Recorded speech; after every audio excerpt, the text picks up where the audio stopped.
Many high-profile cases will definitely come to you, and they may likely come in company of some juicy, irresistible temptations, especially when they involve mouth-watering financial and business transactions. I'm making it clear to you now that you must flee from such disguised danger. Your reputation and integrity matter much, and it counts enormously in your rise to honor and fame in life. Let me point out unambiguously that in life, gifts and wealth that are not worked for, which are by extension undeserving, are always wrapped in calamity and destruction. Flee from them and keep your heads high above the murky waters of corruption and favoritism, so that you can be conveniently counted among the very best in the Nigerian judiciary. You must, against all odds, conduct your affairs within the ambit of the law and the oath that you has just been administered on you. If you were hitherto 50% under public scrutiny, I can then confidently tell you now that it has automatically risen to 100% by virtue of this appointment. This tempo of public assessment of your conduct and disposition will now assume astronomical proportion. You must equally redouble your effort and dialogue properly with your conscience in order not to fall out of the grace of Almighty God and the Nigerian people. It absolutely takes nothing to join the crowd, but it takes quite a lot to stand alone with good conscience. Several novel business and industrial disputes are occurring in the country virtually on a daily basis that have now inevitably made litigations to go on a steady rise. No court in the land is spared of this. We are constantly on our toes, and the dockets are ever rising in response to the challenges of the time. This underscores the fact that Nigeria ranks among the most litigious countries in the whole world. The onus is on your lordships to fasten your belt and roll up your sleeves to face the challenges head on. You must redouble your pace to catch up with the expectations of the litigants. As judicial officers, you have a defined mandate on earth that you must discharge with unveiled honesty and sincerity. You must give good account of yourselves to justify your appointment. However, if you decide to do the contrary, of course, the sledgehammer will, without hesitation, descend heavily on you. No judicial officer at any level of our courts will be allowed to drag the reputation of the Nigerian judiciary into the mud. We can't come this far to fail. Take heed of this admonition by working rightly towards occupying an enviable space in the annals of the Nigerian judiciary. Hello, Nigerians within Nigeria, the rest of Africa, and other parts of the world. This is your friend and brother, Dr. Haruna Goro. This is an urgent broadcast. Please let me know where you are watching me from. Go ahead and share the broadcast with as many people as you can. Please go ahead and do that. Every Nigerian needs to know what is going on. Please, even if people are sleeping in other parts of the world, let them wake up. They should wake up. There's an urgent call. We need to take a stand right now. We can't wait any longer.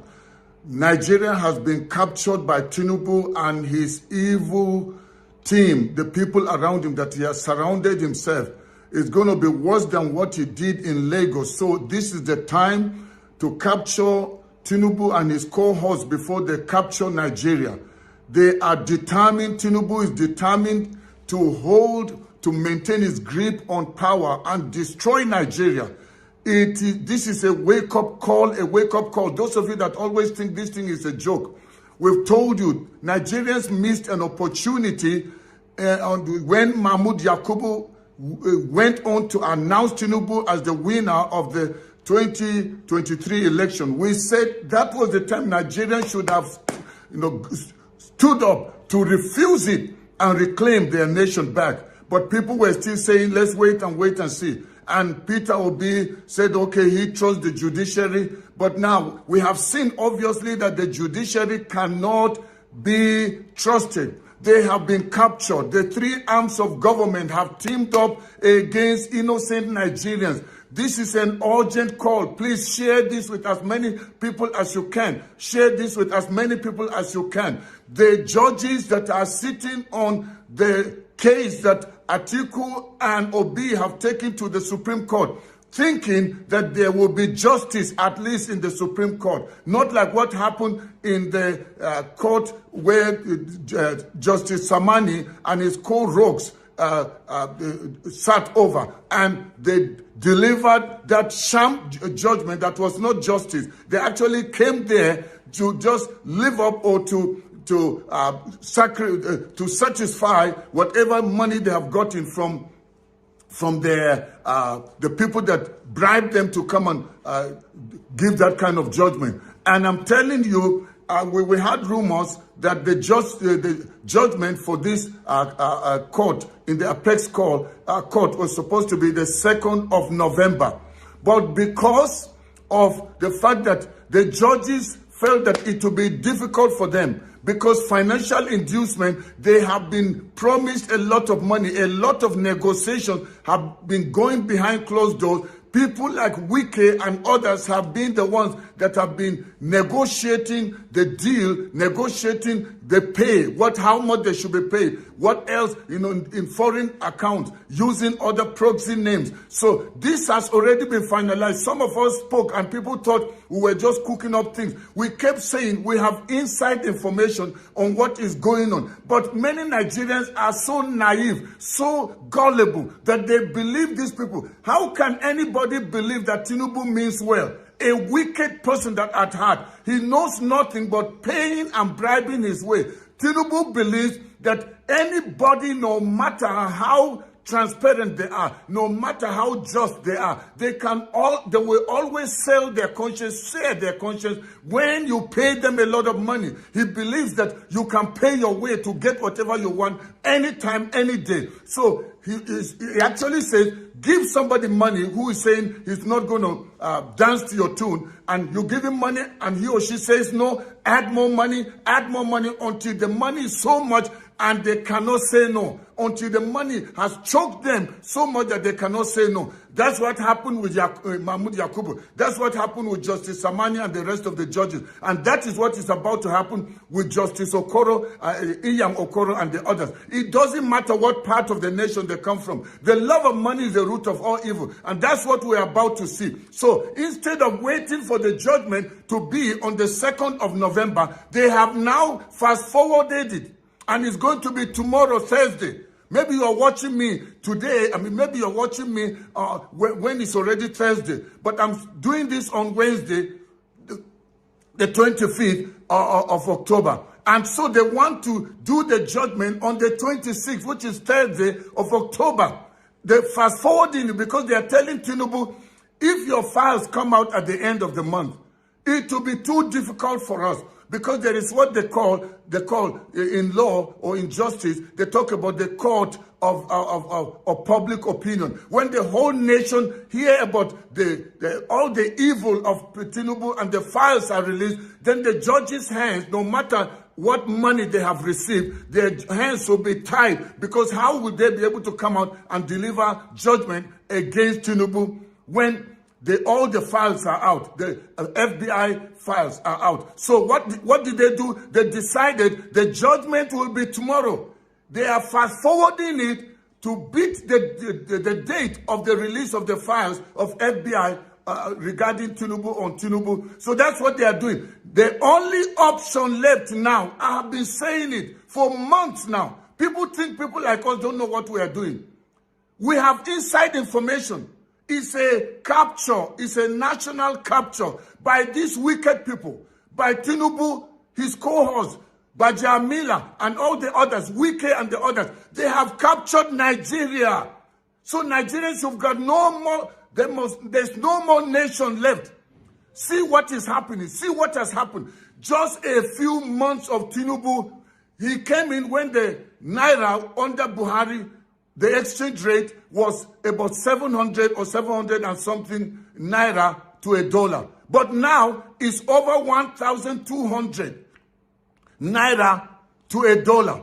And then, so that's just 5 months. How will it be at the end of the year? After 1 year, and some people are saying, give him a chance for maybe another 4 years, then we will bring change. These people will only, strengthen their grip and their seat and hold on to it, and it will not be 4 years, it will be 8 years of this tyrannic, evil rule of Tinubu. The Jagaban of Lagos is going to become the Jagaban of Nigeria. So Nigerians, I am making this call. It's an urgent call. Rise up now. Don't wait for the judgment. It's been written already. And they are going to use technicalities.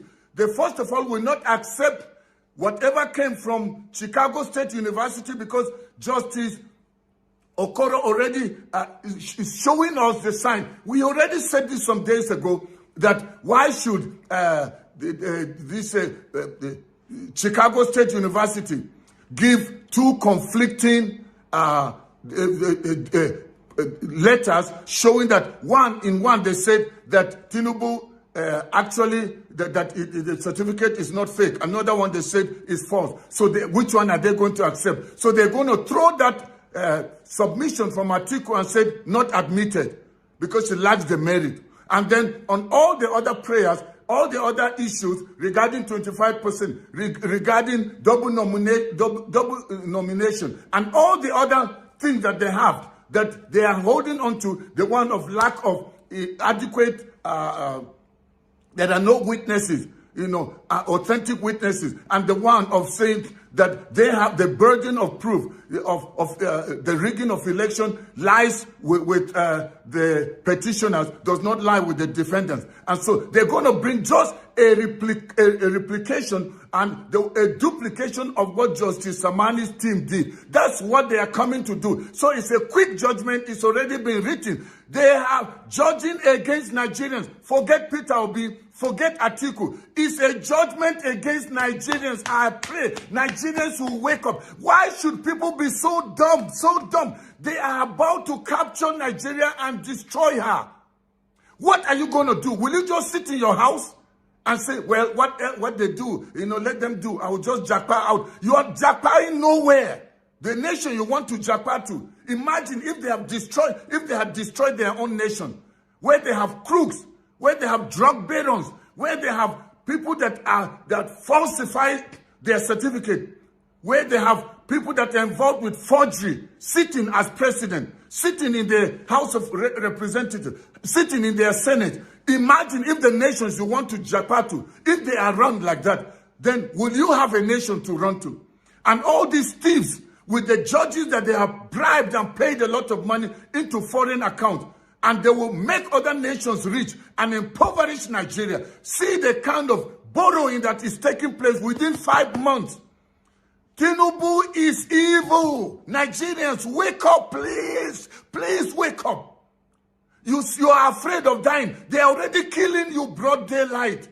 And you don't want to come out. Let me tell you, tomorrow, everybody living in Abuja, in the surrounding places, and they're going to send police and army.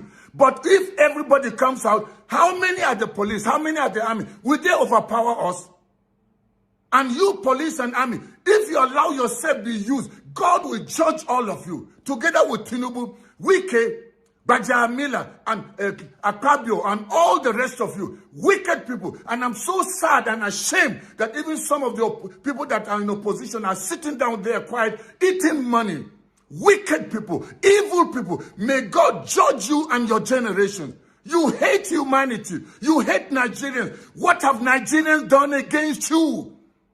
So Nigerians, You are the only one that can salvage your nation from the evil, demonic, satanic grip of Tinubu and all the people he has surrounded himself with.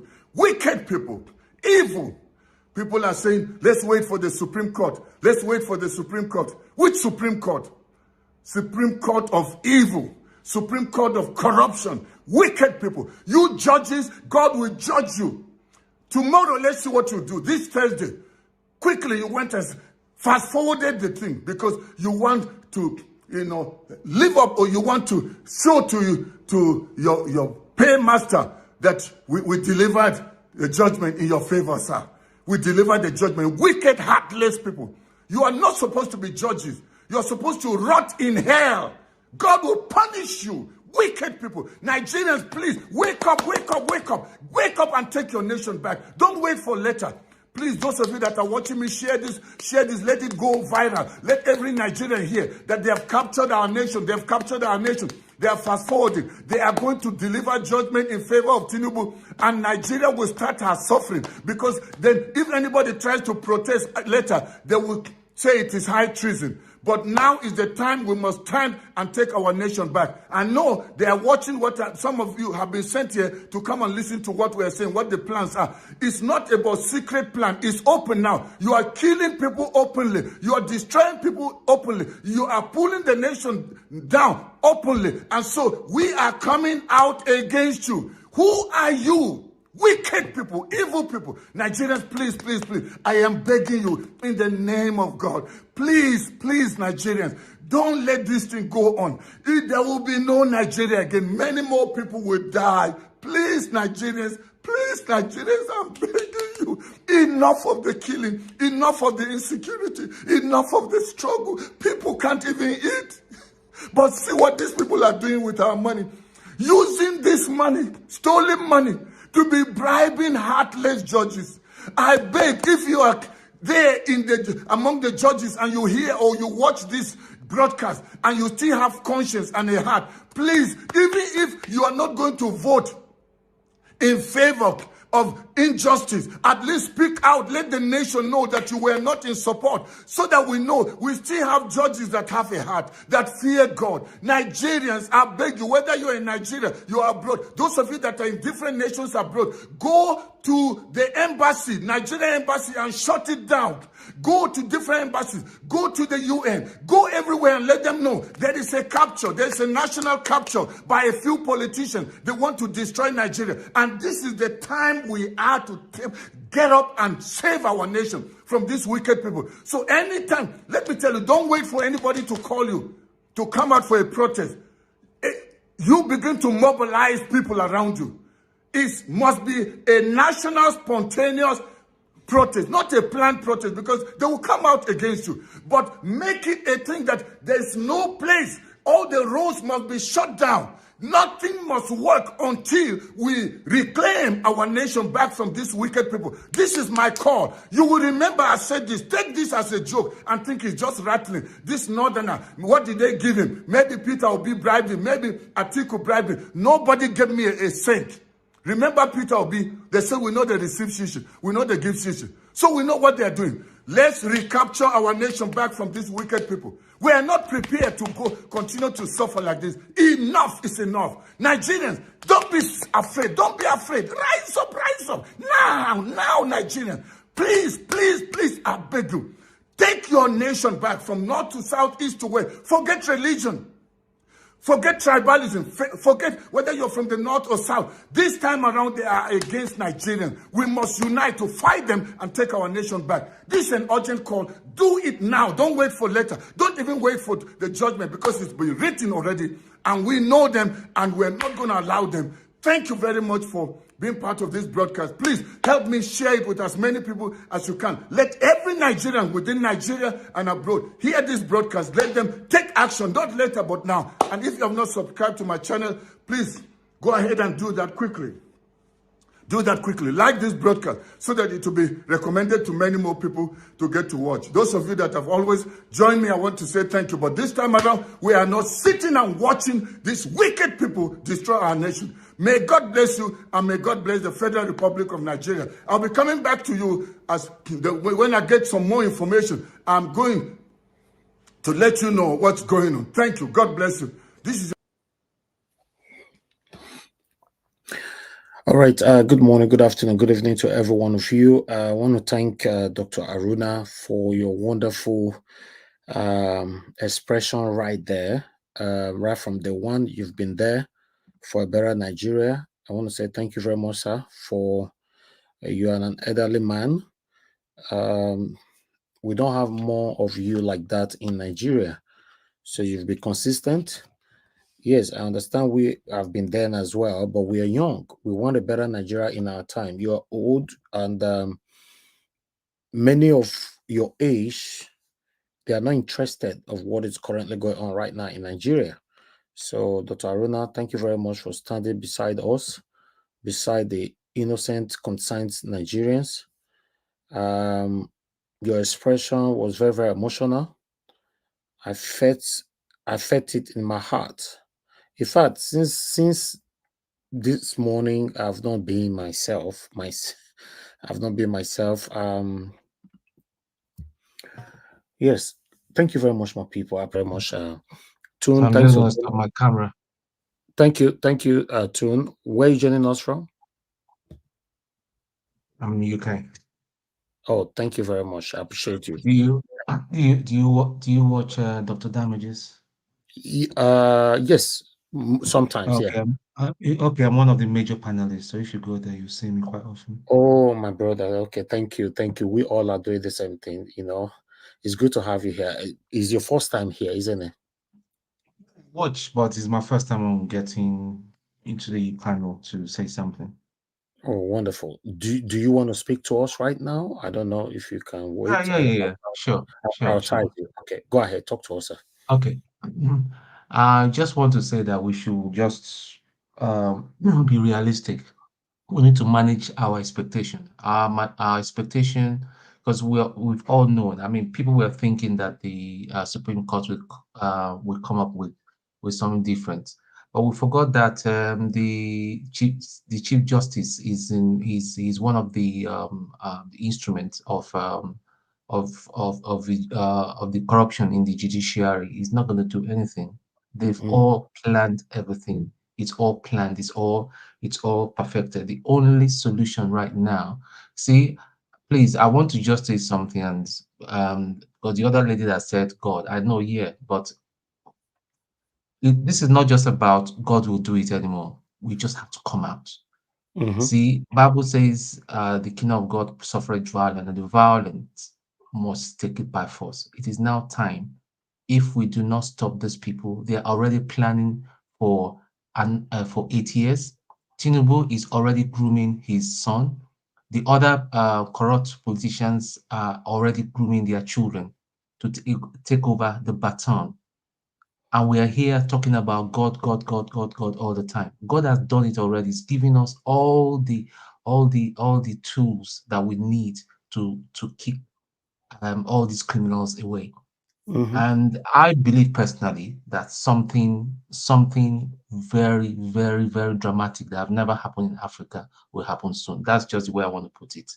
But we just need, because they think that with this Supreme Court thing, by the time they kick out the thing, which is what I'm expecting anyway, that everybody's just going to go sleeping. They think the obedient movement is about Igbo people or some people that they will all go sit down, but they are going to see sleep has already been taken away from them. They will not find any peace. So that's just what I want to let people. Before I let you go, what's your expectation Yes. tomorrow? My expectation is gonna be the same as the tribunal, if not worse. Maybe they will start telling off Atiku tomorrow, just like they told off Obi's lawyer Yeah. in the first petition. So Tribunal, they're gonna we're gonna see that. I mean, if you notice, I don't know whether you listen on the first sitting some few days ago, that new judge was asking some question that he was giving us indication of where they're going to the technicalities they're going to use in throwing away the case. Imagine asking asking the lawyers that it was the position wasn't made in a court of law. I mean, I don't know the kind of education these people has. And you call yourself a judge. What kind of education? This thing was done under oath. Do they not understand when somebody does something under oath, whether you did it from a courthouse or anywhere, but it was done under oath. That is, it's the law backs it. You know, so they're going to come up with some stupid things, and as usual. And unfortunately, that is where we found ourselves in Nigeria. You know, and it's just terrible. It's just terrible. You know, Very sad. to be a thief and a cheat. The Tinubu and his gangs have normalized it. You know, it's okay to cheat. It's okay to be a thief. It's okay to be a criminal, and then a criminal can still be a president of the Federal Republic of Nigeria. So all I'm just going to say to my Biafran brothers, I'm not a member of the IPOB. Let me just put this out there. Because I don't believe of the approach, the way they're approaching stuff and all that. I don't believe is right. But however, this is the time that we need to set aside our differences, whether it's IPOB, whether it's obedience, whether it's people that want Nigeria. We have a common enemy, and the common enemy are these few idiots. We need to be united in one purpose and chase people out. That's just the thing. In chasing them out, then we can start having the conversation about Biafra. We can start having the conversation about Dua Republic or other factions that want to leave Nigeria. That's all I can say. But if you say you want to fight these people as Biafra right now, you don't have. The reality is that you people don't have the arms. What the chap in Finland is the way he's approaching the whole thing is just laughable, you know. But I don't want to attack anybody. But like I said, before you start talking about Yoruba Republic, a Biafra Republic, you need to kick these people out. If you don't kick these people out, Nnamdi Kanu will still be lavishing in that jail. He needs his freedom, and for Nnamdi Kanu to get his freedom, there has to be either a violent removal of these governments, or or we kick them out through any way, means or manner. So it's not about, they don't care. They don't care about what you're saying. They don't have a regard for anybody. If you like protest from now, it has to be, people has to come out, take the streets, every corner of the street. Do you think the soldiers are happy? They don't buy food in a different market. The soldiers are not happy. The police are not happy. So, All right. Thank you, sir. Thank you very Okay. much. God bless you. all right, I thank you, really sir. appreciate your time with us today. God bless you. Mr. Elvis, Yes, please, ma'am. before you go, let me correct him, because he cannot just misquote me. When I said, when I mentioned God, I didn't tell you to fold your hands and wait and see the salvation of God. I didn't say that. So if I use the word God, I didn't say, oh, just wait and don't do anything. That was not what my intention. So please don't misquote me. I'm not of those type that will tell you God will, you know. I believe God has given me the power, and I have the power to do what I have to do now. But it doesn't negate the fact that I have to also give him the credit, because I don't believe that I can do anything without him. So Okay, that's madam. exactly what.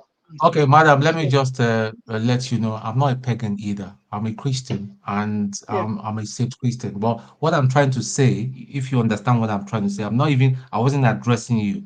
The general the narrative that we have from most of us is that God will do it, or God will do it. That's what I just felt I need to address that. Yeah. And we need to just That's wake what up you that it's not said. about, You yeah. actually said the sister or the woman that spoke No, before now. You said that. it's okay, madam. We are So you together. This addressed is not it. the time to start bashing each other. Okay, That's forget what I'm that. just trying to say. Don't Okay. come here to All bash right. people either. Yeah.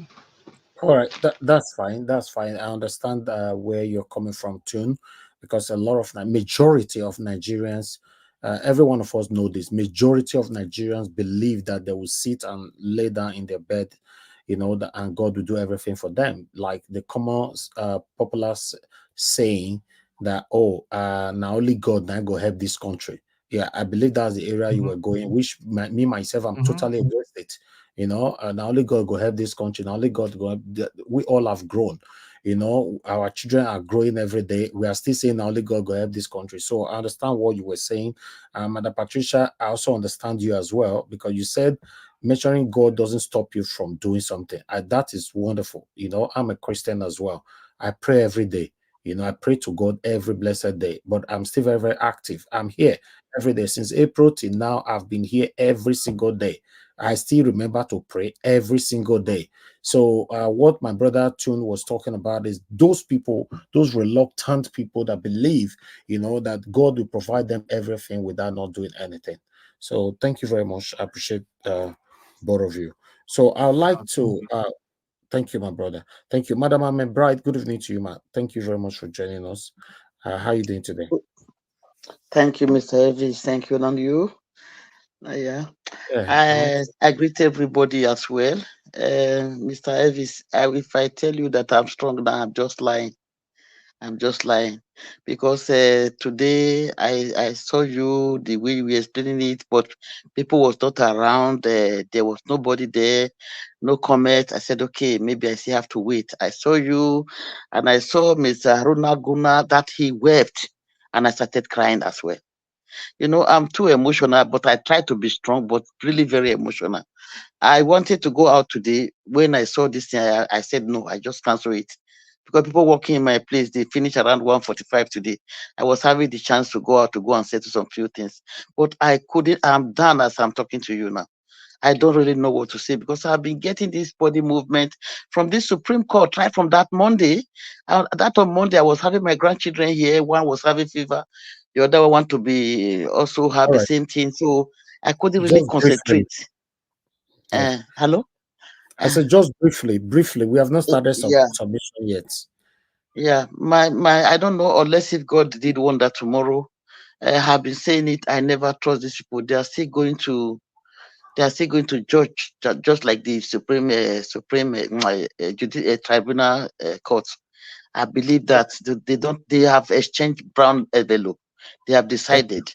It's what I have. Unless God, unless if there's wonder from God, we shouldn't start making God. God said, "I give you your hand. I will bless your hand. I will All bless right. your Thank hand. you very God much, will do man. Thank something." you. Thank you. Okay, Thank you thanks. very much. Thank Thank you. Yeah. Appreciate it. Let me take some calls as people are trying to call in. Guys, if you want to call in, I want to prioritize callers for now. At least take about 10 calls before come back to the panel. All right. Thank you very much. Good evening to you. Your name and where you calling us from? Yeah, good evening, Mr. Elvis. God bless you so much. My name is Charles, calling from London. Thank you, sir. You have 2 minutes. Good evening to you. Talk to us, sir. Yes. I really want to thank you so much for your efforts. You have done well. In fact, you have done marvelous well.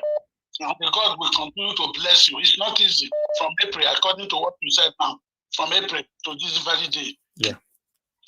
Which is that Nigeria, I can say that when I say Nigeria, I mean all of us, we are not ready. We are not ready to free that nation because that country called Nigeria has been hijacked. That country has been captured by the evil men. And the people, our people over there in Nigeria are not serious at all. The problem of that country is tribalism and religion is the issue. Nobody want to do anything. Now my brother did may we leave him. That is the reason why. Okay, the judgment has been fixed next week.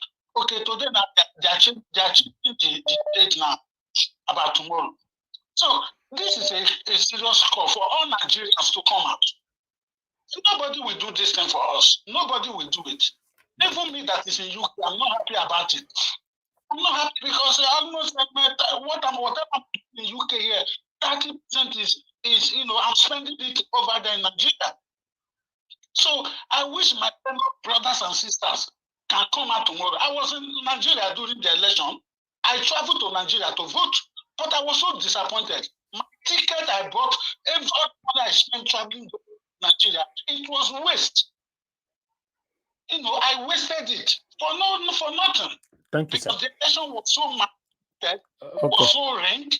All right, sir. Thank you. Despite that, despite that those states where I come from, we Labour won that election, but it was also ranked. The The vote of Labour Party was cut down. Okay, sir. Your 2 minutes is up. I don't want to take your time. I don't want to take too much of your time. Thank you so much, Mr. Evans. God bless you, sir. Wesley. Thank you, sir. I'll talk better.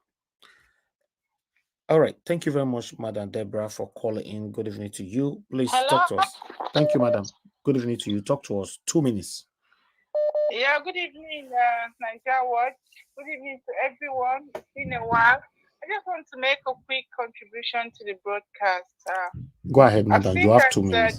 The Supreme Court are hesitant. They quickly set a date and they're doing everything in a rush. Whereas during the tribunal, they took all their time and they didn't even care. It's obvious that they are doing this because of the FBI files, just to quickly make a judgment before the files will be released, so that whatever comes out might not make any difference. That's why they are in a rush to give a judgment. Everybody knows that this is just to quickly solidify Tinubu's win, so that regardless of what the FBI is going to bring later, will not make any difference. That's obviously what they're trying to do. And again, the US, I must say that the way they have handled this whole thing, I might be wrong, but it's just a sign that they too have been delaying everything tactically. They are just playing in a way that people would think they are trying to do the right thing, and on the other hand, they are delaying it so that the Supreme Court judgment will take place. If I remember precisely, initially they said they are going to release this thing early October, and for no reason they keep delaying it and delaying it till now. Obviously, they are just delaying it so that before they release it, the Supreme Court might have made their judgment, so that it's not going to affect Tinubu at the long run. Otherwise, why haven't they released it before now?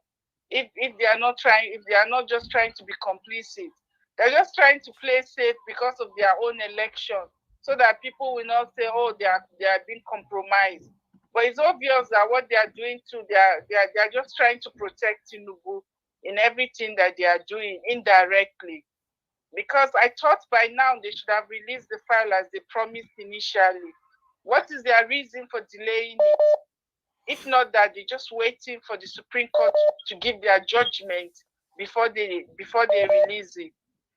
Okay. People may not agree with me, but in my own opinion, I strongly believe that the current administration in the US is backing Tinubu. They want to do everything possible to keep Tinubu in power, but they're just doing it indirectly. But directly, they are backing him up. Thank you. Thank you, madam.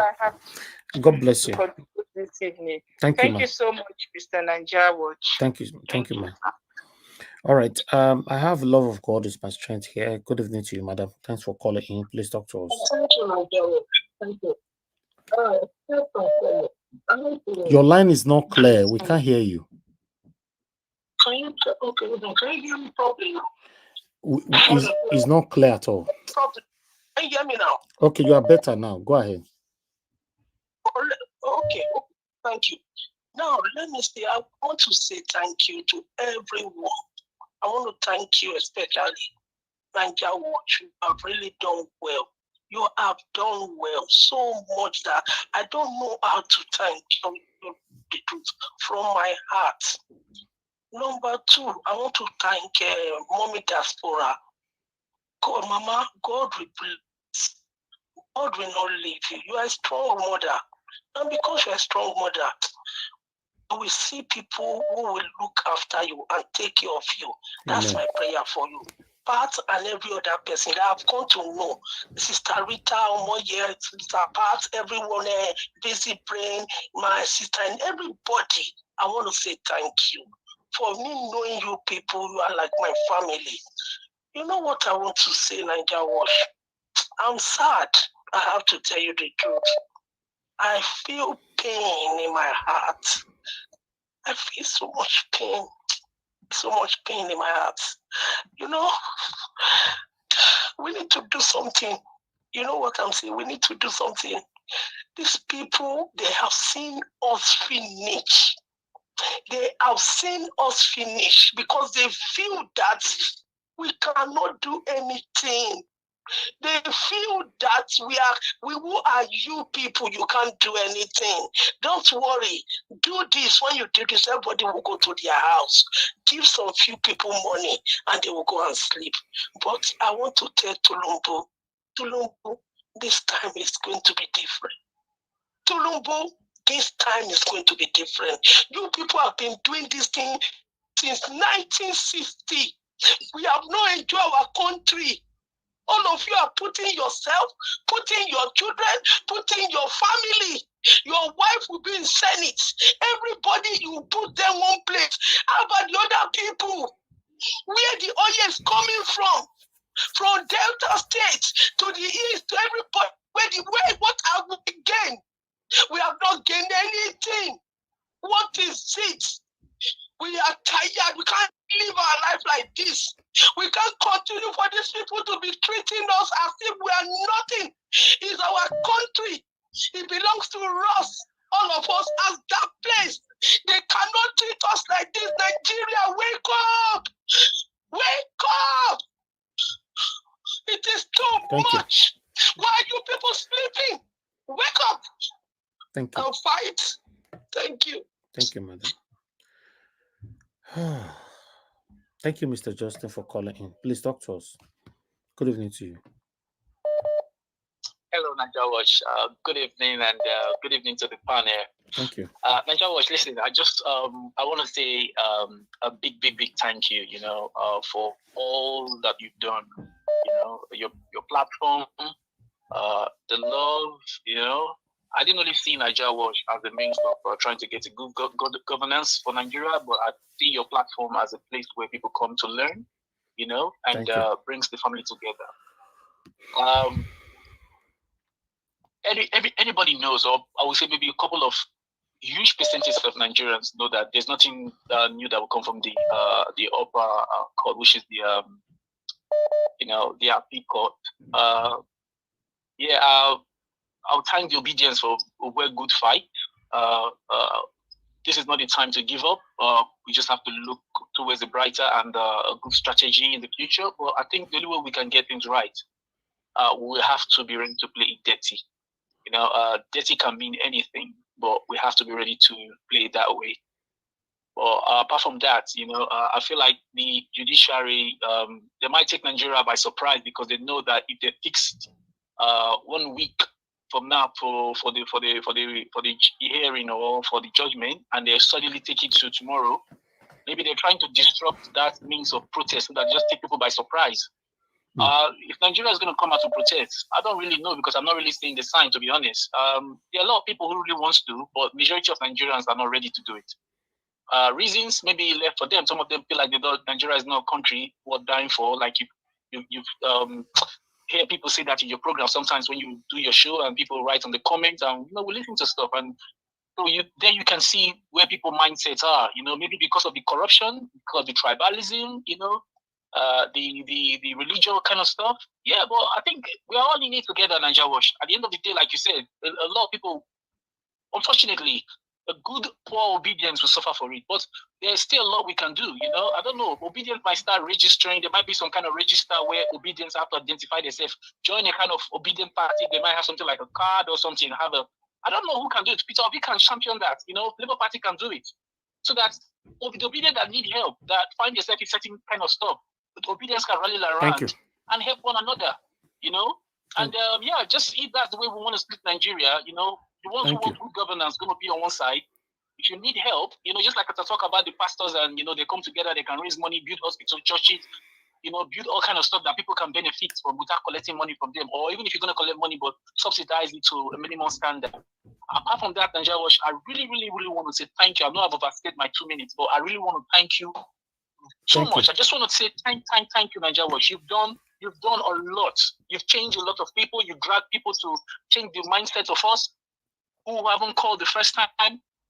We're not really used to this kind of stuff, but trust me, you kind of bring a lot of people to home and you open the eyes of a lot of people, just like what you say Peter Obi did to you. That is what you've done to a lot of people, to know how Nigeria is so corrupt and unfortunately, the elders, the people who will look up to say, okay, they will make it changes. If you look at the judges' faces, you just see corruptions. I'm not expecting anything different, to be honest. I'm not. You know, I feel for those people who thinking something might happen tomorrow. You know, well, obviously you can't really tell people not to believe what they want to believe, but yeah, I guess that's what life is all about. But I think we need to put up a good fight, you know, and do something better in future.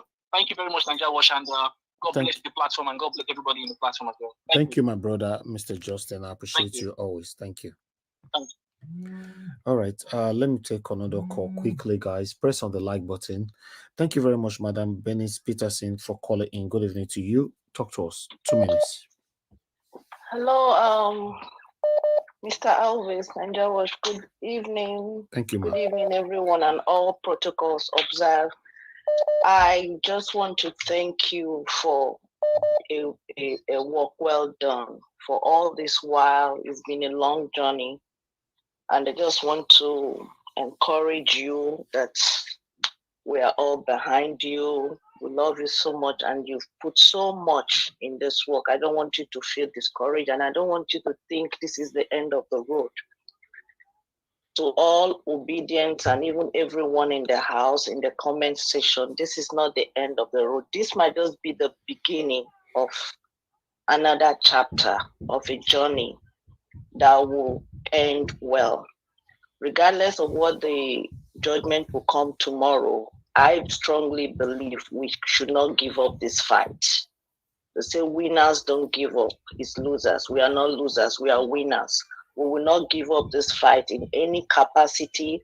We will still forge ahead. I want to thank you so much for all the effort you've put into enlightening us in this program. I have learned so much in your program, mentally, emotionally, intellectually, from all your panelists, the evening, the midnight talk is so educative and entertaining. And I've learned so much about my country, about people, and about these leaders. One thing they don't know, we from the South and Southeast, we own this wealth. At least 80% of this wealth come from there. That is what they are taking. But they don't know that one day we will rise and say enough is enough. In fact, it's coming close to that time. Thank you. We are going to do something very soon. So I just want to thank you and let all of us keep the faith that very soon, let's watch what they will do. Okay. And we will also continue to work. Thank you so much. Thank you very much, madam. May God bless you. Thank you so much. All right, Mr. Justin, calling back again, right? Gosh, I'm so sorry. I don't want to be disrespectful, please. That's fine. I know there are a lot of people trying to call. But please, I just want to make an appeal for those people who hijacking the China. Please, we beg you guys, at least the judiciary is going to give the final whatever tomorrow. You guys should go home and support your now. Support my president, support Agbado. Go and invest. He already tell you guys to come back and invest. Just leave the platform for us, please. Stop. What do you call it now? Hijacking the platform or trying to disrupt what we're trying to do. Please. That is exactly what I want to say. Please. Thank you. I'm not trying to be disrespectful. Thank you, my brother. Thank you. All right. Let me pick another call. Guys, press on the like button. I appreciate every one of you. I'll be coming back to the panel shortly. So it's the best time for anybody that want to call in now because I still have just 5 calls to go. So after this call, then I'm done. Thank you very much, Madam Ola, for calling in. Please talk to us. Good evening to you. Hello? Madam Ola, can you hear talk me? now? Yes, go ahead. Yes. Good afternoon, everybody. Good afternoon again, Mr. Niger Watch. Like everybody have said, I thank God for this platform. Thank God for your life. Everybody, I just say that I don't want us to be demoralized. Reason why they are rushing it. If the FBI out before they pass judgment, they probably is and they wouldn't want to under carpet. Now, to continue to have hope and plan strategies on how to move forward because afford our nation to be in a cool state. When we spoke earlier this morning, Niger Watch, so about 2 people mentioned the fact that it's not going to be about P or OB or Article P or every other parties again. It's going to be Nigerians who are suffering. So even if they want to, those that don't want to carry out a peaceful protest from all the nation, Abuja, every state who are suffering, the placards will just read what they are experiencing, not necessarily mentioning the principles of each party or the party. Still like my child is hungry. Please, Tinubu, do something. Discover Tinubu now, or not even mentioning Tinubu. This regime is making me suffer. I'm not eating for 1 week. You know, placards like that will tell a story. That will tell the stories of what you are. That Nigerians do not want you because you are a forger, not necessarily from any party. If you are really suffering it, come out and cry out. It's going to be full protest. Nothing about. And if Sari Dokumbo can go out that they should oppose Tinubu, everything that is suffering can come out and say, no, I'm tired. Thank you, ma'am. So it doesn't have to be anymore. We need to cry out. I don't realize that there is hope. When something is going to be good, first of all, it might collapse all the way to the rock bottom. From the ruins of collapse, the good thing. So let's keep hope alive. Thank you. Thank you very much, Madam Ola. Thank you. God bless you. Okay, callers, I think I'm done with you right now. Let me go back to the panel. I'll come back to callers again later on. I want to thank those of you that stayed in this morning. Mr. Pansat, thank you very much. Dr. CM, thank you so much. Then Black Panther, thank you, and many others that stayed very late this morning because they actually finished this morning talking about the country, our country, the things that's affecting you and I. I want to thank every one of you that have genuinely supported a better Nigeria. I want to say thank you. I cannot start mentioning all names. I have to hold a big note with me here, but I don't have to. I don't have to do that. If you know in your heart you've been to this platform, and in your heart, and you've supported a better Nigeria genuinely. Not everybody that have been here that really wanted a better Nigeria. I want to say thank you to every one of you. Those of you that have been on this journey with us, my workers, my panelists, my viewers, my callers, commenters, any one of you. I want to say thank you. It was a collective effort. It's gradually becoming a past now. I'm already using it was, which I don't supposed to use yet. It's supposed to be is a collective effort. But from tomorrow now, we've moved out of that. And, so yeah, I want to say thank you very much, everybody. I appreciate you all. Without you guys, I don't believe I would have been able to do it by myself. You guys thanking me. Yes, but you forgot that you guys were my backbone. That's why I was able to be coming here. If not, it wouldn't have been possible. Thank you. My belief is that something might still happen tomorrow, even though I'm very, very, very, very down right now. I don't even know. But I don't know. I still have that slim belief that something might still happen. But in case it didn't happen, I won't blame myself. And I believe many of you listening to me right now that have really put in that effort will not blame yourself either.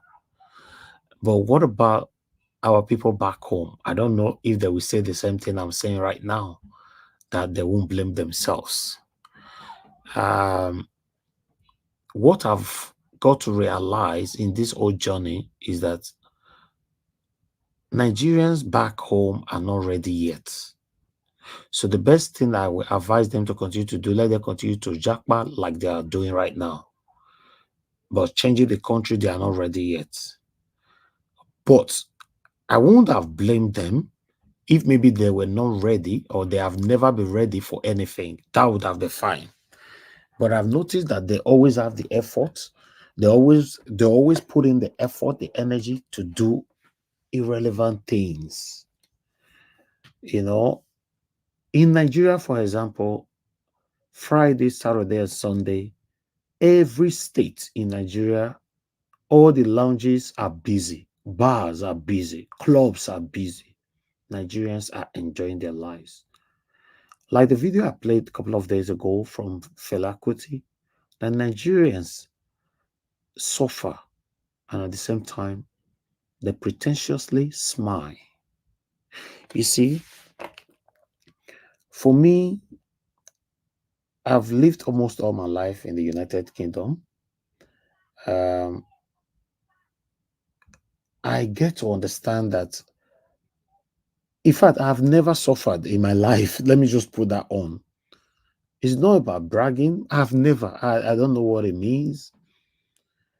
I've never ever suffered. By God's grace, Daddy and Mommy was already doing well before they brought me to this life.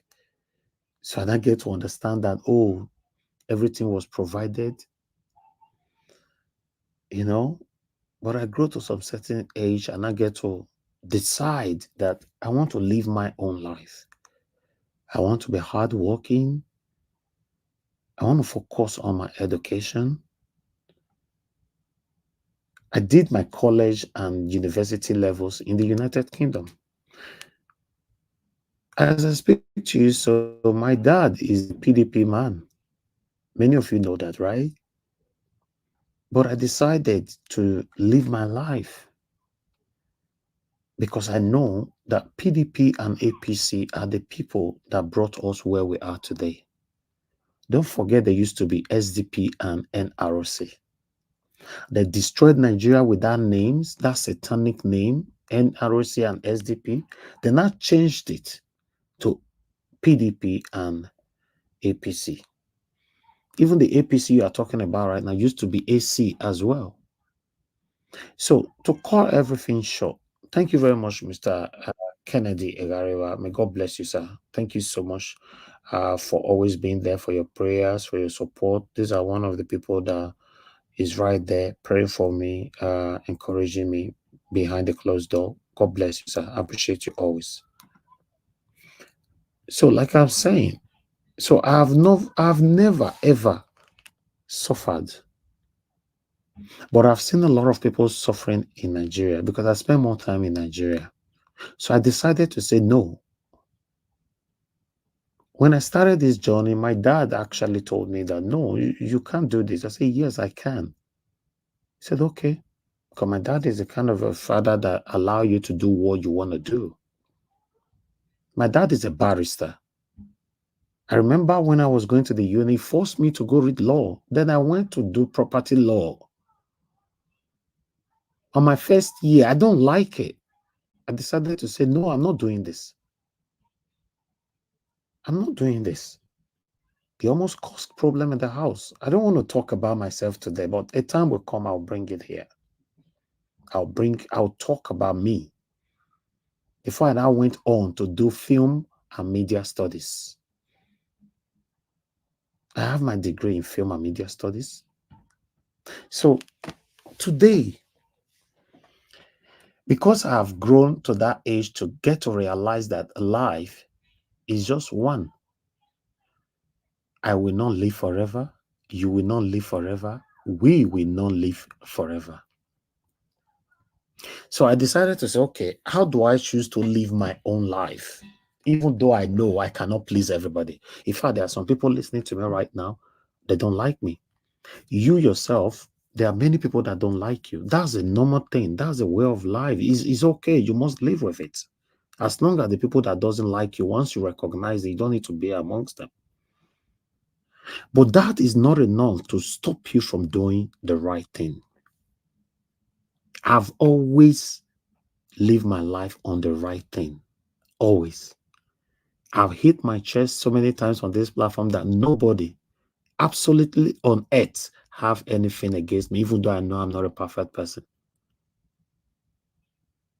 When I saw Mr. Peter Obi, I didn't really know anything about Mr. Peter Obi, but we were already saying on this platform that a smaller party will take over Nigeria. That was about 3 years ago. Then, in this 2023 presidential election, last year, Sowore came to this platform.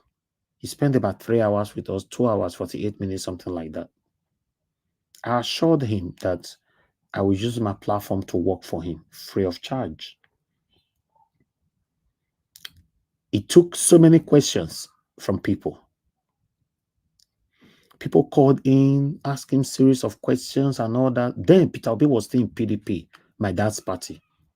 So for me, Peter Obi never crossed my mind at all. I was not interested. Although I already knew a little about him, that the man is a good man, but I didn't bother doing any research. Then Peter Obi now decamped out of PDP to Labour Party. I went on to do my research. About 3 days or 4 days later, I came back to my people here that everybody already prepared their mind to support Sowore. Many people were supporting, some people were supporting Wike, some were for Sowore, some were for Kingsley Moghalu and all that. I came back the way you all are listening to me right now. Then we normally have what we call debate, which normally happen every Friday. I told everyone, I have something to say. I want everybody to join me. Let's support Mr. Peter Obi. There was a lot of argument that they, no, see, that's why they support, no. In fact, Madarita, I've been with me for long. Madarita, that you all know, I've been with me for long. She was one of the people that said, no, I cannot support Peter Obi. I don't, in fact, I'll go and think about it. I have a video here with me. But to cut everything short, I managed to change everybody's mindset to follow me on this journey. Today, Madarita, Mr. Alex was from Wike, and many others, they stood by me till today. I want to let everybody know that in case, whatever that happens tomorrow, in case it didn't happen in our favor, I want you to still be proud of yourself. Everybody be proud of yourself. If you know you were supporting Mr. Peter Obi for a better Nigeria, still be proud of yourself, because what Obedient did in Nigeria have never happened before. So you don't have any reason. Someone like me, I don't have any reason to regret my decision. Never. Don't have any reason. I will always be proud when people mentioned my name, that, oh, that guy, Elvis, he really worked so hard for Mr. Peter Obi during that time. I would be very, very happy to hear that. It's part of the footprints that I talk about all the time. Let me ask you now, what is your footprint today? How do you want people to reference to you? What is that thing you are doing today that many of us don't know? But only you know, you and God. But you know, if it's known to the public, it's disgraceful. It's not too late. You can change it. How do you want people to mention your name? Or rather, how do you want people to react when your name is mentioned? I can see that many Nigerians have chosen to live for today and forget tomorrow. After tomorrow, maybe I will come more with more revelation. How I was approached, how I was offered significant money and I refused. In fact, how I was offered a G-Wagon. First time I'm saying this, right? I was offered a G-Wagon 2022 model. I refused it. My mother is here. She's listening. She knows everything. I will reveal all of them to you all. I've never deceived nobody in my life. How I was approached. See, they're already stopping me now not to speak. I just can't wait for all this to be out I want to speak to you guys.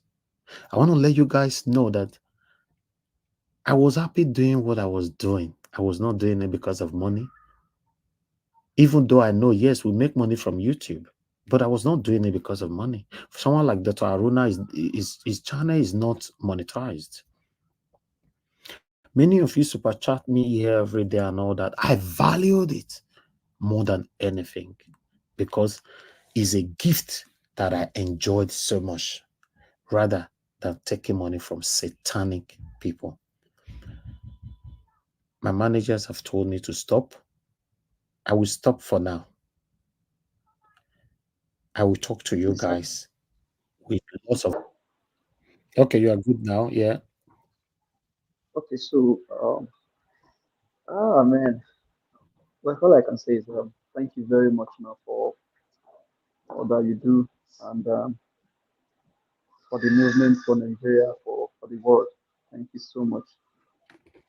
But I will also say that let's not go down because we've not seen the judgments. We don't know what the reactions will be tomorrow. We are still in a fight. We have not lost the fight. We have not lost the battle. We have the referee. We are playing against some opponent and we have a referee. The referee will decide tomorrow how they want to go. So let's wait for the referee and they will now decide what we have to do.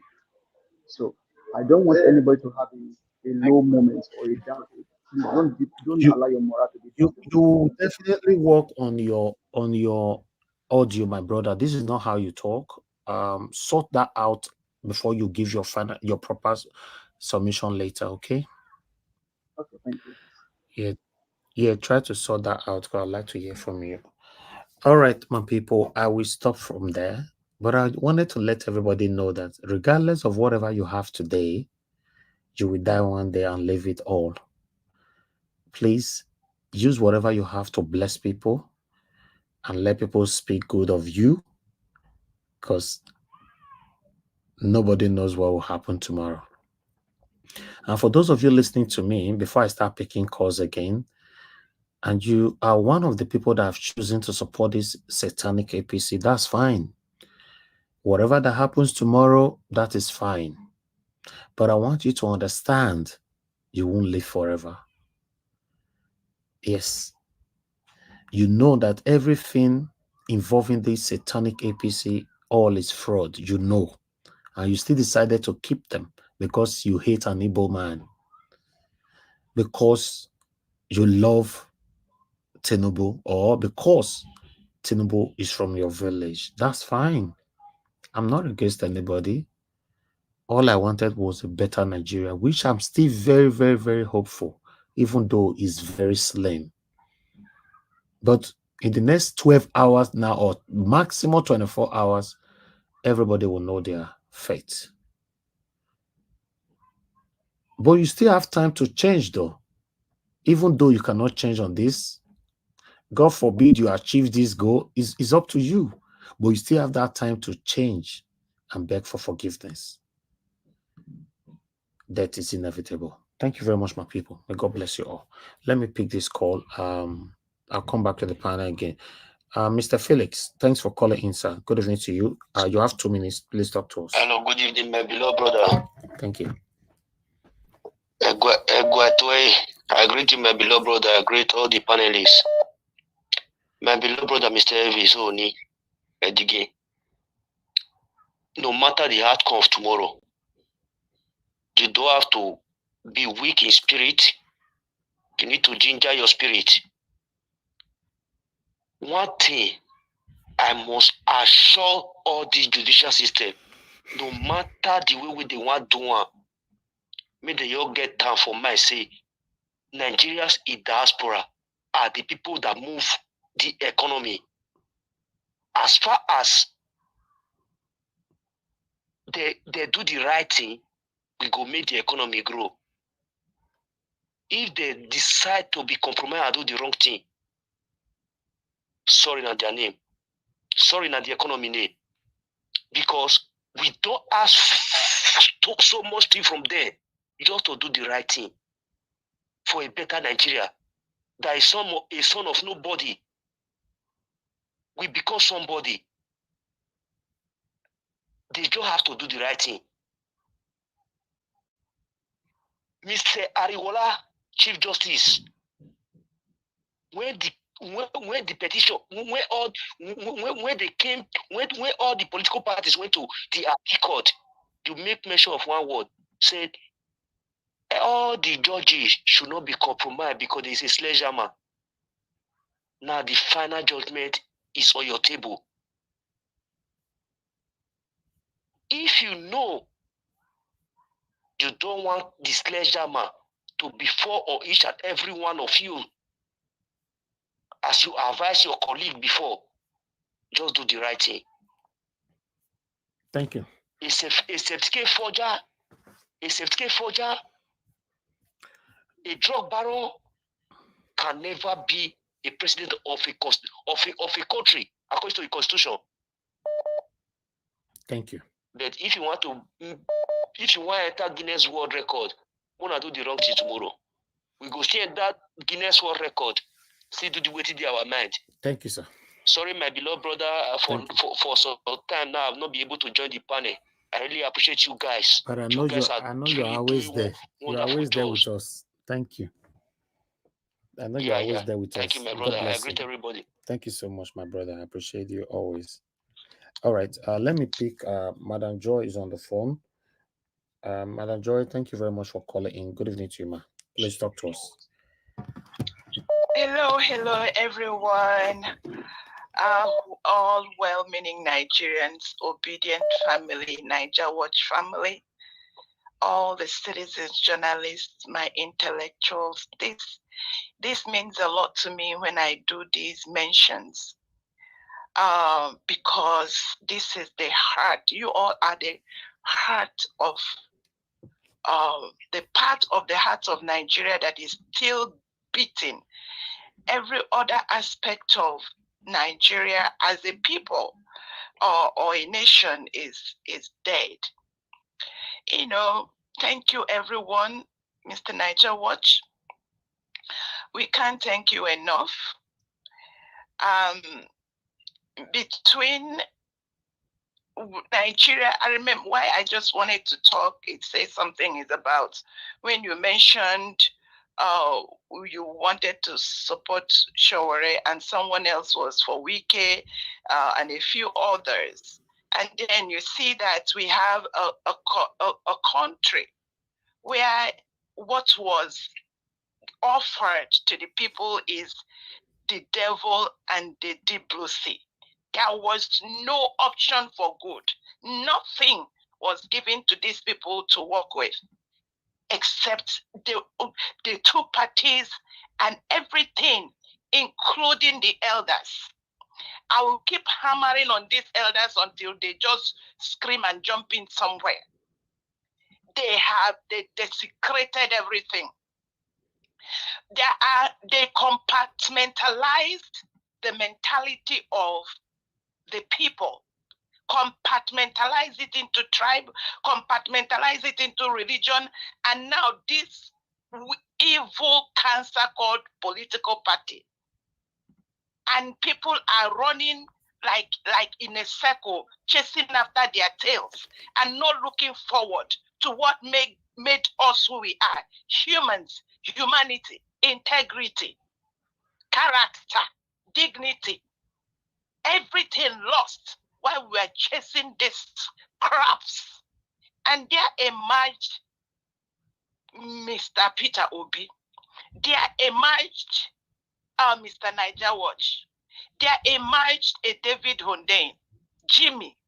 And I tell you, these four people, as I mentioned, all of you, this is the light that came out of the evil that has encircled Nigeria. And I have hope. I have hope. When you mention these four people, one thing that is in common is they are selfless. Everything they are doing is not about them. And everyone, including these our honorable panelists that have been here every day as a voice to the voiceless. We are doing due diligence, educating ourselves, renewing minds that have been compartmentalized. I know there has been so much. I'm one of the beneficiaries of this. I moved this Niger Watch a family TV to Niger Watch University. There's so much learn and yet more to learn. It is not over. The evil we are seeing today is the ladder to which we climb out of and get into light. It will happen if we don't give up. I don't believe in giving up. I don't even know. I don't have any dictionary of giving up. There is international law court. If they have continued, they cannot use 200 million Nigerians as a bait.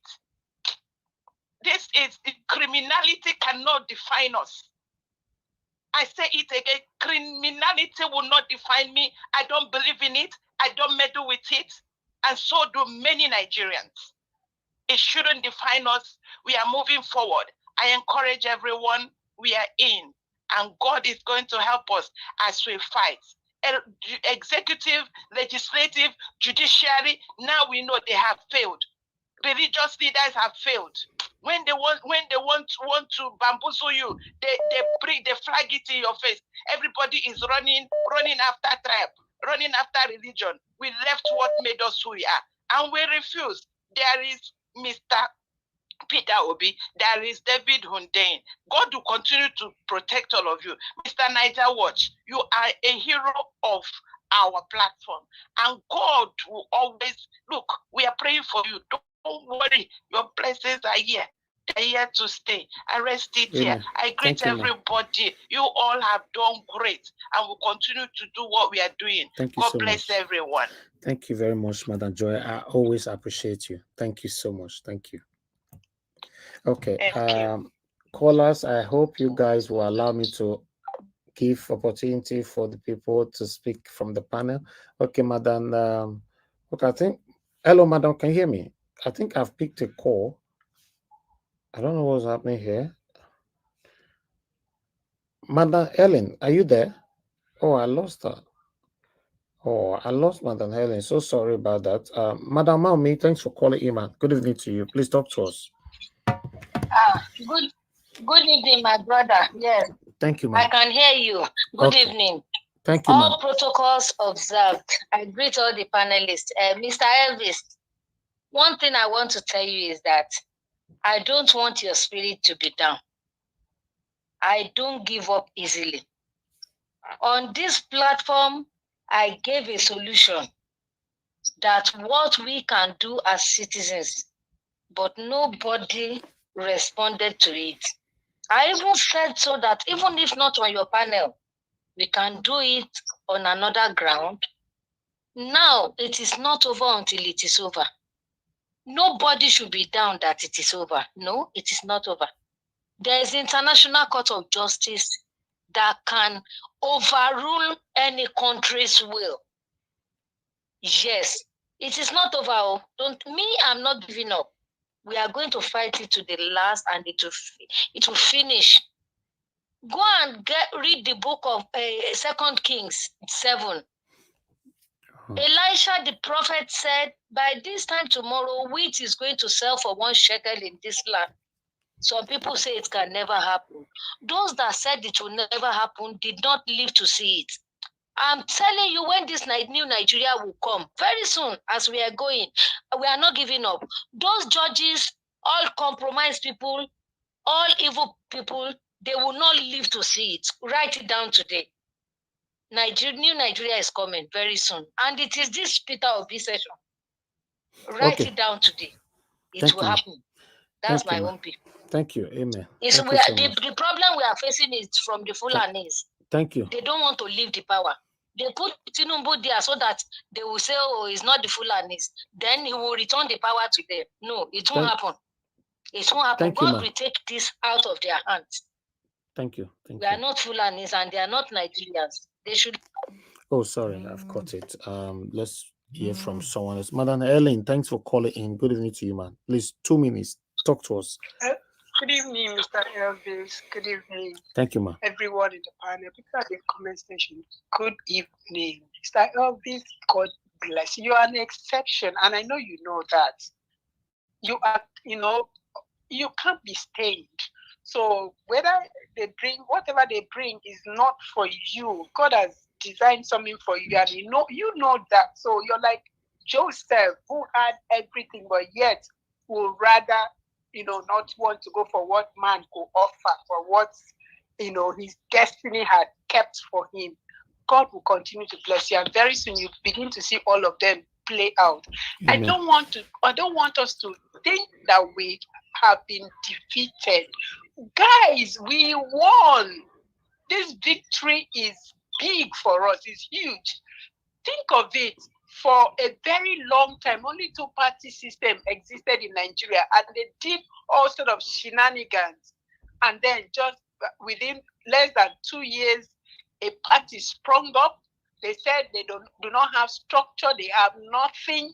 No, they should be ignored. Nobody should bother with them. And then see how far we came. See how far this has brought us to the point where people who felt they had it all figured out have been on their toes. Being on their toes to cook up lies, to cook up patterns, to cook up strategies to dislodge a people that were just four in a room tweeting, Mr. Elvis, this is victory. This is huge. And see, I don't think me particularly, I want to stop talking. I will keep talking. You know why? Because this talk has kept them on toes. And I believe very soon it's going to produce something. Before I was really bothered about what the Supreme Court was going to do. But I think now I know where they stand. So I am no more bothered about what they are coming up with. The only thing is that they're just going to expose themselves. Now the whole world knows what we have. And now we also know who we have as elders, as leaders. So we are also going to re-strategize. You see this nation, you see this new Nigeria, whether they like it or not, is going to happen. And most of them will still be alive and see new and true Nigeria. And, shame will cover their faces. Mr. Elby, you are a winner. We are all winners. We won, and will continue winning. That's just what I want you to say. God bless you and bless every single member of your family that have supported you and brought you this far. Thank you so very much. Amen. May God bless you too, Madam Helen. I appreciate you for always being there. Thank you so much. Thank you. May God bless every one of you that have genuinely stand with us for a better Nigeria. Thank you, guys. Please allow me to give opportunity for the people on the panel to also speak to us, before I come back to callers again, because a lot of people are just calling. I don't know if, oh God. Okay, let me take this then. Thank you very much, sir, for calling in. Your name and where you calling us from?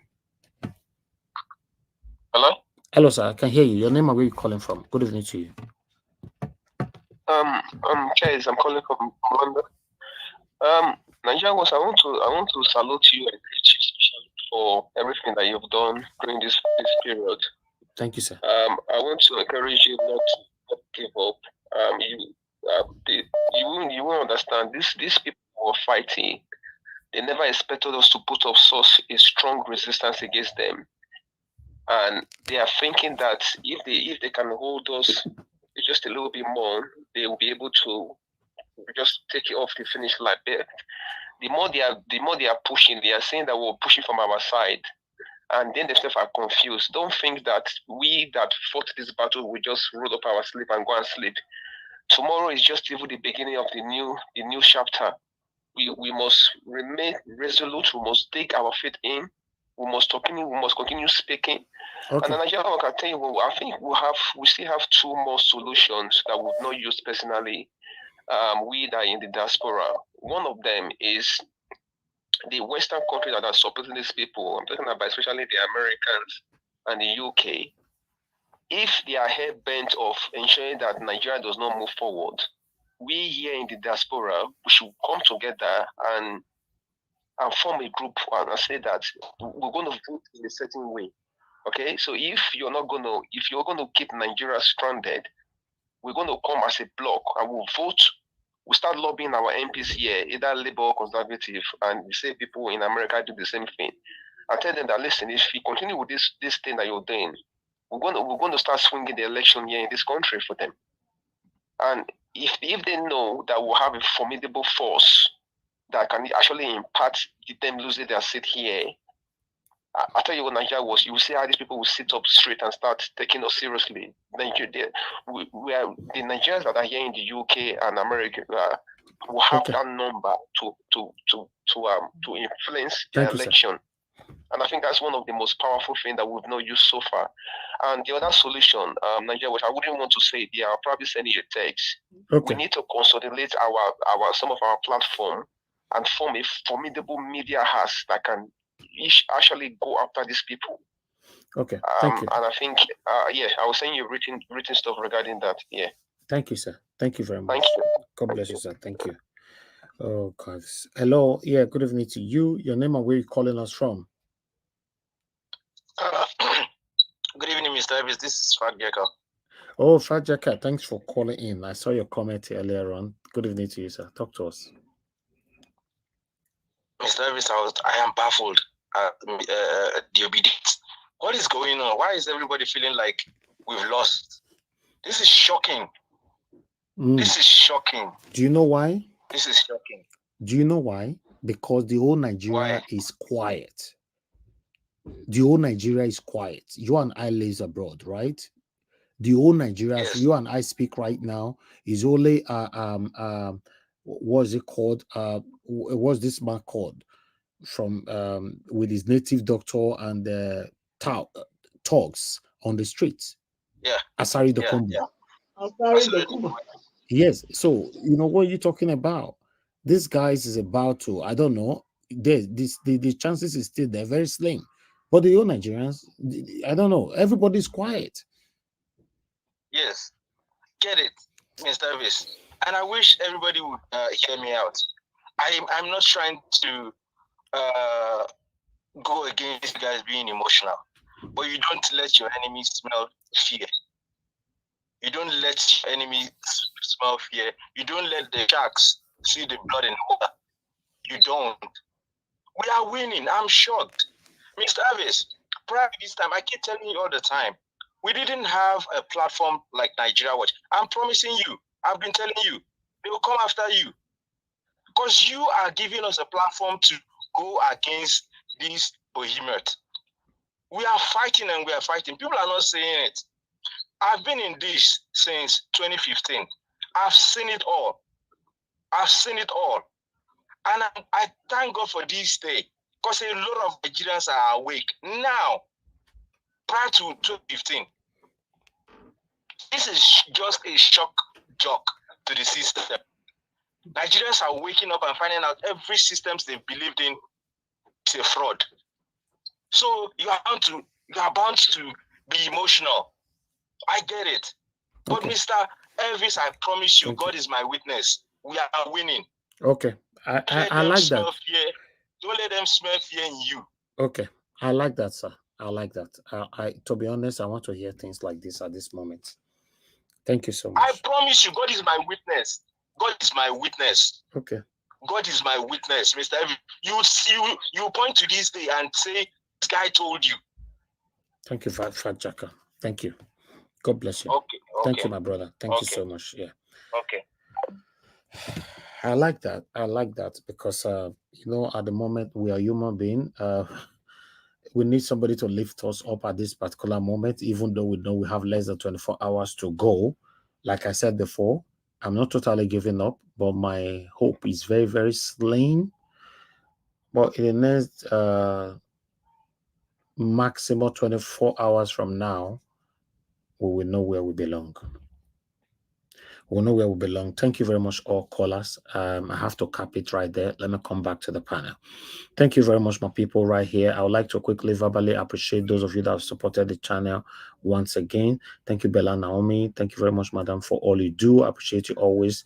Kenneth Gariwa, thank you very much, sir. May God bless you. Michael Oganemaro, may God bless you, sir. I appreciate you. Bonaventure, thank you very much. Clement Ojo, thank you very much. Nosahari, thank you very much. May God bless every one of you.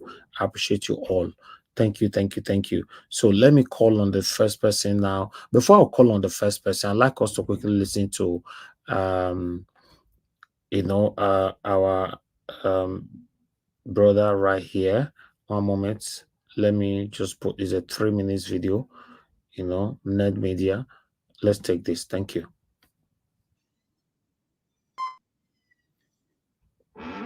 Oh, 1 minute, my people. Let me bring it back again. It's how Tinubu man ran from the FBI in the late 80s and the early 90s. Credit to Bing AI for generating this powerful image. And Tinubu hasn't stopped running. He's still running, going by all the lawsuits he's been filing, trying to stop the release of the files that FBI have on him. Not just the FBI, other agencies of the United States, the DEA, the IRS, many of them. He has asked a court in Washington, D.C. to stop the release of these files. In fact, the condition he's asking the court to uphold is to force the FBI to give him the files to vet before they release it to the public. Imagine the audacity. For the record, these files don't belong to him. They are the property of the FBI and the Justice Department. The same way Tinubu is running is the same way the justices of the Supreme Court are also running. They are in a hurry to beat the release of these files. That's why they have fixed tomorrow to deliver judgment. Yes, what might be the reason for the sudden change of date? The judgment was supposed to be delivered on the 2nd of November 2023, but out of nowhere, for no reason, they just brought it forward. Why the sudden change? The same thing happened at the appeal court. They initially set a date and all of a sudden they brought it forward. Why are all of them in a hurry? How the Supreme Court justices will decide tomorrow is very predictable, going by how the two justices questioned Atiku's counsel on the first day of hearing. It's very clear that they will go for technicalities. For the record, Chicago State University made it very clear that the certificate Tinubu submitted to INEC did not come from them. There's no ambiguity whatsoever. This is how it is proved in Nigerian courts. When an institution that is legally authorized to produce a document denies that document, it simply means it didn't come from them. Therefore, it was forged by the person that submitted it. And the consequence of forgery is disqualification once election is concerned in Nigeria. So any other thing is a perversion of justice, is a miscarriage of justice. Whatever they like, let them conjure tomorrow. Nigerians are not deceived. Nigerians know a certificate forger when they see one. And whatever the outcome of the judgment, it will never change the fact that the certificate was forged. It's as simple as that. The job of the Supreme Court justices is to disqualify someone based on the facts before them. Even if they don't disqualify him, it will not change the testimony of Chicago State University registrar. Yes, he has said it under oath that the certificate didn't come from them, that they never issued him any certificate, even in 1979 when he purportedly graduated. The question the Supreme Court justices should be asking if they want to uphold justice is why did someone who graduated from a university fail to apply to the same university to get a replacement certificate? Yes, he never did it. They said it during their oral deposition that they never received any request to reproduce his certificate. This is the evidence they need. He didn't request for it. They didn't produce the one he submitted to INEC. He forged it. It's as simple as that. So let's all watch the abracadabra they will conjure tomorrow. Thanks for watching. Okay, thank you. Thank you very much, my people. Let me call on the first person that we have on the panel, which is Engineer Francis. Engineer Francis, thank you very much, sir, for your patience with us. I'd like you to talk to us in 8 minutes. Everybody, please, you have to stick with your minutes. Thank you very much, sir. Go ahead. Thank you very much, and thank you to everyone listening. Now, Mr. Elvis, Yes, sir. the war is about to begin. It hasn't even happened. So don't take off your seatbelt. Just make sure your seatbelt is there very tight. This is just the beginning. You know, it's always better to be a slave in heaven than to be a king in hell. That's been my position. So this thing has not even started. The U.S., some people mentioned about the U.S. backing Tinubu. U.S. is not backing Tinubu. As a matter of fact, FBI is fighting for us. What they did, okay, what would have happened if they gave us this information now, and then tomorrow the Supreme Court comes and makes their ruling? That whole revelation they give us will go to the back burner. But let's wait. Let them go ahead and mess up the court system in Nigeria. And then this will now show up and put a big shame on them. So FBI is not fighting against us or backing Tinubu. Now, let me get to the courts. I mean, to the Nigerian system as it is. You know, if you're an enemy of a place, why are you fighting to get a decision making position in that place other than to send that place to Gehenna? Tribalism is not our problem in Nigeria. Uh, Let me give you a good example. Like in my town, if you're driving into my town, you will see a big statue standing right by at that place where it says welcome to wherever. That statue is Dr. Pius Okibo. When he handled the revenue panel, the Okibo panel, he showed exactly that same thing that came from Zeke and Awolowo, which is federalism. He didn't say, oh, okay, now that I have this panel, let me go and allocate everything to my town people. No.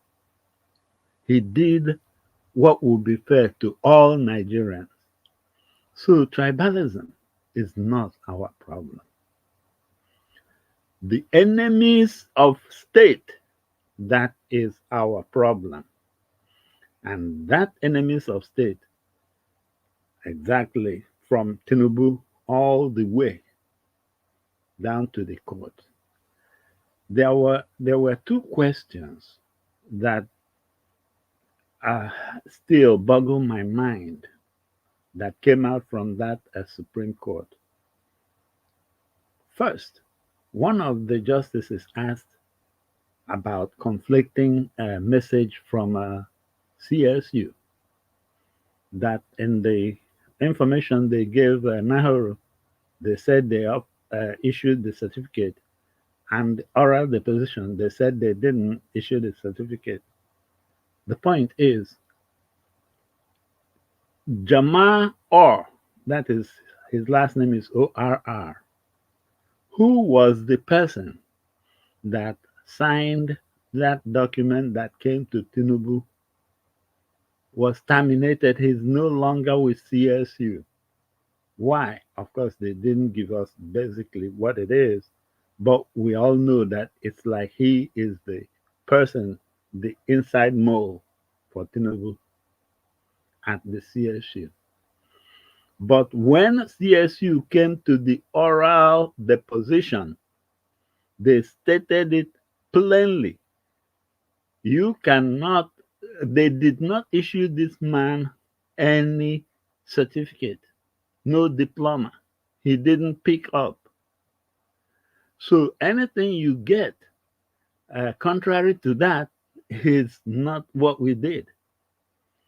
But let's assume that the justice that asked that question Yes, let's assume that the government, the justice that asked that question was in error.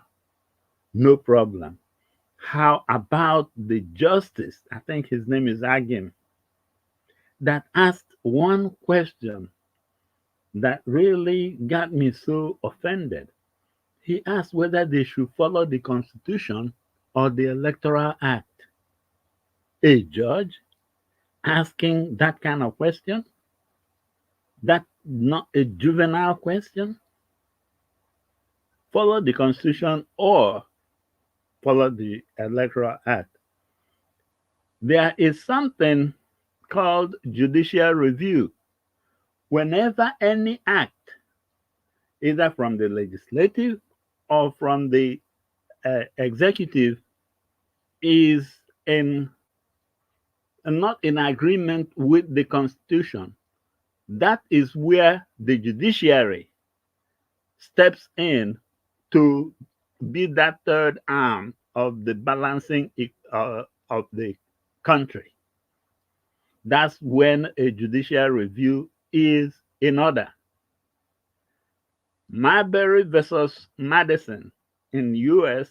1803 under Chief Justice John Marshall.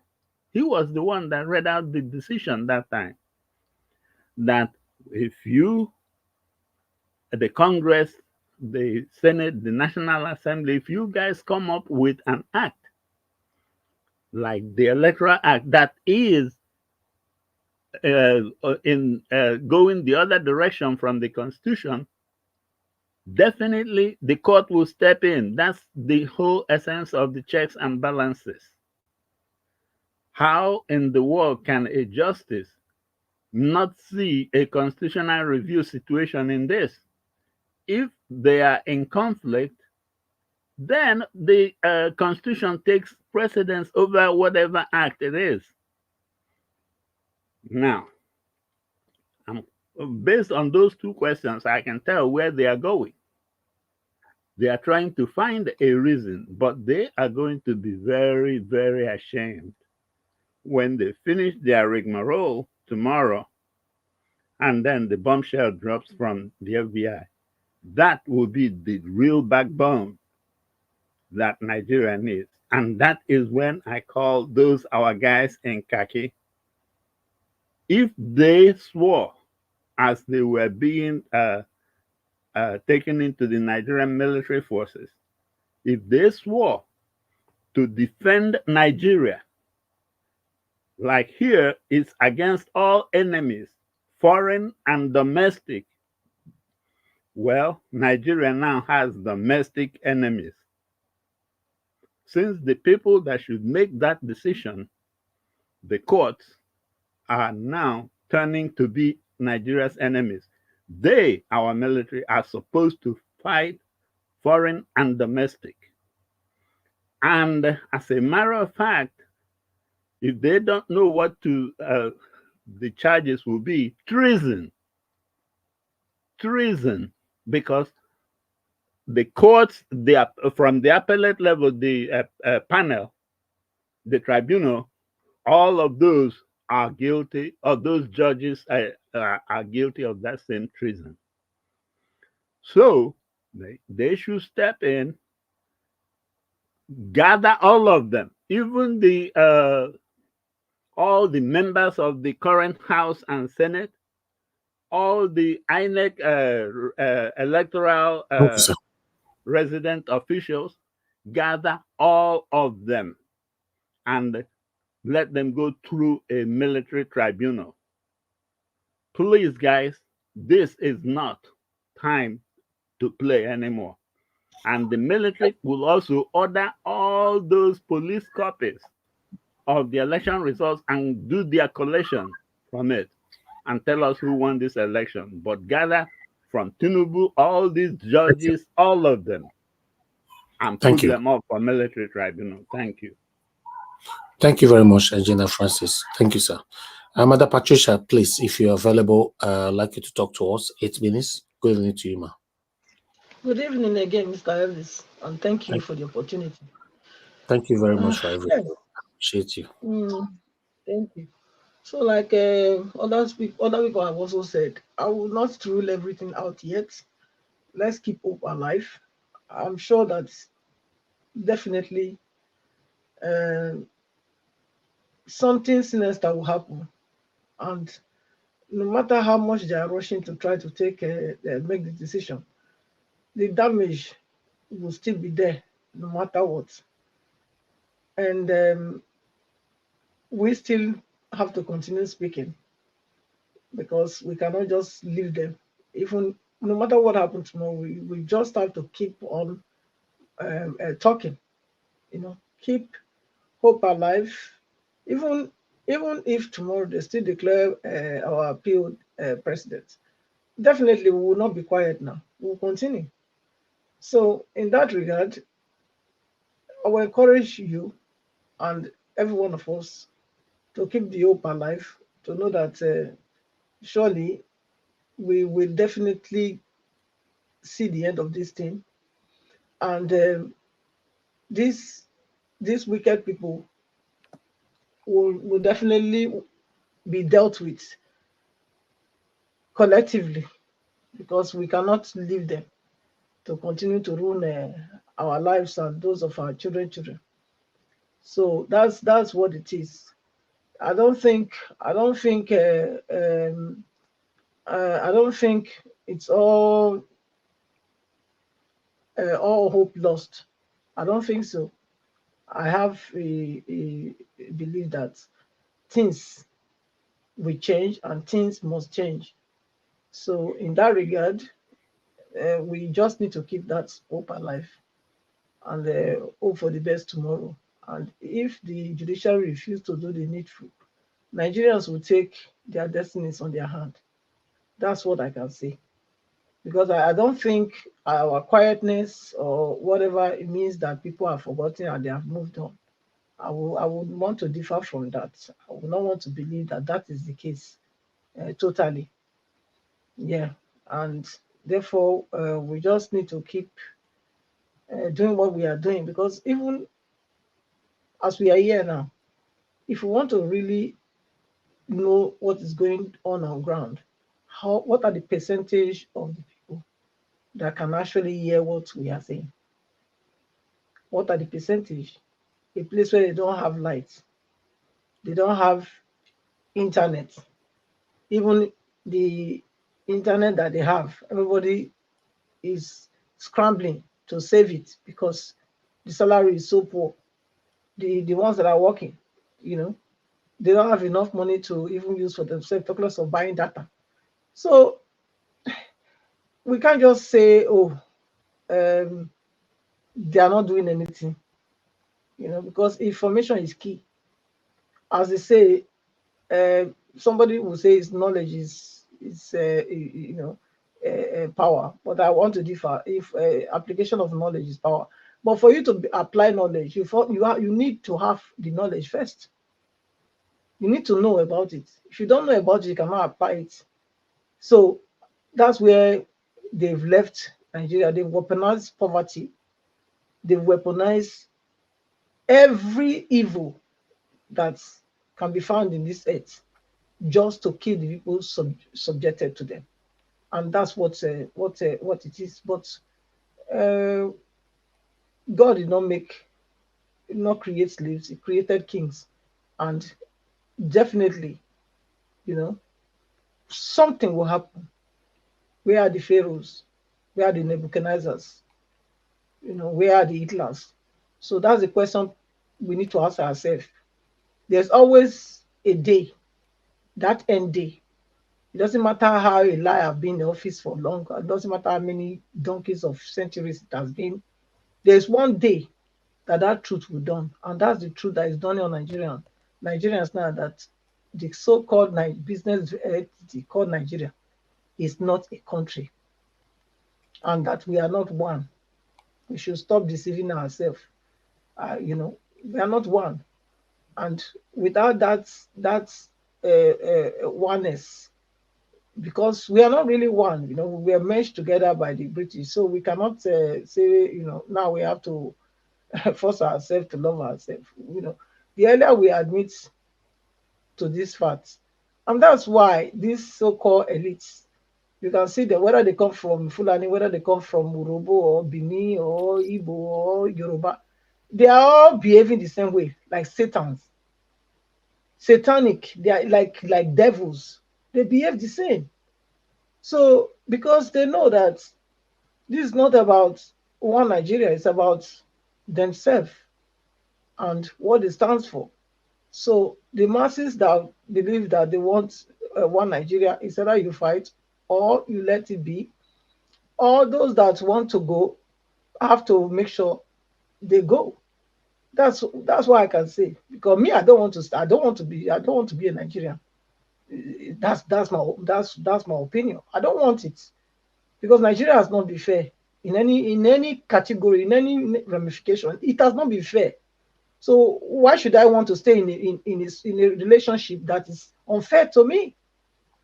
So I don't see any reason. For me, I want the whole place to catch fire and make everybody find a level.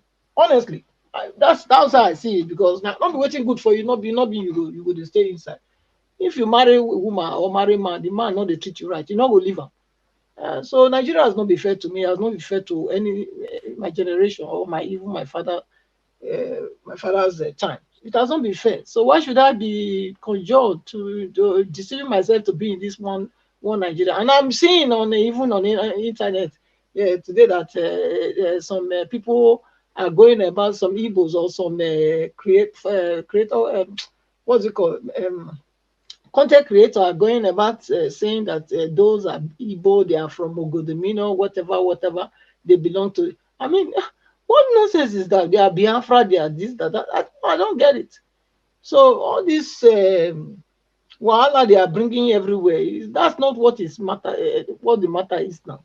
The Thank you. matter is, let's deal with what is on ground and let's divide this place. If we cannot divide it, then let's say it has to be divided. Nigeria cannot stand. That's my opinion. Thank you. Thank you very much, Madam Patricia. God bless you. I appreciate you. Let me come to the next person to speak to us, which is F. Emmanuel. Thank you very much, sir, for your patience. Please, I'd like you to talk to us in 8 minutes. Okay, you're not there right now. Let me move on to the next person. Mr. Chuk Sobibo, it's a good evening to you, sir. It's good to have you on the panel. Please, I'd like you to talk. Good evening, Mr. Elvis. Thank you, sir. Thank you, sir. Good evening, fellow panelists. Good evening, everyone listening to us. And of course, our most important section, the comment section. Mr. Elvis, I just want to use this opportunity, to thank you for everything you've done. The first video you played, when you broke the news, you said tomorrow will be the end of this chapter. Everything is gonna end tomorrow. I just want to use this opportunity to thank you, because it's been a long journey, and definitely we've come to the end of this chapter. This very chapter I'm saying, not the end of what we're looking for. So I want to thank you very much, and also thank your family for letting you, because if they have put pressure on you, you will chicken out. I'm sorry to use the language, but their love and support is the thing that keeps you going. Many of us keep asking you in this very platform, where did you get the strength to go? So I just want to thank you and every other obedient and good Nigerians who have been stand for the truth. For me, I've made up my mind. No matter what comes tomorrow, I don't give up. I don't give up. No matter what happens tomorrow, I still believe that there are sensible Nigerians that will, fight to the last. Make sure that this don't stop. As we speak, I don't believe that tomorrow these people will just come out there and say what they like and go to their bed and sleep peacefully. No, I don't believe that. Because in my language, they said that child that refuses to let the mother and the father sleep, that child too cannot sleep. That's what I believe. And I'm looking forward, and I believe that Nigerians will understand what is going on. It is no more a joke. I had Rufai yesterday said, and some people say it's not about public opinion. And I want to address that this evening.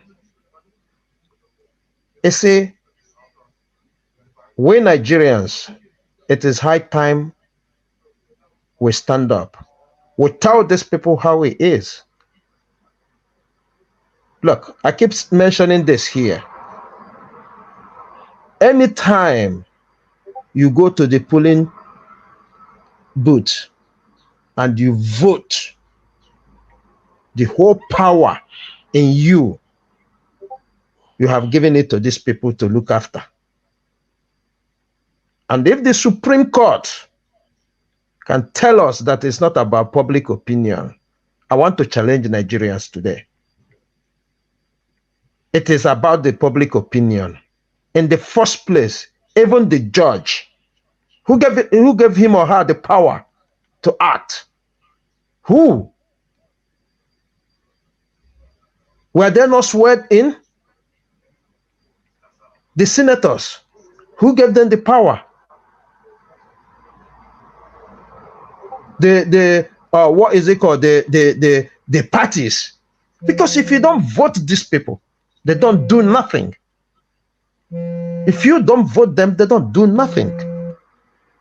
So you cannot tell us that whatever you write, you call constitution, or whatever you interpret, that is gonna be okay with the people. No. When the majority of the people said, this you're doing in my name, I reject it. You can't do that. Except if you're calling for anarchy. You can't do that. It's not my opinion. It is what it is. Who are you acting for? You are acting for me. I am telling you that that thing you want to do, I don't support it. You are acting for me.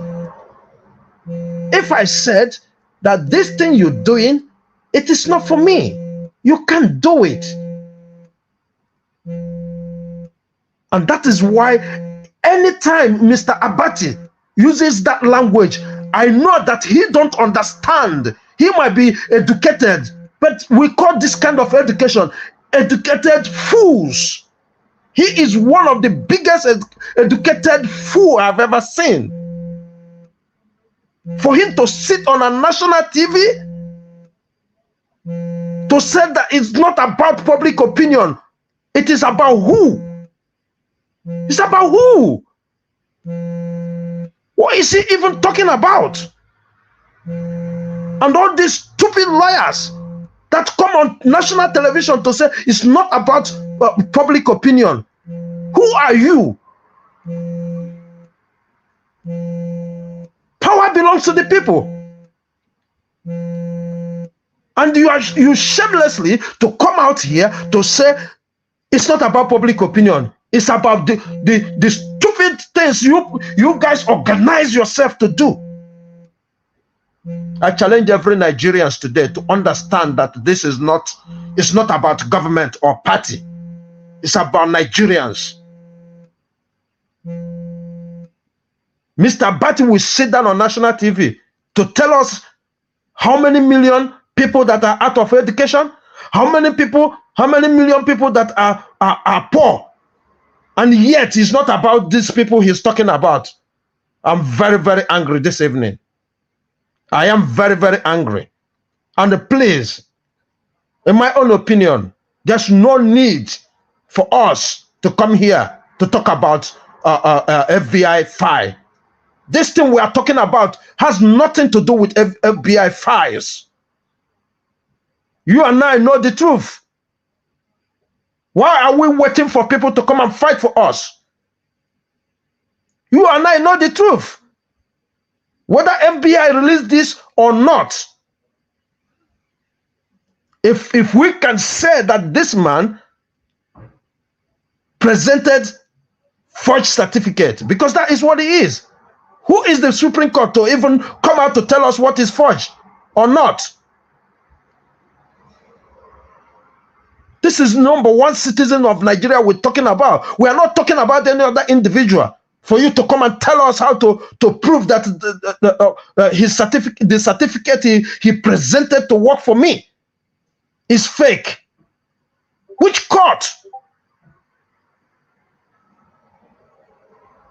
We Nigerians, we need to stand up now. We need to get up. There's no need for us to sorry for ourselves. There's no need. We can't continue to blame FBI. It has nothing to do with these people, please. It has everything to do with we Nigerians saying enough of this nonsense. Enough. Even if FBI don't release the file, can we not see that the 25% is there? Can we not? Can we not see what happened in Rivers State? Can we not see what happened in Lagos State? Why are we trying to make excuses? We can't continue to make excuses. It is about time we stand up to take what belongs to us and put it or use it the way we should use it to benefit each and every Nigerian. We can continue to give excuses. Please, if we can, let us not talk about FBI file. Our eyes should be on the boss tomorrow. It doesn't matter. I don't want to give excuse. They want to fast track it or not fast track it. In a same country, these things we are talking about shouldn't matter. What should matter is, how about the 25%? How about the passport? Did they deny about the passport? They didn't deny about the passport. So what are we talking about? Every time they come on board, they tell us, you don't understand common English. Common English. What are we talking about? The constitutional lawyers, they tell you, what are we even interpreting? What is this about? Every country, you touch a child of 5 years, once he starts going to school, he tells you the law. Police stops him, he said, no, you can't do this. Only in our country, police will buggle you, do you whatever they like, and nobody cares. And we don't think it is high time. We tell these people, we give you this power, and we are taking back this power. That's what we need to do. Please, I'm begging, let us not come here crying, or this or that. We know the people are ready, and they're going to come out. They will come out. They have no place to hide. They will come out. The rain is about to beat us. Should we stand? No, we have to do something. Are you there? Thank you, Mr. Elvis. Thank you, Mr. Chuksobebo. God bless you, sir. Thanks for your kind words and your submission. Thank you, sir. Okay, let me move on to the next person on the panel, which is Madam Ame, before I'll come to Augustine. Madam Ame, please talk to us, man. Good evening to you. You have 8 minutes. Thank you, Mr. Elvis. Thank you. I just have to tell you, Mr. Elvis, you've done wonder. You've done too wonderful. You don't have to calm down and then be weak. I know what it is. Please, you've done a lot since last year till now. We appreciate all you have done. Let them judge whatever they are going to judge. If that is the case, as Sister Pat said that they are now putting it in Twitter everywhere, but Nigeria now Biafra. It is even time we the those we agitating for our own. Who is that? You say what? Go ahead. We have to start our own too.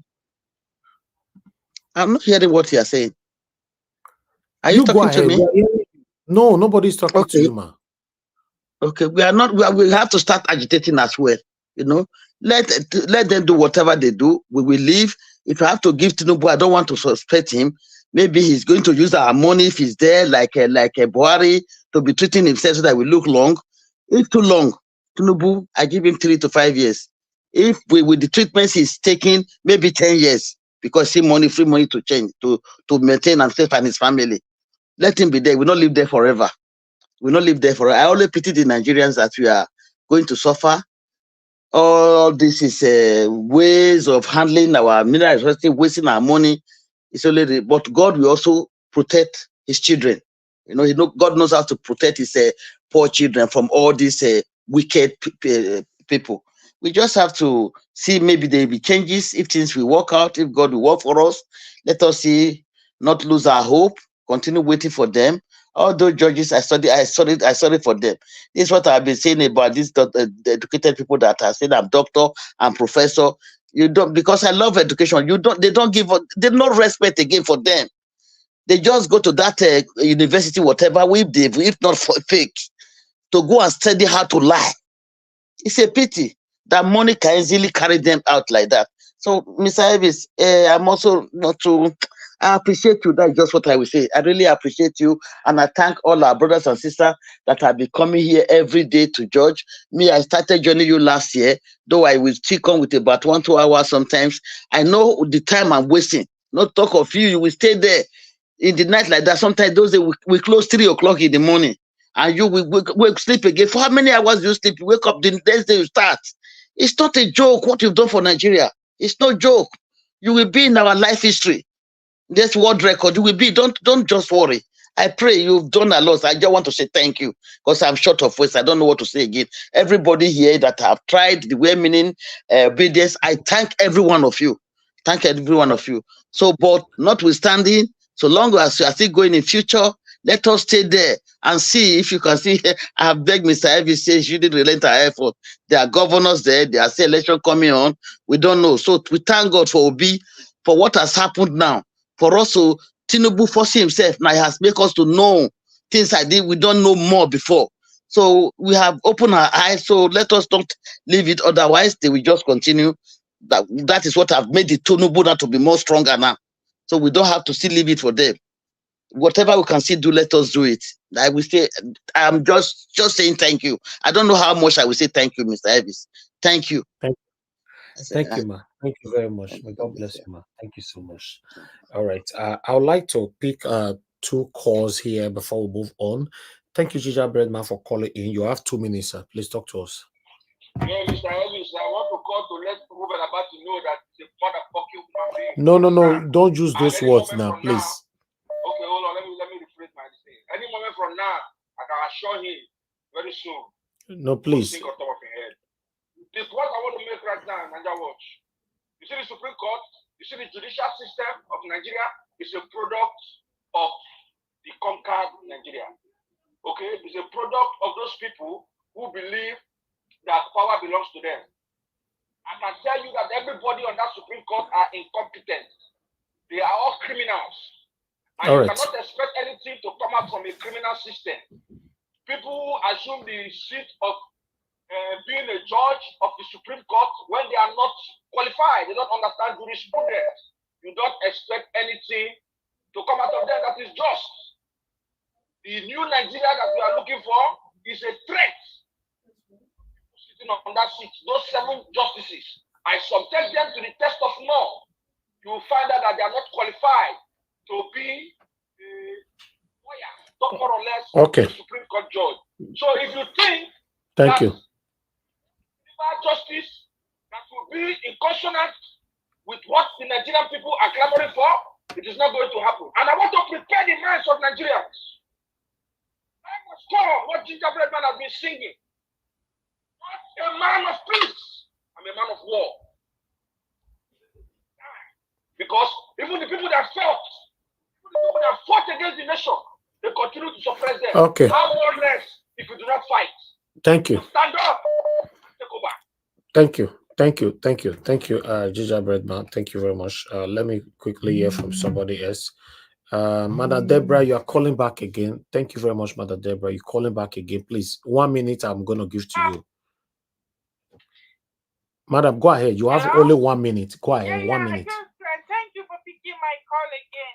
I just want to quickly say that I want to encourage you. I know we've all put in all our efforts, but no matter what the outcome of tomorrow's judgment is going to be, we're still going to continue. We're not going to give up, because that's what they want.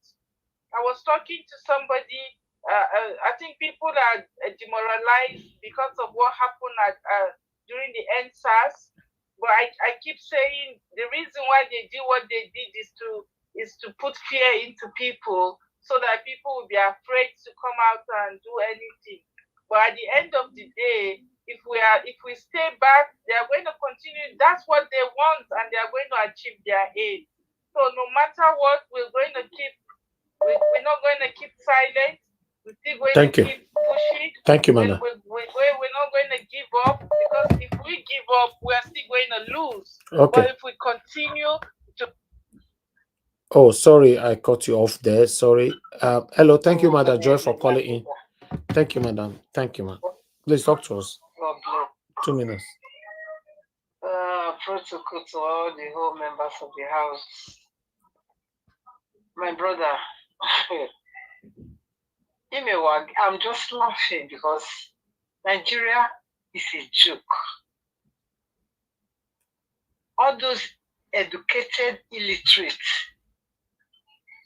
I can't understand what they are doing.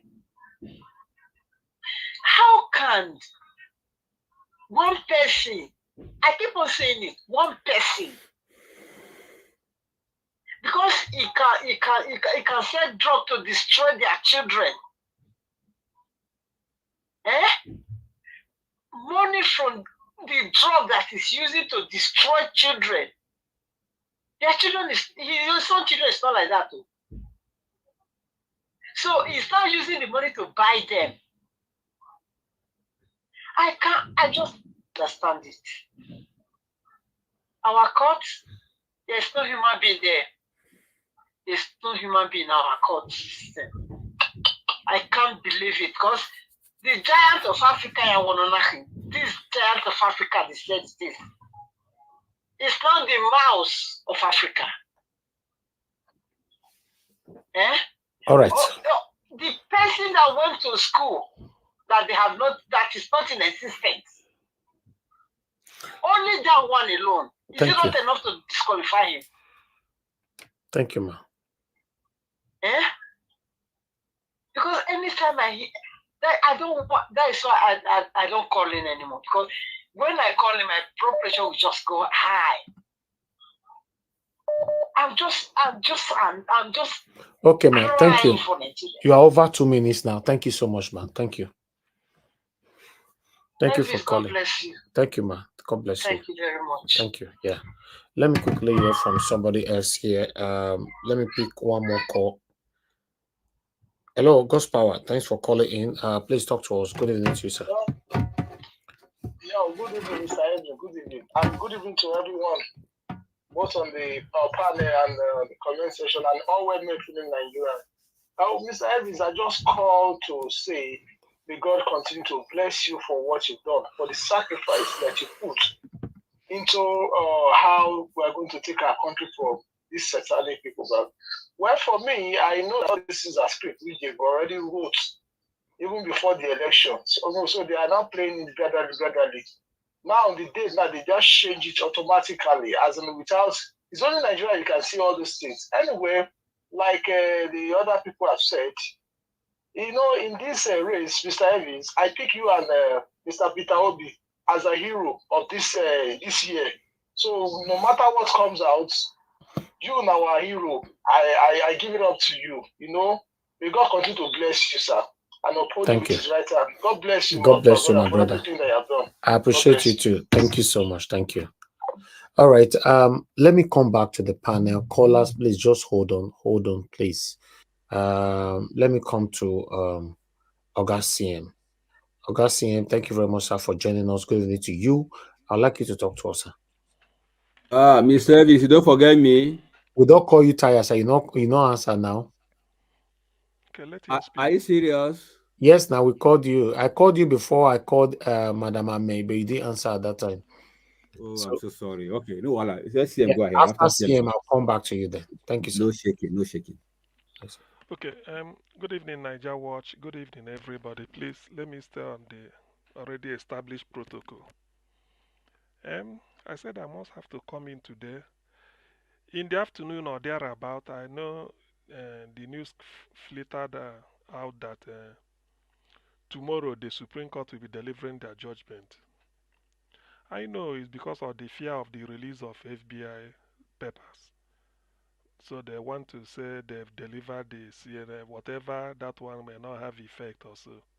We all know it's not that we don't know what is afoot or the plan. We've already known the plan. It's just that people say let's tag along, but we know what their game plan is. However, but that is not the key issue. Self, why I'm even itching to speak to them. One, Niger Watch. The thing is, I think I have to be personal here. I must once again, I salute your gift of clairvoyance. You may not know, but probably you will know later. You see, Nigeria is the most decadent society ever created by man, or ever known to man, and ever created by God, and ever known to man. For you to sit down, look through the crystal ball and select P2B and say, look, this is the man, come rain, come shine. This is the man I will okay, sorry. This is the man that I will support with all my resources, no matter how long it takes. When you made like you let us like you said in some of the broadcasts in the past, when you made that choice, most people did not agree with you. Some people deserted you, which is fair enough. I mean, we're all human beings because Obi wasn't popular. His name is not a typical run-of-the-mill Nigerian politician, or so to speak. He's not a heavyweight, and it does not belong to the two satanic parties of APC and PDP. Then he's in Labour Party. So what chance has he got? But with your own conviction, you feel that yes, this is the man. If we must move forward in this country, this is the man. This man should be at the driving seat. Like I think up to today, you do not even know Obi and on one. But from a distance, and you are not even from Anambra State, but from a distance you analyzed his stewardship the much you can, got the conviction you needed. Most importantly, his sterling character. You said, look, I will stick with this man, whatever it takes. You made that decision and you are still up to this moment. So I think I need to salute that Mr. wisdom. CM, Yes, please. I need to salute. good evening. Yes, Please please. increase your Okay. volume. Oh, Complain they okay. can't hear you. Thank you. Okay, sorry. So I said up to this moment. So today, Niger Watch, I will salute your wisdom, innate wisdom, innate. Innate means you were born with it. Follow come. It's not that you got it through friendship, but I call it innate wisdom. You made a choice. Sometimes I wonder, what if the choice Niger Watch you made turns out to be very scandalous, in which every day you hear people be one scandal or the other. Whether you like it or not, it will bounce back on you. But then, with each passing day, people are seeing the man as being whiter than white and whiter than snow. And that is a credit to you. So for whatever Obi says and the credit people give to him, they also give to you. In my mother tongue, they say, I go talk and safe. Maybe I go put and say, waiting the hungry, a pregnant woman, the hungry, the man will give am belly. So, in other words, whatever credit Obi takes should also go to you because you saw what others probably, maybe did not did not see, or most importantly, you thought what they did not think.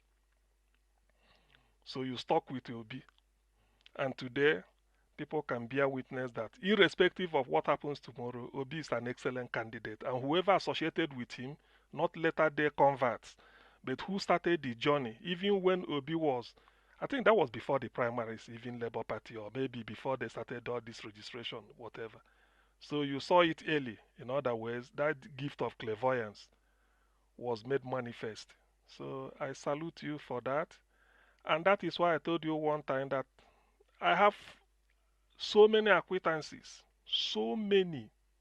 I know many people, they know me. But I can count my friends at the fingertips. Just how many? What I can say this is a friend. So I count you as one of them because sometimes what makes a man, like Martin Luther King says, is not where you stand in terms of well, come and chop. Maybe in terms of difficulty, you made the decision to support Obi. And you convince people, like you made us know, those that left you later came back and say, okay, we've seen it. So that is the convert, and that is a credit to you. So I so much, whatever it is for whatever it is worth. I thank you very well, very much, and I'm quite happy to associate with you. Apart God from bless you, here, Oga. Thank you. I apart from really appreciate you, sir. Thank you. apart apart from coming on Niger Watch, we don't come here to make friends, but I think I've made one, and I've made many, but then you are special. So Thank you, sir. the thing is that this is really because sometimes what it means is that people, if I to be analytical, sort of, one can always say, election is coming in Edo State or election is coming here. Niger Watch, can you look through and tell us? People, you may laugh. They say, not you pick Peter, be tell us Peter, and then we saw through. So it means that you have that gift. Why did my distance stop? So it means that you. Hello, are you here? Please, am I coming out Yes. clear? Yes, you are very clear, sir. Okay, yeah, because I'm not seeing my photo again. Okay, so I said whatever it is, those that are you know that can read in between the lines will always trust your judgment that whatever Niger Watch decides politically, he can read a good character. Forget about who later win. The issue of Supreme Court or whatever, we know Nigerian judiciary is a disgrace, irrespective of what they are going to say tomorrow. Up till now, there are landmark cases that somebody can use to even judge them and then put them to where they belong. But the thing is, above all this that I've said, the people you fought for, Nigerians that you are showing the way so that you are showing the light so that they can find their way through P2B. Do they understand? Does it mean that all this analysis we've been making every day since last year, is it falling on deaf ears? Do they not know what to do? This is about your future. By the way, let us look at it critically. I've never seen where a drug baron became a president. I stand to be somebody can phone in and tell me. I stand to be corrected. I've never seen where somebody, a known drug lord, will be a president. I've never heard that somebody forged certificate in Nigeria. Forged. Not that Buhari own wasn't forged, only that he didn't go. It's not that he went, he didn't go. He entered army with, is it class 4 or something? I've not heard. But this is the first time, and it's international. Look at the reputation of Nigeria today. Can somebody tell me, is Nigeria anything to write home about today?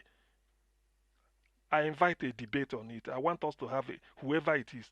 Is Nigerian reputation? Can somebody beat his chest and stand near, what is it called, Wall Street Center in America and bring out your green, white, green, say, I'm in Nigeria, you flash your passport. Can you try that?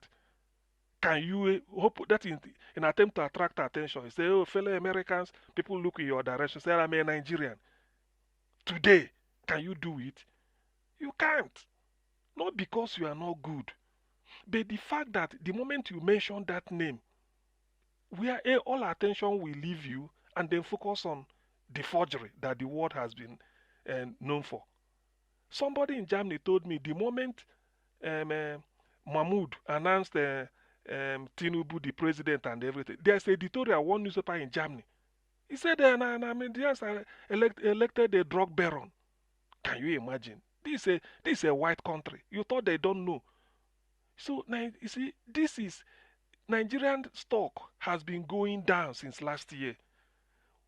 Buhari dealt a heavy blow on the image of Nigeria with all the nonsense. Now this man will now bury what is left. So what I'm trying to say is that look, it is not it's not Uhuru. Even if whatever happens, Peter B gets in. Look, the tax is even made. I mean, the mountain is so steep, he will climb. How are you going to how are you going to how are you going to launder the image of what Tinubu put Nigeria through? Yet CIA, the almighty CIA of America, has not released what they have. FBI.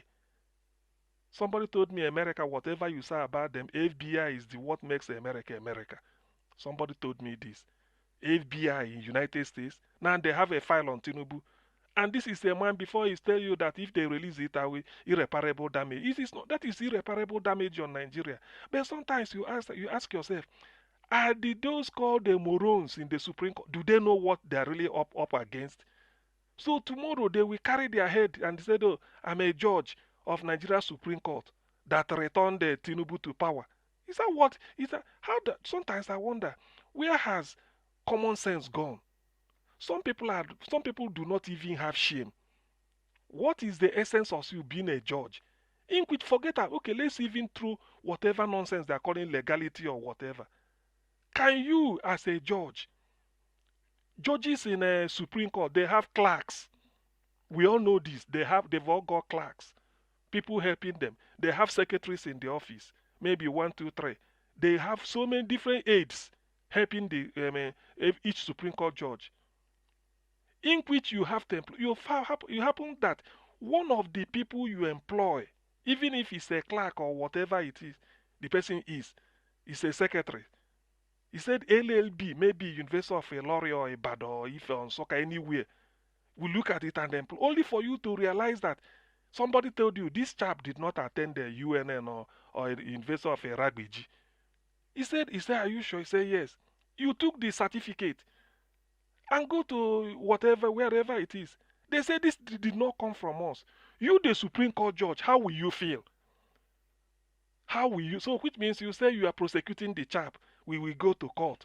The court has to prove. You've already seen it. Will you employ the person? If you cannot employ somebody with forged certificate to work for you, how then do you want to return somebody who forged his certificate and then you want to see him as the head of the executive of your country? And to make matters worse, you will not be the person to say, based on the evidence before this honorable court or this, we found their appeal fails, therefore this thing succeeds. What shame are you bringing to yourself and your own generation yet unborn? You see, because when we talk about this law, somebody will say, hey, public opinion is not public. That Ruben Abati making noise, who is more like a beneficiary of drug. You see, that's how you know them. Whoever is supporting Tinubu must be either a drug user or a drug pusher or both. Ruben Abati and the Buruji Kashamu, what is the difference? Somebody should tell me, what is the difference between Ruben Abati and late Buruji Kashamu? You can't tell me that you cannot tell me, you can't separate them. You cannot separate Buruji Kashamu and Ruben Abati. What is the connection? Drug, narcotics. That is what is connecting Ruben Abati and Buruji Kashamu. Ruben can never claim that he does not know that Buruji Kashamu is a drug baron. That's what we are saying. Now, Ruben Abati, in your decision, can you employ somebody with forged certificates to work for you, even when you discover? Why is it that when we come, we just want to talk of, when they talk of this law, as if law is 500 million miles away from us, just narrow it to yourself. In science, there's a disease called, in medical science or clinical medicine, there's a disease called syphilis. The chap Who brought the cure for syphilis? It's a venereal disease. In an attempt to know, to be able to monitor how the disease is working, he said, how do we describe it? Different stages and the symptoms and the effects. The guy has to infect himself with syphilis. Day one, he will write something down. Day two, day three, day four. Then we started allowing it to advance. Then he started treating himself so that he will now write it. That is to tell you that he really want to know what it feels. So Ruben Abati, can you employ somebody with forged certificate? What if tomorrow somebody goes to University of Calabar and say, Ruben, and tell the Arise News, this boy you are looking at, this old man that is just here trying to make a multi-woman man. Say this man did not attend Calabar. He didn't go to Unical. We've been there. What will you do? You will say, let's go to Unical. Until University of Calabar says you attended, that the certificate you show to Arise came from them, that is when you will have your rest of mind. But since they've not said it, you will be waiting, said, let somebody say it. But in Tinubu's case, they said it did not come from them. And yes, we are still talking nonsense. Somebody is talking, what law are you proving? What law are you proving? Just bring it close to yourself. So, to me, my only this thing, sort of I have a sense of foreboding, and I know why. The thing is that I don't know why I keep saying it in Julius Caesar. I think when Casca they want to conspire to kill Julius Caesar, they went to Brutus say, look, where are you sleeping? Why Rome is burning? Try to talk the man into it. He say, into what dangers are you leading me, Cassius? That you will make me look in me. That is that which is not in me. So you see, these are the type of. So I'm telling Nigerians, why are you people sleeping? Nigeria is burning. Don't people know what to do? What proof do we need that the man there is the worst of us? This is the man that forged certificate. Before it was a muchi momo. Now, Chicago has said whatever Tinubu gave to INEC, it did not come from them. So who else did it? Is it not forged? And this is a man that said he graduated from a secondary school, Government College Lagos, in 1970. Yet, the foundation stone of Government College Lagos has not been laid in 1970. The school started 1974 admitting students year one, which means the first graduate should be after 5 years then, which is 1979. Yet Tinubu graduated 1970, and yet all of us are keeping quiet. Ashewaju, you win power, you win this. Look, this is I wish, sometimes you wonder, then why should somebody aspire to be a professor in Nigeria? Why should somebody aspire to go to school? This is a clear case. I mean, there's no way you can slice it. It's terrible. And Nigerians are just sleeping. They don't know what to do. Mesoma did her own. They said, the Jump said, we don't care whatever she's saying. That thing she's waving, didn't come from us. Everybody say, hey. Chicago said whatever Tinubu is carrying didn't come from them. Why are Nigerians still sleeping? Just to speak, why Rome is burning? Why? So all these things they're saying, you see, sometimes when you look at, he said, you now start to wonder why the white man will look at us and say, look, these people, they just shake their head. No Nigerian, I bet you, be you anybody, I can stake a bet. Come out where the gathering of white say, this is my passport, I'm a Nigerian. Raise it up, people will look at you and then turn their face away. Or go to any airport, Brady, even if you have your visa, as you are even going, you want to enter, you get to go to let's say JFK. As you are ready, just say I'm a Nigerian. People, it doesn't mean no. They may look at you and say, okay. But then now the way they will look at you and say, look at these people. Why are they coming? Special searching. Is that what we are? Is that what we've been sentenced to? That now we've been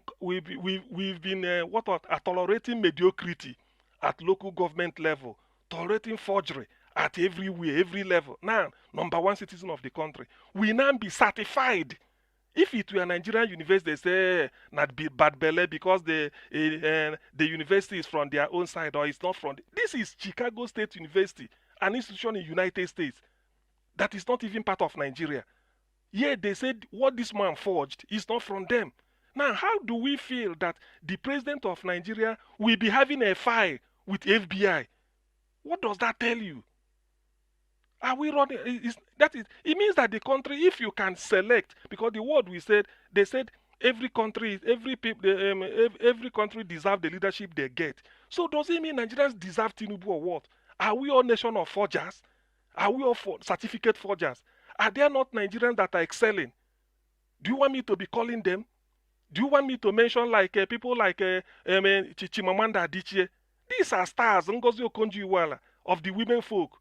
Arumote, there are many of them.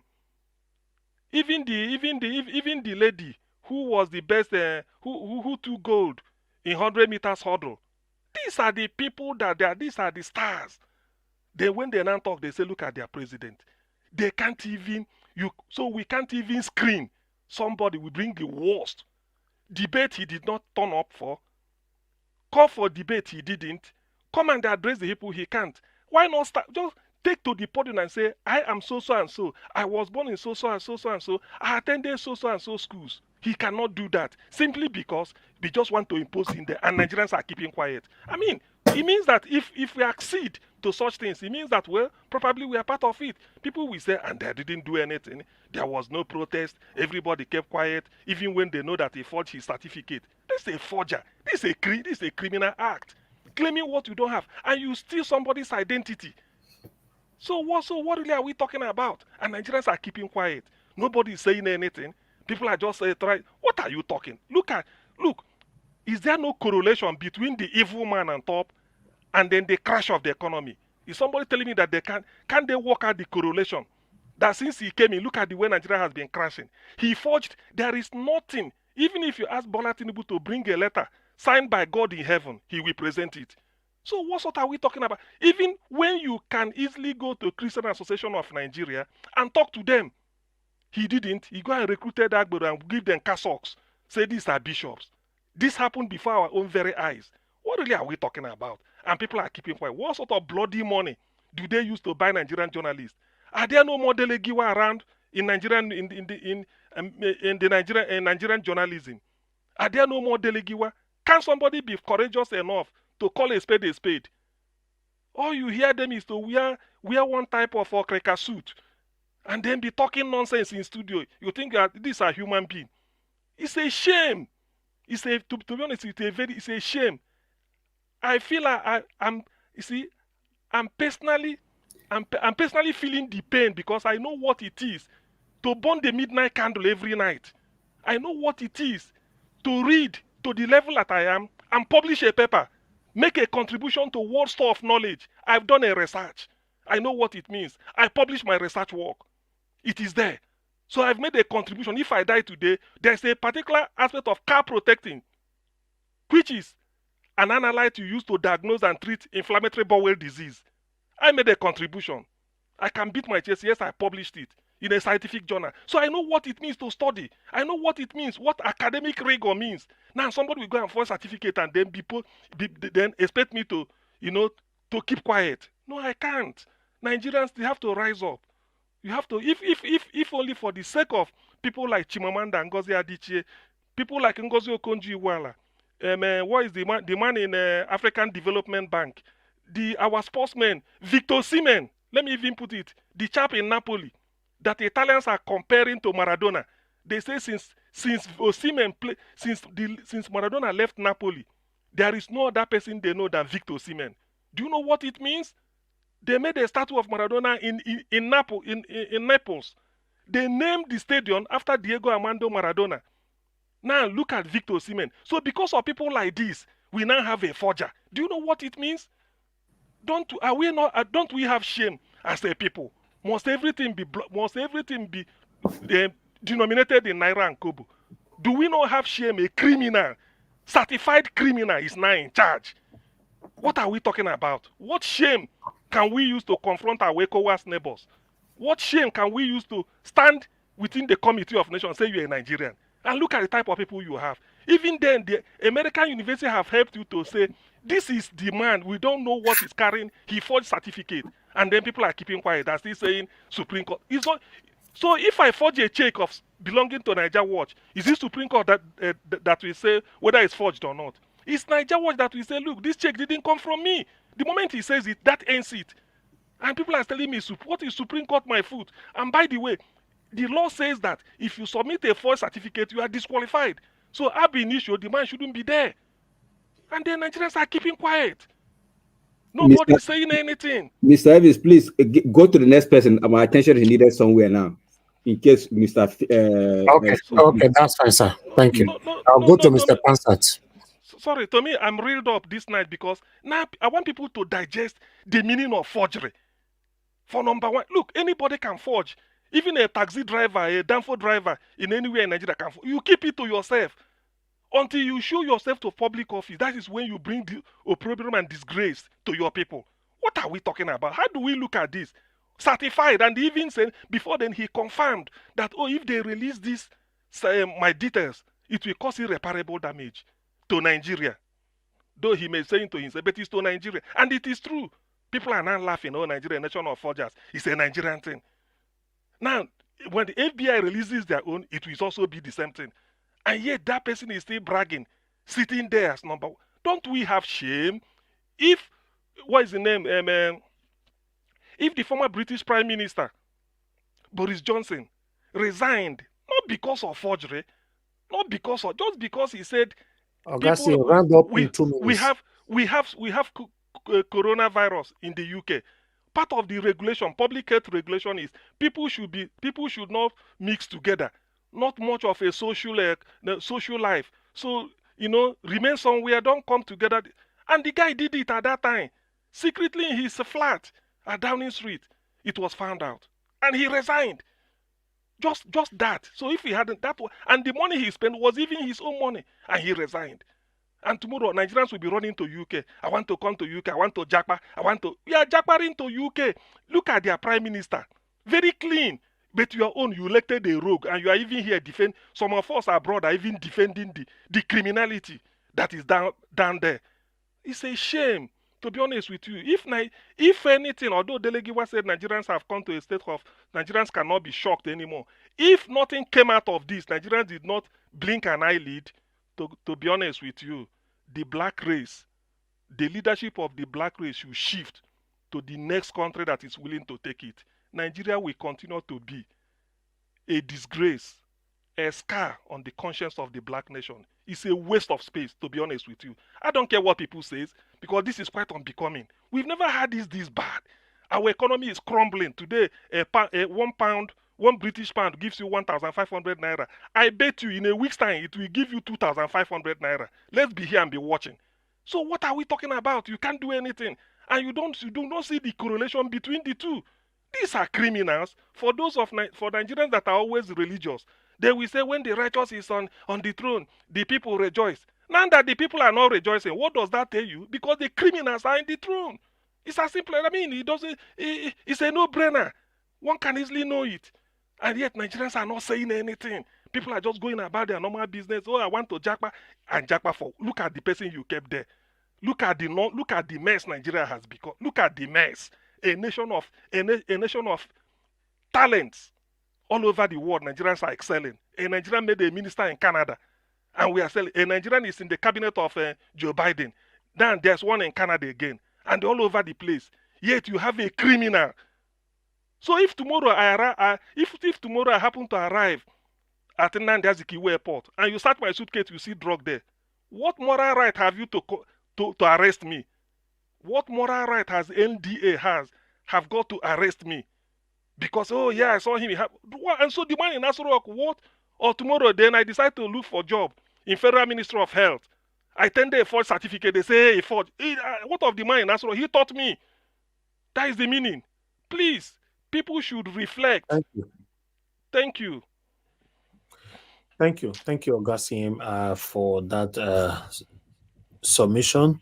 Thank you for your kind words, your encouragement always. I appreciate you. Thank you, sir. Thank you.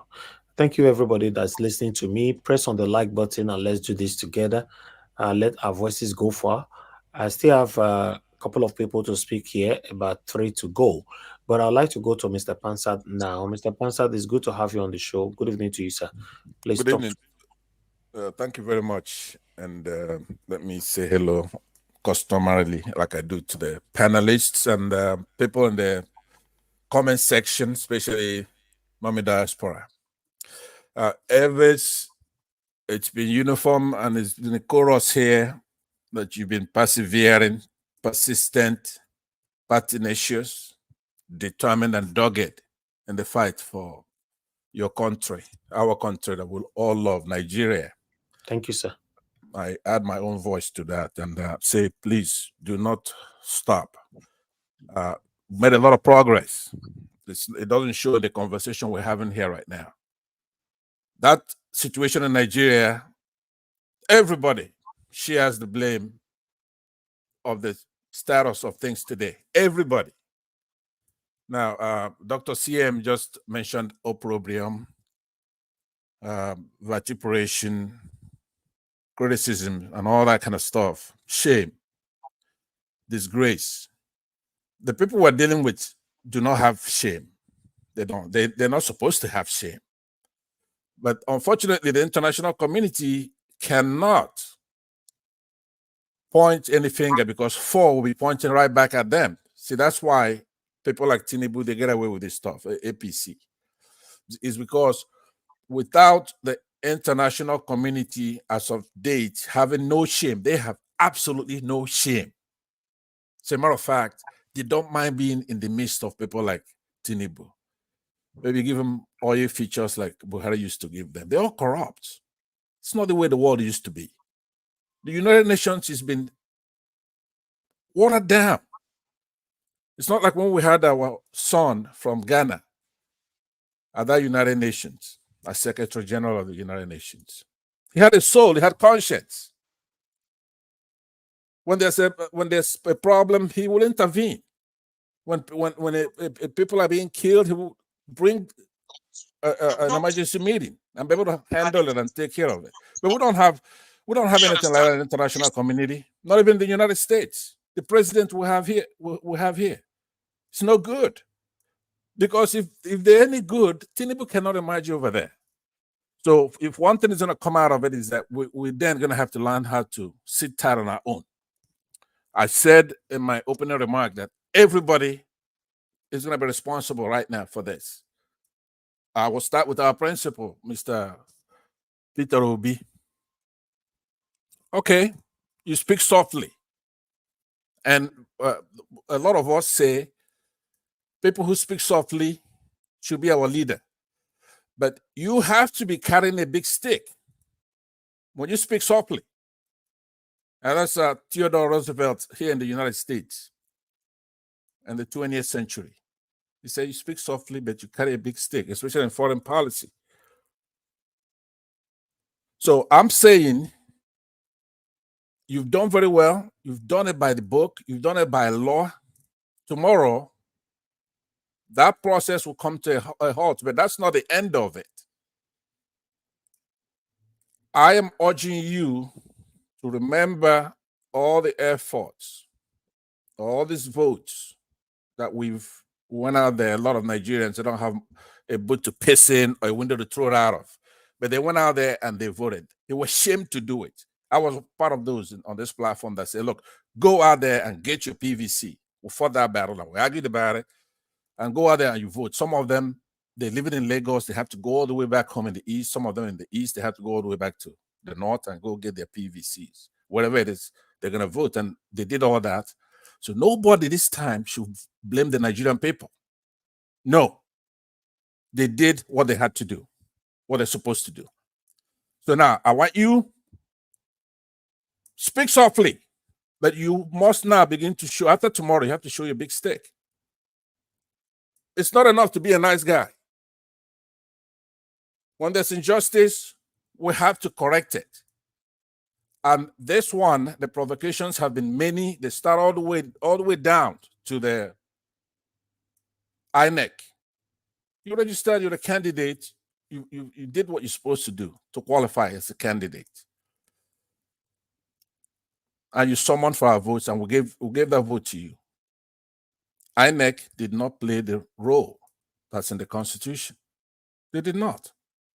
They went around, they educated everybody that they're going to transmit that result electronically from that polling unit to an IREV somewhere. So we could view it and make sure that it rhymes with what was collected. The data is there. So it's not even a question. There's no argument about that. You're supposed to use that beavers to transmit those results. They turned off the beavers. That, sir, is unacceptable. It's unacceptable. Every Nigerian knows that. So if I have time, I'll talk about what should happen because of that. That is actually where the disrespect comes from. We spent 400 billion naira. Nigerians don't have any money to eat. A bag of rice is a lot, 50,000, 60,000. I don't know what the hell it is. So I'm saying to you, you do have a responsibility now, because a lot of us supported you based on faith, your character, a person who has empathy, hard worker, unstained, not only not corrupt, but incorruptible. And I've said on many occasions that you, sir, you're the best that the continent had proffered. And I say, probably better than anybody else has proffered. You're better than Obama, for example. But it's not enough if they take this mandate away from you. It's not enough. Strategically, I believe they should have formed the government that night that they turned off the beavers, because it's up to them now to prove that you didn't win it. So now I go to Waziri Adamawa of the PDP, and I say, sir, you have a responsibility here. What kind of Muslim are you? Your people do everything by violence. You don't obey the laws. What kind of Muslim are you? They say you're not a Nigerian. You have to bring your people to the table. If this election is rigged, and I believe you think it's rigged, you've come here to the United States and you defeated Tinubu over here where there's rule of law. And we're proud. I said, okay, look, nobody is all good, nobody's all bad. Here's Atiku doing what it's supposed to do. And you came here and you won. After everything they tried to do, that certificate was shown to be a forgery. The school denied that they didn't issue that. Dr. CM just said it. They didn't issue it. So it's a forgery. So now we know that. You, sir, you have a responsibility. Use some of that your northern Muslim hubris. If there's a chance the Supreme Court would do the right thing tomorrow. Maybe you won the election. Who knows? But we have to know who won the election. If we don't, they need to rerun the election. So in that case, I'm on your side. There's no way saying that Obi won the election, even though we believe that he did. But you may also have won. But what do they have? Let's say Shigumi was the governor of Kaduna State, former governor of Kaduna, El Rufai. What kind of Muslim are you? Why do you have to go legal this time and play by the rules like we've been asking them to do? Don't play by the rules this time. Do it the way you guys do it. Show them that you're really a Muslim and not a Muslim. Don't try to be legal now. Now, I've said to Nigerians, all of us, we must not carry on unless we know who won this election. If it's Tinubu won the election, he should continue. If he didn't win the election, he should not. This is the talk. After today, I'm no longer going to be talking. I'm no longer going to be on the panel talking about anything. There's no need to talk. What am I going to say? You know more than I do.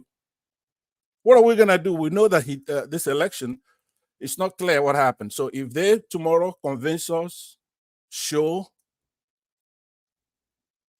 reasonably, legally, who won the election, we will accept it. But if they don't, if they do it disrespectfully, for example, the court comes in tomorrow and they say, hey, look, we're throwing out these appeals and we're going to give you the reasoning letter, the judgment, the opinion is forthcoming. We should all hit the streets. And do not think that 10 people cannot start it, one person cannot start it. Go out on the streets. Do it legally. You have the right to demonstrate. You have done everything by the books, and I'm proud of every Nigerian from northern Nigeria, southern Nigeria, eastern Nigeria, western Nigeria. We've really gone through the democratic process, and you guys should be commended. Things are hard in the country. You registered, you voted. It's time for us to demand some respect from them. They owe us telling us what happened. And I know that's this is a show I would really like to go on and on with sequels, talking about the consequences. But I'll go ahead and leave it right there for right now. Thank you, Elvis, for enduring that. Thank you. Thank you very much, Mr. Pansa. Thank you. We'll come back to you. I appreciate every one of you right there. I'd like to quickly move on to the next person so that he can get to everyone on time. You know, we have James K earlier on. I think you left. Oh, James K, you already left. Okay, that's fine. Okay, let me come to Mr. Alex. Mr. Alex, it's good to have you on the show. Good evening to you, my brother. Let's hear from you. Okay, Mr. Alex, it looks like you're not available right now. I am very available. More available than MTN and Glow Network combined. Don't worry. Thank you, my brother. God bless you. Yes, thank you. The submissions of my great panelists has been very touching. I've been listening all along, especially Mr. CM and Mr. Pansat. And yeah, Mr. CM was very passionate, and that is what actually brought me on board. Sometimes I just want to listen and learn, also write down things from people. People just think we are mobile encyclopedia. No, we learn. You know, a wise man listens. A fool is quick to speak, you know. So for me, most of the questions Dr. CM was passionately asking, I want to answer some of them. Well, we have a country where people are quiet. First of all, let me stand on the existing protocol. And those on the comment section, I greet you. So it's not mechanically bewildering. It's not something you should be surprised about, that we are where we are. When you have a country where more than half of the country, or a part of the country, they have 10 to 15 million out of school children, what do you expect? A country where a set of leaders of particular region, they lie to their vulnerable ones and their talakawas, the poor ones, that education is a crime or is a sin against Allah, and they take their children to the United States and the UK for bachelor's and PhD, and they even celebrate them online. What do you expect? When a country where a part of the country celebrates cow more than human life, what do you expect? When you have a country where a part of the country give their 11-year-old daughters out in marriage, what do you expect? Against the laws of biology, what do you expect? When you have a country where abuse is prevalent, a country where we have, Sharia law and the Nigerian constitution, what do you expect? A mango tree can never give you coconuts. It's been coming. It didn't start today, Dr. Sia. Why people are quiet is because a man from that same region called Professor Mahmoud, representing the oligarchs, the northern oligarchy, who have been quiet over the killing spree of Buhari's government. Even when a whole railway line was kidnapped, citizens were bailing themselves. Modern day slavery. A country where leaders from a particular region sponsor raping of women, kidnapping, taking lives on a rampage, and not single arrest till tomorrow. That same region produced an INEC chairman.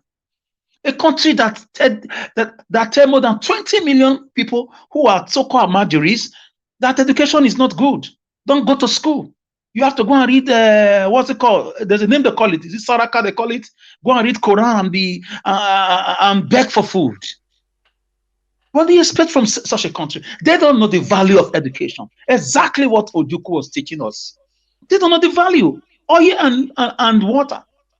They don't know the meaning of development. They don't know the meaning of history. They don't know the meaning of generational, legacies. They don't know. Maybe they know they have been satanically wicked. They produce a so-called professor who we should be investigating thoroughly just now, in total. That switched up beavers, that collected allegedly more than $120 million from a drug bearer,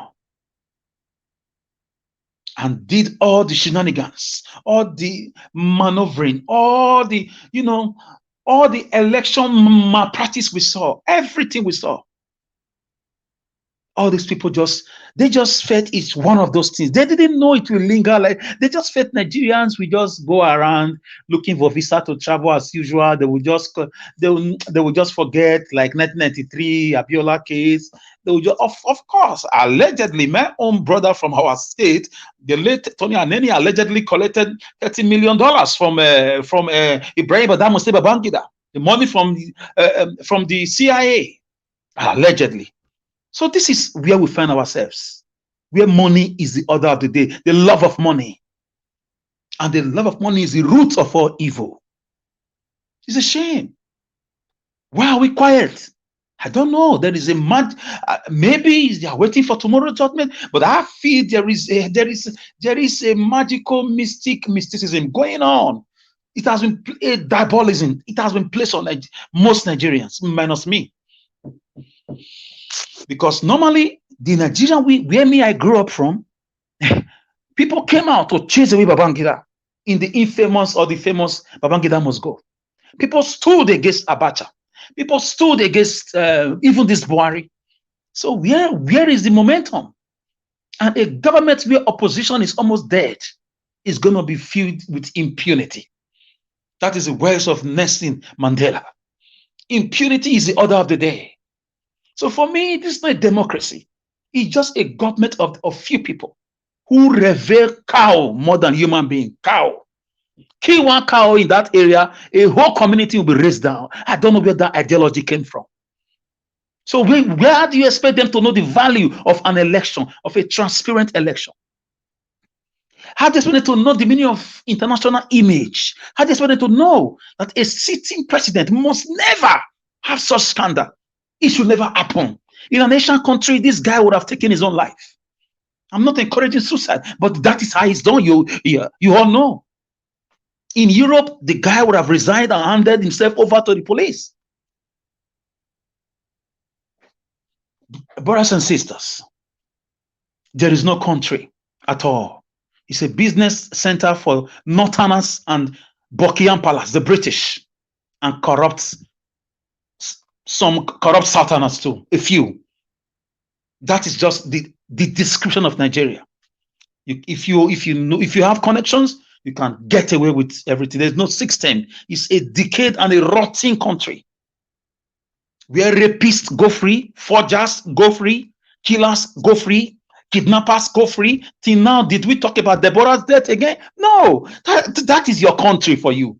Let alone a certificate forger. Come on, that's a murder case.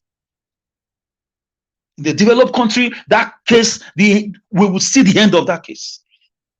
If a country will value cow more than human being, we value cow more than children education, we value cow more than a girl's right to free education, a girl's right to adulthood before marriage. Come on, what are you expecting?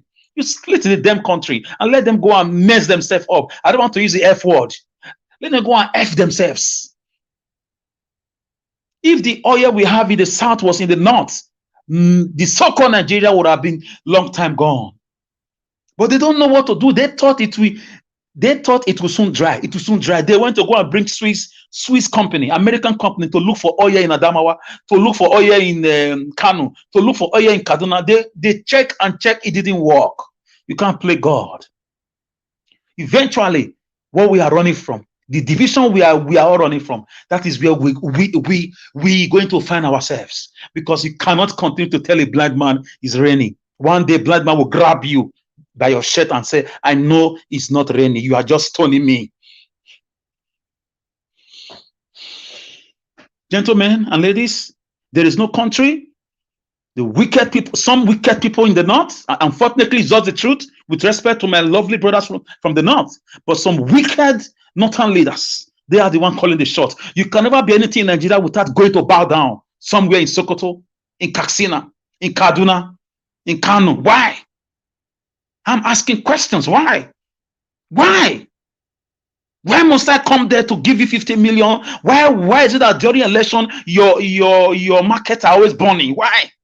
Then I have to go and donate money, 100 million. Before election, you hear of markets burning across the north. Who burns those markets? Trying to test people's loyalty. So you think such country, we have a transparent election? They will know the meaning of having a number one citizen, a citizen being a certificate forger, a drug baron, with dual or triple, quadruple identity crisis or cataclysm. No, it's not a country. Bafemi Awolowo described it so perfectly to BBC when he was asked if Nigeria is a nation. He said, no, Nigeria is just a mere geographical expression. It's as a then in the 1950s and 60s. So let's prepare ourselves for the great division if Obi will not get his mandate. If beavers will not be switched on and the election results collated again because the information is still there. Till today, because the technology is very strong. Till today, it's still there. They couldn't do anything about it. It's there.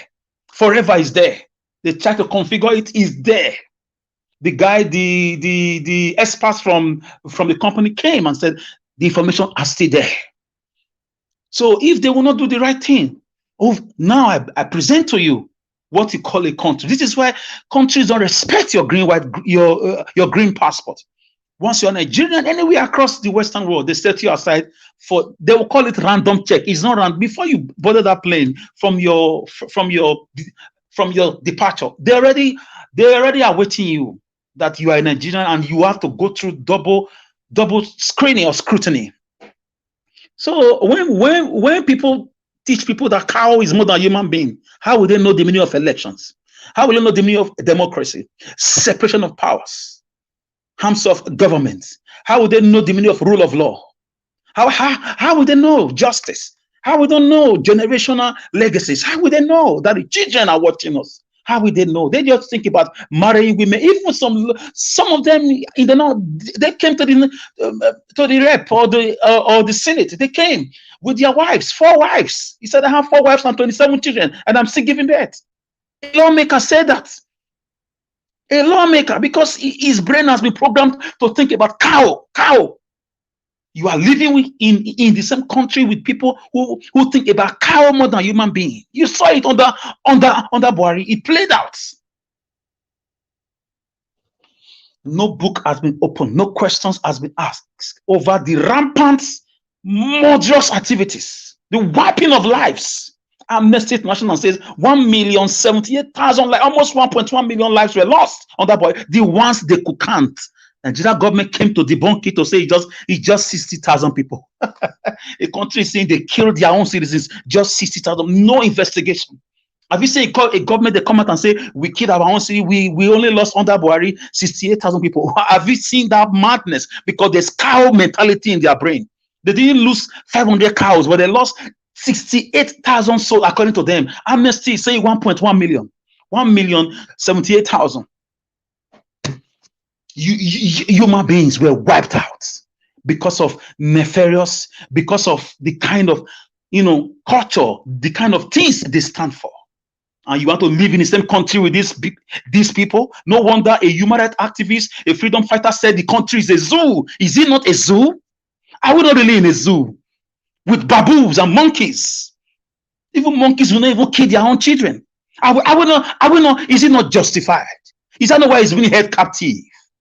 I don't know him, but his words are everything he said, who plan and thinker have come to pass. Of course, the man we call Buhari has run away now. He's avoiding camera since he left office. Nobody's asking questions. Who really was in Aso Rock from 2017? Those are the kind of people you have. Now we are hearing they are recruiting 11 years old children into the NDLA in the north, and we are just quiet, and we think these are human beings. If you want to develop, You have to meet people of like minds. The country needs to split immediately. Let those who want to build their country build their country. Those who want to sleep with cow all their life, they should sleep with cow all their lives. Cow and meat is beef. I cannot worship cow. My goodness, how did we end up here? May God bless Odumengo Ojukwu, great historian. Took the book by the horn, used his father's billions to wage war against this murderous herdsmen. We are coming. Some of us are coming. Just a matter of time. We are coming. And I shall leave it here. I'm very sad. I'm very sad. I'm being provoked. Thank you. We are coming. Thank you, Najawash. Thank you, Mr. Alex. Thank you, my brother. I appreciate you. Thank you so much, everybody. I'd like to come to all right. I'm not sure if Mr. F. Emmanuel is ready, so I have to go back to the way it is on the table because I don't want to stay here for so long today. We're already approaching 4 hours now. So let's have a final submission, everyone. We have a full house. So I'd like to come to the first person that spoke first, which is Thur. Thur, thank you very much for your patience. I'd like you to talk to us. Thank you. God bless you. Let's do for 5 minutes on the final submission. Thank you. Okay. Right. Okay. Thank you. Okay. 1 minute, please. 1 minute, please. 1 minute. Okay. Right. I'd like to say something because I hear a lot of things, a lot of comments, which is a general comment, and I can understand where we're coming from. I hear people insulting Hausas, Hausa Fulani. See, listen, you when we No, I said they're leaders. No, I excuse me. said they're leaders. I'm not addressing you, please. I'm just making a clear statement. If you just listen and you understand what I mean, they are good Hausa Fulanis. They are good Hausas. By the way, Hausas are even marginalized in the north. If you understand the politics in the north. Now, a lot of people are not talking enough. They love their youths that are being gradually vocal. But we cannot just throw in a blanket statement like Hausa Fulani, they're sleeping with their cattle. I think that's disrespectful. Let's be calculated and intelligent in the way we make our statement. I know we are very upset. Nobody's happy about what's happening. I know good Hausa people when I served Nigeria. Okay, that were my colleagues. I know they're very good people that are not very happy with what is going on now. Now, we keep calling for coup and all that. Listen, it's not a straightforward business. It's so complicated. It's very, very, very, very complicated. Now, people might say, okay, all Hausas are bad, Fulanis are bad. How about our Igbo people? How about people like Uzodinma? Is it not even worse than an Hausa person that sold out his people and killing his own people? So it is now time that we need to call out people individually. If you're bad, I mean, we are all responsible, like Uncle Pansat said. We're all responsible for all this mess. You see, we shouldn't be protecting my criminal is my criminal because he comes from my state or my community and all that, and we should not mention and all that. All the time, all I hear is Hausa Fulani, Hausa Fulani, Hausa Fulani. Yes, I know. Yeah, over the years, some bad people have come, but there are some good people. Anyway, albeit, let me just say something here. What we don't understand is the America probably needs Tinubu there because they need a stooge in Africa. My brother, I'm sorry. Please, can I ask you a question, sir? Please don't allow me. Can I finish, please? Can I finish, please? I just want to ask you a question, I'm going sir, to please. I'm going to lose my thoughts. Can I finish? Can I finish, please? Thank you. So America needs a stooge they can control in Africa. So it serves their best purpose for Tinubu to be there. That's what we need to understand. This is international politics. Remember, people forget quite easily. Remember, this guy was gearing for war to take our soldiers into conflict in Niger. Do you think he's acting alone? Have you thought about it? So whether FBI or whatever file, even if they decide to even beat the Supreme Court and release everything tonight, it makes no difference. People don't care, except we come out. We should all be ready, even people in diaspora, because all of us here, we talk and talk and talk and talk and talk and talk and talk. When it kicks off, how many of us will be willing to buy an air ticket and go down to Nigeria and join the struggle? Many of us will go under the bed or just be watching telly. That's it. That's the reality. I'm saying it as it is. I've seen a war in my life. It's not a nice thing, but it's right now. If he has to come down to war, so be it. Because these people are not ready. They are not ready to let go. Like what I said earlier when I first spoke. They are not ready to let. They are already planning for 8 years and beyond. The only way you can stop these people is by force. So let's just start calling out people individually. Let's start. I mean, MC Oluomo lives in the States. For the people in the States, why have we not found out where he lives in the States and go and picket and go and speak to the Congress people that a criminal lives here that is supporting, that he lives in America, that is supporting evil in Nigeria, and call him out. I was reading the other day in X and all that he's been contracted to look for David Hunde and some of his talks to take him out. And we're here, we'll talk and talk and talk every day, and we'll be abusing them. See, let me tell you, years ago we used to think that some of these northern rogues are stupid. They're not stupid. Do you see them talk? They're not talking. They're not talking. All right. Thank you. Thank you, Tune. I would like to come in here before I call on the next person. Okay. According to your submission, Tune, I think I will agree with you 50%. You know, the area where I will be agreeing with you is that yes, let's start calling out people individually. You know, that's my stand right from time. You know, generalizing is the biggest thing that I fight against all the time on this platform. You know, one person cannot do something, then we generalize. One person do something, we generalize. Oh, do person, if I do bad on this platform today, do people are bad. If CM do bad today, all Igbo people are bad. If give us a man they do something today, all Yoruba people are bad. If Madam Busy Brain do something, all Hausa people are bad. No, no, no, and no. You know, let's learn. I really want to support Tune on that. That we must call people out individually, because we have a lot of satanic people in my own state, Edo State. Oshomole is satanic, Wike is satanic. Many in every state, there are satanic people everywhere.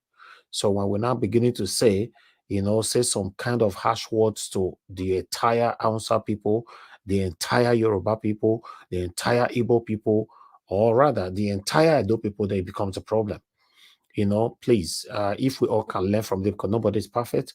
I understand that the reason, that's why I said I agree with you 50%. The other 50% is to justify others. For example, Mr. Alex and others, you know, because they are angry. The situation we are right now, sometimes we lose it. Me, myself, I lose it here sometimes. I just say it, you know, later and I get to realize that, oh, it shouldn't be, you know, put that way. You know, so Elvis, you're 100%. Sometimes I just get mad. I mean, two weeks exactly. ago, I just lost it. I mean, I had to tell someone to shut up on. You I mean, see, that guy comes into Dr. Rudolph's forum and just put out some very very ridiculous narrative and all that. I try to gaslight people, and I don't like being gaslighted. yeah. I didn't know when I had to tell him to shut up. Yeah. It So wasn't a it, nice it thing. Anyway, happens. It happens, you know. I I just want. wanted to ask a question, if you allow me, Mr. Ellis. Thank you. Yes, you will. Hold on. You, of Okay. course, you will. But I want people to understand that the situation we are right now in Nigeria, if we continue to believe there is one particular set of people that put us in this situation that we are, then we will continue to remain in this situation. Because somebody called in earlier on, I can't remember the person saying that we should blame the Fulani Hausa people because they actually fixed Tinubu there to destroy Nigeria. You see, I 100% disagree with that. Not even 99, 100%. Grown-up man as Tinubu, they fix him to destroy Nigeria, a Yoruba man. So what about the same people that is supporting Tinubu? The Fulani men or Fulani Hausa people also fix them to support Tinubu? Please, let's say things are it is. Let's say, meanwhile they talk, so hold me, responsible for whatever I do, whatever I say. You cannot just think that, yes, Fulani, yes, man, Fulani. I keep saying Fulani, yes, man. Fulani, Hausa Fulani. Okay, that's how they call them. Fulani, Fulani, Hausa Fulani. You cannot continue to say that. The people that destroy Nigeria are all across the whole country. Look at what Wike is doing today. Is Wike a northerner? What Oshomole is doing today is Oshomole. You're even talking about Shomole. How about Olisa Agbakoba that everybody was respecting until recently? He has joined them because of money. Exactly. Another Brahman, a man from Onitsha. What about Festus Okoye, the INEC deputy chairman? Is he a northerner? So what are we talking about? So please. Feladuro Toye that everybody adores and all that, a pastor, he has joined them. Exactly. So if we call people out individually, I will really support that. And to come to my other people with the kind of anger that we have right now, is not easy. It's not easy. So sometimes, the only thing I expect from people, when you realize that you be called out of what you said, or maybe it's wrong, you just accept it, we move on. But when we continue to defend it becomes a problem. For me, I like people to call me out when I'm going wrong, so on that. But then lastly, in terms of war, I don't want to experience war in my life. I'm sorry. I don't want to experience it. I'm not part of it. I will never, my platform will never be part of it. I will never be part of it. Anything to do with me will never be part of it. I don't want to experience it. And what Tune also said, if it happens, how many of us will buy tickets from abroad to go join the people in Nigeria on the war? That's true. I know some people might not like this. That's just the truth. How many of us? How many? So I also support that, but I expect the people back home to do the needful, occupy the street, block all the streets. Nobody will kill you if you do such thing, but they're not coming out. So blocking the street, or if Asari Dokubo can take over the whole Abuja right now, nobody's arrested there. So what makes you think somebody will arrest you for a peaceful protest? So that's my take on that. So Mr. Alex, please go ahead with your question because I have somebody on the phone. Thanks. Yes, Preciso. I love Northerners. Okay, I have Northern friends. I have Northern workers.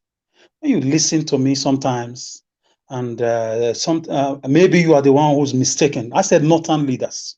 I never said Northern or Hausa Fulani. No, I said the leaders.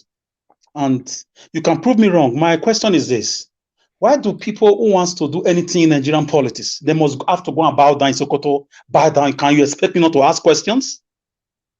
What did these leaders do when... Not only that, my brother, I'll disagree with you. The governor of Rivers State right now, they have capped on 5 million naira every month. And I also said, some of our Southern leaders, I said that too, that our some Southern leaders are also cooperating with this evil. I will never generalize against a particular people, but the Northern leaders who are planting people everywhere to do what they are doing, we have to also call them. Yes, our own people in the South. This is another area I will disagree with you again. For example, you, Alex, that me know so much, and I believe nobody can plant you.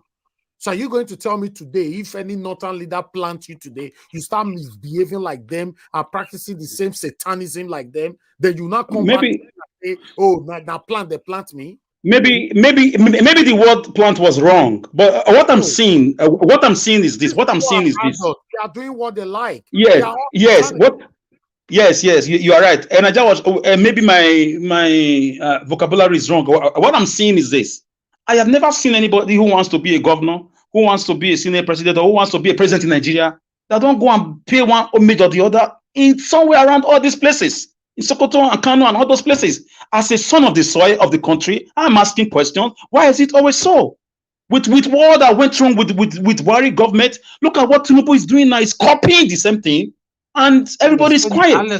Unless when you want to be a president of a country, even in America, you need to go to all the Yeah, the special homage people they that pay there perceive is to be that leaders. one is Wait, hold different. on. It's a different thing. Yeah. It's a different No, thing. nobody. But Okay. Peter Obi did not go I and have bow to stop down you to people. anybody. There's somebody waiting on the phone. You know, Obi did not go and bow down to anybody. But he went there to present Anyways, his thank you, image. thank I you. have somebody on the phone, please. Thank you. Thank you, Madam Busy Brace, for calling in. Good evening to you, Madam. Please talk to us. 2 minutes. Thank you. I just have to, I just wanted to just put in my 2 cents in to support what Mr. Tony Tone said, and also to kick against what Tony Africa is saying in the comment section. You know, his bigotry is showing very, very, very loud. How can he write and say there is no good northerner? I am a No, I didn't see that. He should be blocked. I didn't see that comment. If Tony write that, he should be blocked on earth and in heaven. I didn't see that comment. I will look for it right now. You'll be blocked because I've warned you so many times. I don't understand why. The truth of it is why I'm calling. In fact, yesterday, I've been having issues with my network. I feel really attacked. All my gadgets cannot even hold YouTube. Today, I'm just so lucky. You see, I've been meaning to come on the platform and say this, and it has been in my spirit greatly. We need, without the unity required, it's because we are not united. That is why there is nobody on the streets right now. Because everybody is thinking, if I step out, nobody will back me. This one will say I'm Igbo. This one will say I'm Hausa. This one will say I'm Yoruba. Can we keep that away and focus on the evil that have congregated in the National Assembly? Thank you. Evil that have congregated in Your line is not too clear anyway. Your line is breaking. You know, your line is breaking, madam. We can't hear you anymore at all. Thank you very much. Thank you. The attack is All right. real. All right. Listen, Mr. Tony, I'm searching for your comment. I think you are lucky I didn't see that comment. You know, because you're supposed to be blocked because your pretense is becoming too obvious for you right now. I've told you before, I'm not here to rub shoulder with anybody that is doing the wrong thing. If anybody is supporting me, you must be ready to do the right thing. If you are doing the wrong thing and you are pretentiously saying you are supporting me, you don't have to support me. If you write anything, there's nobody good in the north or no northerners is good. If I still see that comment, I will block you on earth and heaven. Because that is so extreme. Thank you. Let me move on to the next person to speak to us. I would like to call on Engineer Francis, sir. Please give us your final submission. 5 minutes. Thank you, sir. Thank you. Thank you very much. Please, guys, this is not yet over. The fact that the Supreme Court came to their decision this early, I think it must be good. One reason, 25% in Abuja, the Supreme Court had ruled on it before, on previous occasion, about twice. So we know, and each one of these counts is enough to nullify the election. So maybe they didn't want to go into all those other areas, but concentrate on the ones that has been established.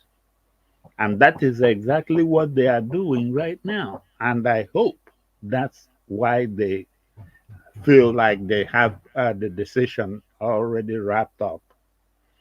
That 25% is it. Now, Supreme Court, let me also ask you guys this question. Up till now, I don't know the name of that man in Asarok. Do you guys know his name really? Is his name Bola Ahmed? Or is his name something else? So you cannot close your eyes to things like this. I know they say that frequent contemplation of ghastly scenes renders a man callous to even the most dreadful sight. We have been hearing all these things so much that now we are beginning to even deal with all these things this man has done as if they are things we can sit and talk about. Those are things that are not even tolerated in Nigeria, have not been.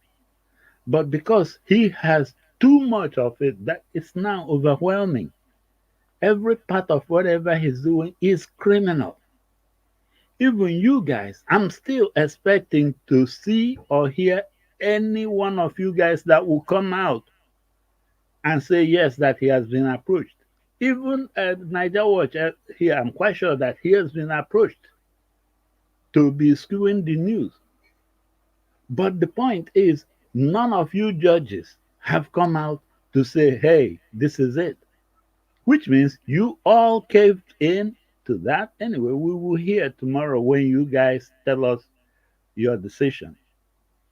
Please, however we do it, tomorrow is it. There's no international court for anything. Whatever leg you guys bring out tomorrow, that's the leg we will take to follow this whole thing. And let it not be that you have overlooked that Abuja 25% and overlooked all the forged documents and all these nonsenses because it's more than enough. In fact, you guys have more than enough.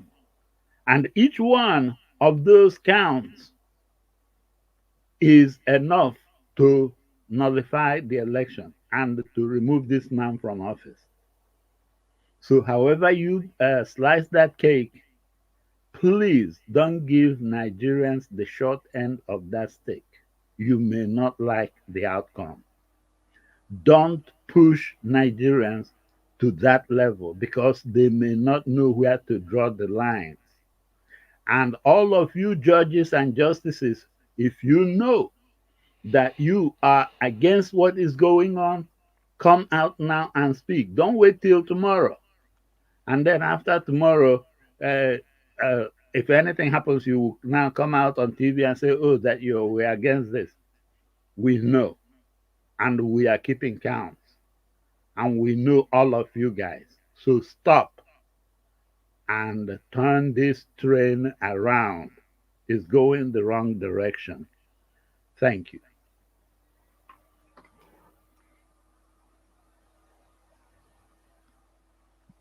Thank you. Thank you, Regina Francis. God bless you, sir. Thank you very much. I saw a comment earlier on, but I lost it. Somebody said that the sooner people get to realize that the problem we have in Nigeria is the Northerners, it will be better for us that we should look at what Mahmoud Yakubu did. You see, that is where our problem starts from. Mahmoud Yakubu did it fine. Yes, he's guilty. So he did it for who? For who? For Tinubu? So why did Tinubu allow it? That's what I just asked my brother just now, Mr. Alex. I can hit my chest now on anything to do with Alex. So what about tomorrow? He now decided to turn his back on me. Please mute yourself, sir. Engineer Francis, mute yourself. What about tomorrow we decide to support him to go hold a public office? So Mr. Alex will not come back to tell us that, oh, one Northern Edda. Now he told my head, though, I don't know what they do, right? We are the problem of ourselves. If we are not saying the truth, we know the truth. We are shying away from it. We are looking for a shelter to hide under. Now the Northerners, they tell them, they put gun for their head, say you must do it like this, right? You don't have, why can't we see Southerner that we say, okay, for example, I am resigning because the pressure is too much. Now bad thing to see that, right? Now bad thing, if they're putting pressure on you to do things in a certain way that will affect the people, is anything wrong? You saying that, okay, because of this pressure, I don't want to hurt the people. I don't want to hurt the Northerners. Okay, I'm resigning. When I say all of them are satanic, you people are driving one way. I don't understand. What do you mean? Okay, look what Mahmoud did. Mahmoud, wait till Mahmoud do it. Do it for a papa or a mama. Or he do it for a fellow Northerner. Tinubu not get mad to say, I don't want it. Or the way I come here every day, and I decided to hold a public office tomorrow, I will not come back to you like the way satanic Labour parties reps and senators are currently doing right now. So I will not come back to tell you all that, oh, sorry, not because I be planning. I got there and I get to realize that, oh, they gave me document to sign, or they now initiated me to satanic cultism, to act in their own way, or to favor them. Come on, guys. Are we kids? If they say your papa go north, now may go hold public office, he beginning to behave like a baboon. You will come here saying I'm not an as I change him, right? Because he's not a human being.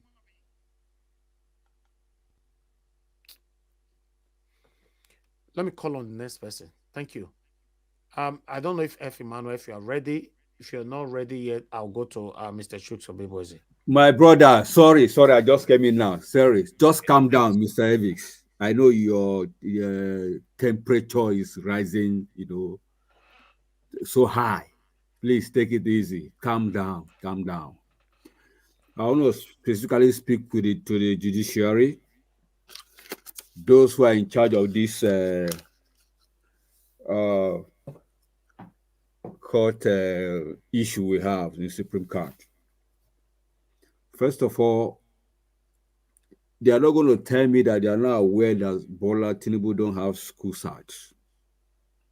They are 100% aware.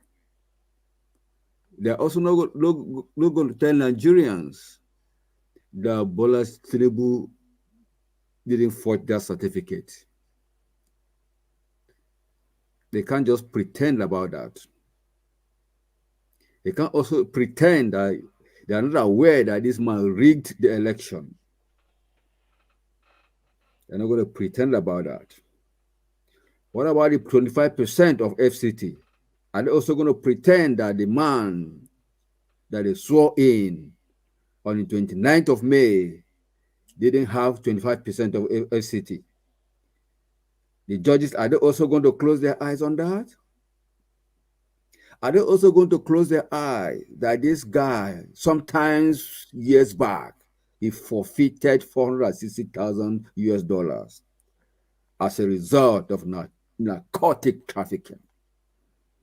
Are they going to close their eyes on that too? What about the Guinea passports? Are they also going to close their eyes on that? What about the double nomination of Shatima, the vice president? Are they also going to close their eyes? What about the switching of Beavers? The House of Rep, there was no switch off. Everything went smoothly until they got to the presidential. Are they going to say they're not aware of that? The meaning of Supreme Court is for them to dispatch justice, even when the lower courts mix up issues. They are supposed to look at everything, even including public opinion. Very, very important.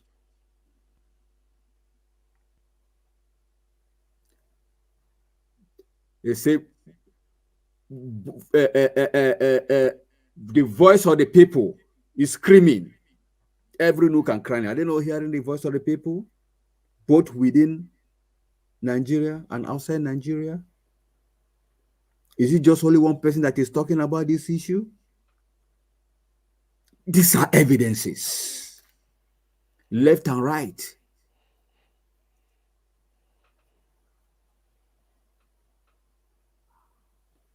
Judges, think. You have conscience. You have children. Most of you even have great-grandchildren. Where will you leave behind? If you close your eyes on the truth because of Naira and Kobo, what will be people remember you for? If you see white and you call it black,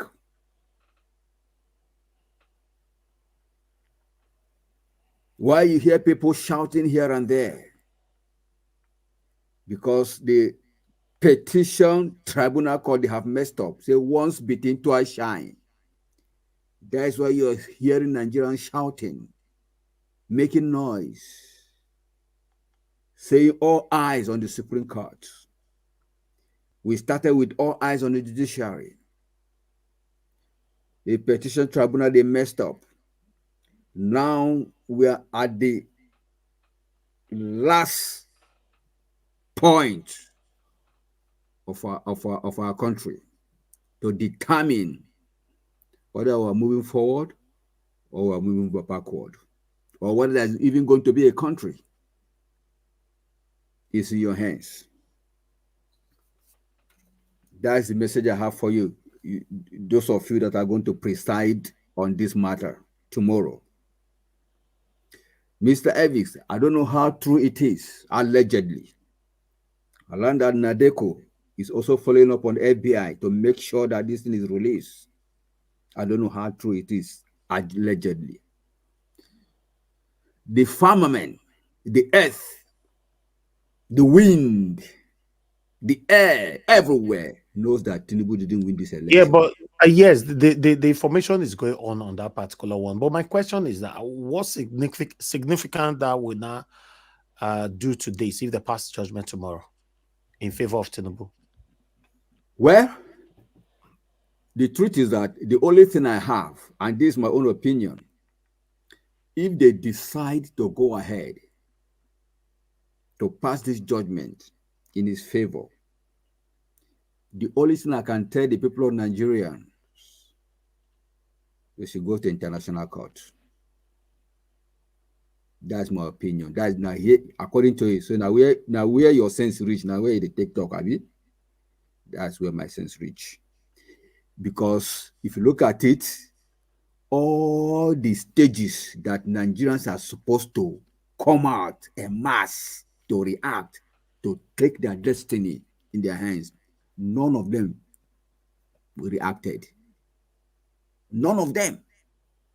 Right from the day of swearing in, that should be the beginning of Nigeria to say, no, this man doesn't have 25%. They didn't do anything. They allowed him to go in. Go to tribunal. They kept quiet too. My brother, tomorrow is the same thing. I don't think Nigerians will do a jack. Because they say, we won't get sense.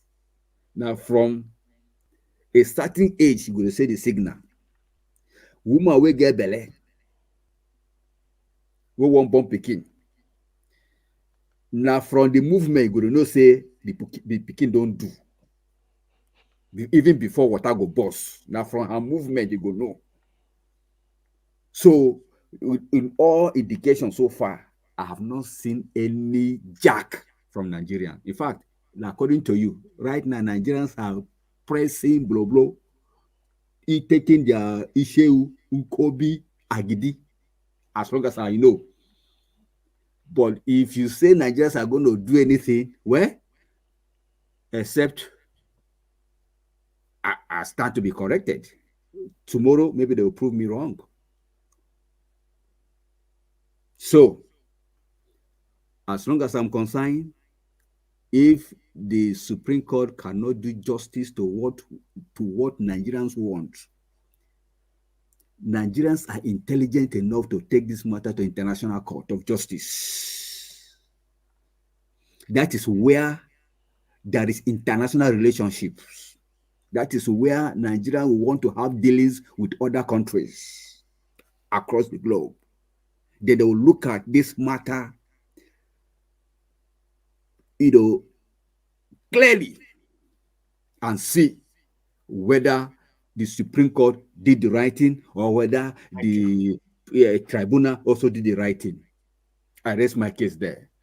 Thank you. Thank you, sir. Thank you very much, sir. Thank you, Mr. F. Emmanuel. God bless you, sir. Thank you. All right, let me move to Mr. Chukwusobiboeze. Sir, if you're there, give us your final submission, 5 minutes. Then I come to Mr. Fu. Yeah, thank you once again, Mr. Elvis. Yeah, it's a thank you for the intervention. About we calling out our people. The simple reality is even the judges, the lead judge who came to court and asked, do you want the constitution to be used or you want the electoral act? I guess from his name, he's not a northerner, So these people are criminals. They are nothing but criminals.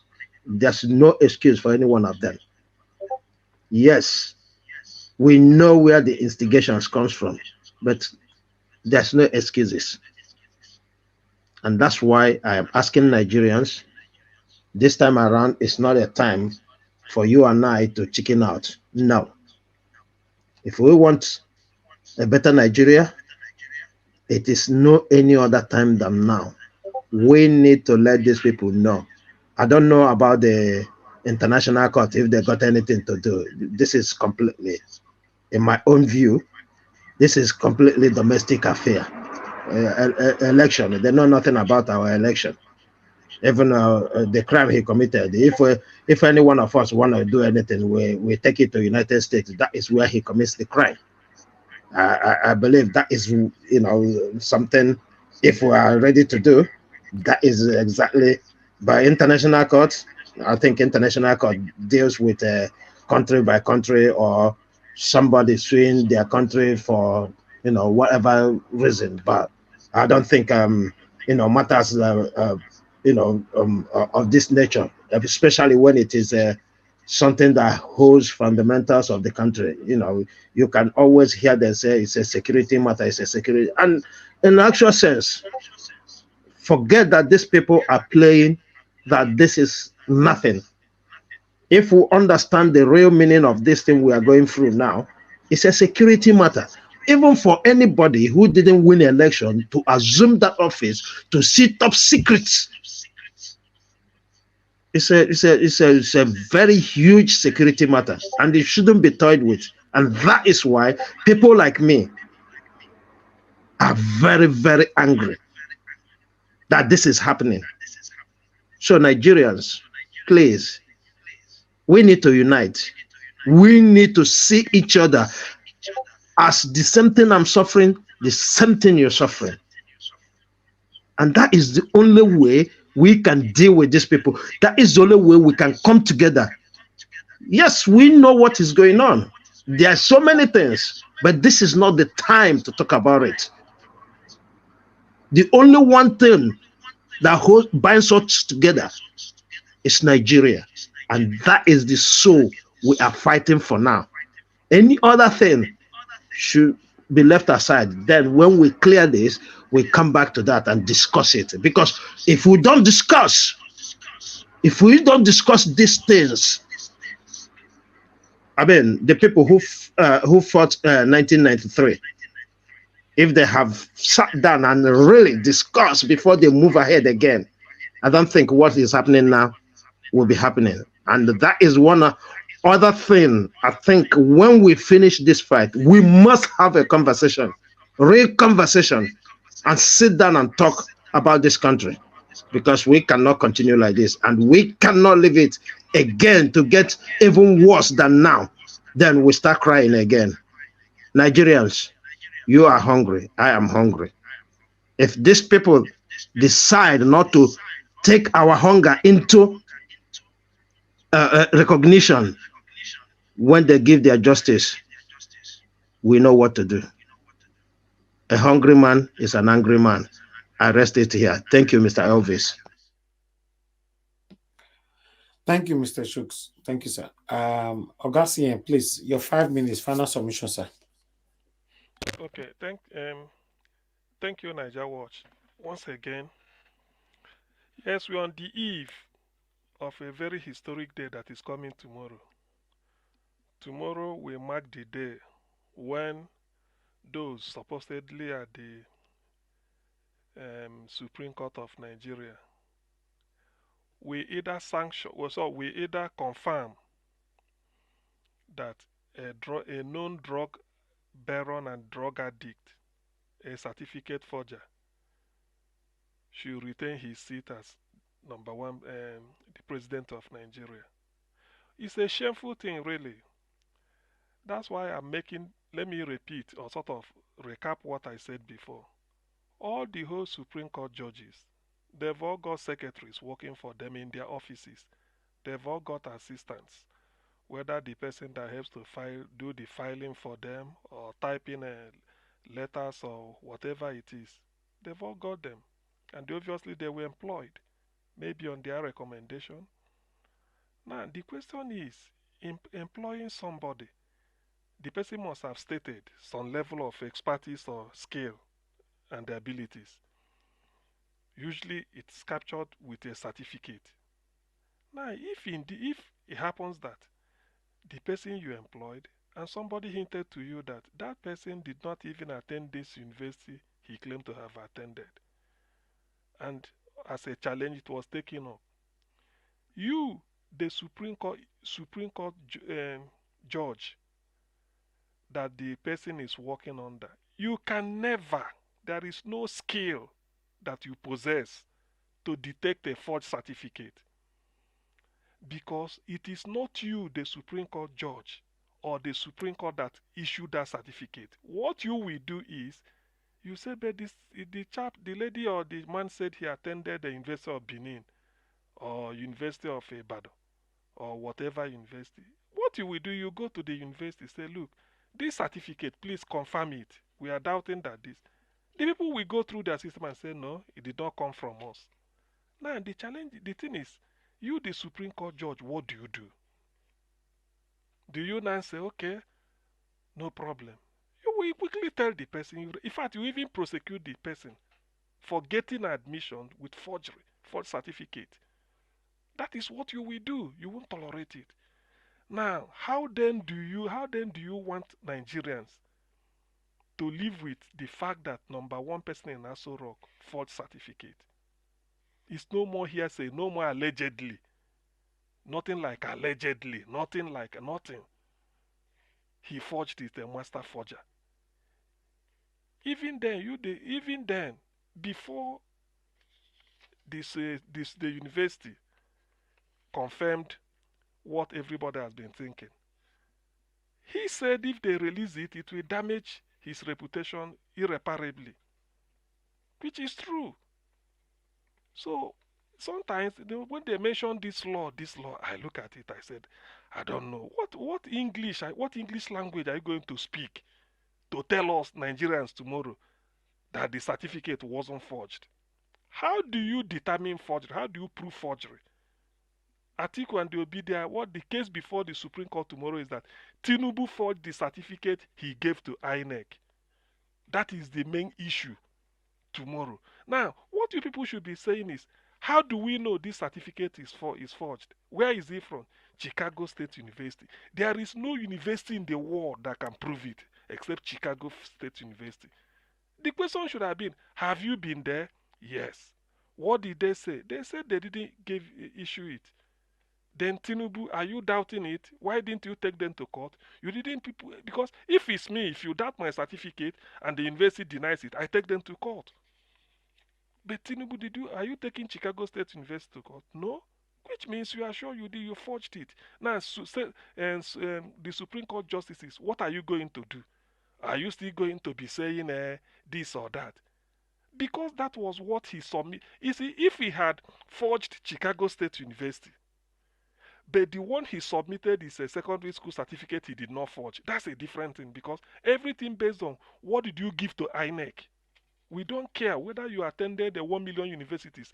The particular one you gave to INEC is what the the people are talking about. So the justice of the Supreme Court, you have to look at this thing. You are also on trial. There is no, I'm not a lawyer and I'm not aspiring to be. I'm not even a judge and I can't be because I don't want to. But common sense tells me that if I forge a check saying it is from Niger Watch, I take it to a bank and for one reason or the other they are suspecting it. They get back to Niger Watch and say, please tell us, did you approve of this money? This is your check. He said, no, this check is not from me. That ain't it. It cannot be cashed. It cannot, in fact, I will be prosecuted. So that is forgery. That is, I don't see, nobody can teach me common sense. You can't.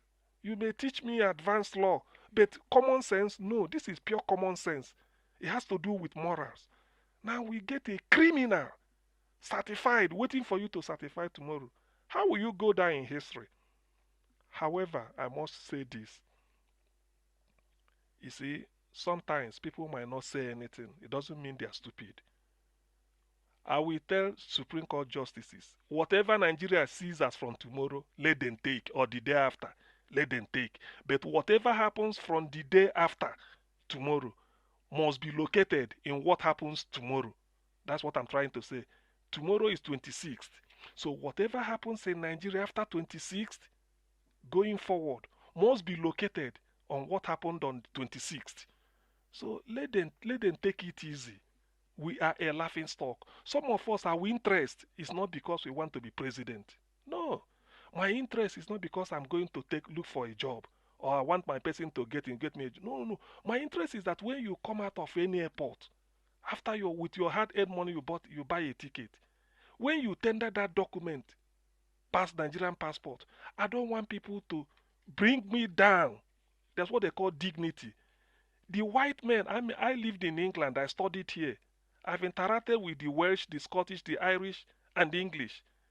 I learned that an Englishman can give you his limousine. Say, do you want it? If he doesn't, say, you can have it. But the moment they find out that you look down on them or that their dignity, you don't uphold it, they feel like dying. In fact, they can do anything to you. It is here I learned what they call dignity is much more important than anything. The Englishman is not moved by money. An English lady once told me that here in England, we don't respect people because of what they wear. We respect people because of what comes out of their mouth, from their brain. What does that mean? When you have the Nigerian passport, I don't want people to keep me, just look at me as if I'm, as if my body is covered with fecal material. As if maybe I'm smelling while I'm not, just because of passport. Which if I go back and bring another passport of another country, they will say, oh yeah, welcome, this way, you pass. But because you showed the Nigerian passport, people like Abike Dabiri can never speak now. They can never talk. These are the people that we tell you Nigeria is this. They can never talk. The damage that Tinubu has caused Nigeria can never be wiped for generations to come. But tomorrow we can say no to this. Is he the best Nigeria can afford? Is he the best of us? Tinubu is not the best of Nigeria. So why put him there? He's even the worst example. Which means Nigerians will go as far as United States to go and forge degree. So the universities in Nigeria is not enough. We now go as far as United States to go and forge certificates. And even had the temerity to even be saying, please don't release it. It will die. For what? Can you imagine the nonsense Nigeria will go through? Every Nigerian professional, no matter who you are, you must be humiliated. Sometimes the white people are not like us. They don't make noise, they don't talk. But they will look at you and keep quiet. Say this behind you they say this Nigerian. Say they will in fact, somebody told me in London. He said the way they know Nigerians, every Nigerian has got a master's degree. From Uganda, he said every Nigerian, they've all got a master's degree. It's a shame. Look at the way they rate us. Now Tinubu has added a heap of salt into injury. Please, your Lord Justice of the Supreme Court, say no to not just because of those kids in kindergarten from CKC, King's College, or wherever, government all over Nigeria, studying federal government colleges. Because of them, wipe out this shame from Nigeria. so that this man will consign to the dustbin of history than going around say this is Nigerian president, already he forged his certificate and we kept quiet. Tomorrow we are going to look for international job with a Nigerian passport. Thank you very much. Thank you. Thank you very much, Augustine. I don't know. I don't know what to say. It's already around the corner. It's around the corner. So let's see how it goes tomorrow. I'm even thinking that I shouldn't even come at throughout tomorrow. To be honest, I don't want to be on air to receive all these things. I don't know. Let me call on the next person. Madam Amen Bright, thank you very much. Please give us your final submission. 5 minutes. All right, then, Mr. Elvis, thank you again. Thank you, ma'am. What I will say is that thank you. What I have to say, just a little contribution also, as I always do, I will say Tinubu is a thief. He has stolen our mandate, as our mommy, that's what I said. It's like a man who has stolen another man's wife. So he will pay for it. As I've earlier said, that's it. Whatever he has done, forcing himself to be our president, that's it. He will never have peace. That's it. That's what I will say. I will tell our Nigerians, they say, God, we are asking God, God, help us. God have helped us. God have give us everything. Our hand. He said, my children are not lazy. I will bless the work of your hand. Let us go and face Tinubu. Wake up, Nigeria. Wake up. Thank you, Mr. Elvis. I'm okay. Thank you very much. Thank you, Mr. Elvis. That's all. Thank you. Thank you. Thank you very much. I appreciate you. Before I call on the next person, I'd like to quickly ask, please press on that like button, my people. We have about 2 to go. We're rounding up shortly. So let me call on okay, I think we have just 1 to go because let me call on Mr. Alex. Mr. Alex, you're the last person on the panel. Thank you very much, my brother, for being there with me throughout this journey. You know, I want you to know that I'm very, very, very proud of you. You've been there. You were supporting. Mr. Alex is here. Before you speak, you know, this man was with Wike. Okay. Yes, now Yeah. he was with Wike from the beginning. I convinced him that it's Peter Obi, please support me, and he supported me. He stood with me till now. In the likes of Madam Rita, Madam Iris Finance, mother of all mommy diaspora, and many more. Although some people like waiting they talk for sure, say they by slide along the way. It's a normal thing. That's human being. You cannot really blame them, you know, that's life. But this man, Mr. Alex, is still here with me. It doesn't mean that I've been perfect all through the whole journey. And I've never portrayed myself to be perfect. I want to say, Mr. Alex, thank you, my brother. Thank you so much. Go ahead, speak to us. Thank you for your flowery sentences, Mr. Najawash. I should be the one thanking you for standing out. Before you emerged into the social media cinematography, Edo State was known for all sorts of nefarious activities like prostitution, courtesan, scam. But when you came, even on the social media, people look at Edo State at the time. It's all about saga, fighting themselves, eating themselves up. But when you came, you brought a new narrative. I saw a Benin man doing what I could not do what Napoleon could not do. So the best I could do was to stand by you because I tested you and I had to trust you because you fought for the helpless. You fought land grabbing to a standstill. 90%. You fought Edo State government. You brought them on their knees. So the day I actually you totally earned my respect. This is a little diversion. It's good to be good because history will always judge us. The Edo State government, it was all over the news. They passed a law when the Fulani activities, the killing spray was everywhere. That 20% of arable land in the Ruga, Ruga activities, every 20% land in every village, in every local government should be given to Fulani herdsmen, in spite of the killing spray that took place. But you mobilize and your team and Edo State people worldwide and our friends overnight, we did a resistance protest at this. I mean, the State House of Assembly. I can never forget this. The speaker came out, Marcus Onobo, and promised that the bill is going to be kicked out. It was already prepared just for the governor to assent it. Then it will be a law. That would have been a big problem.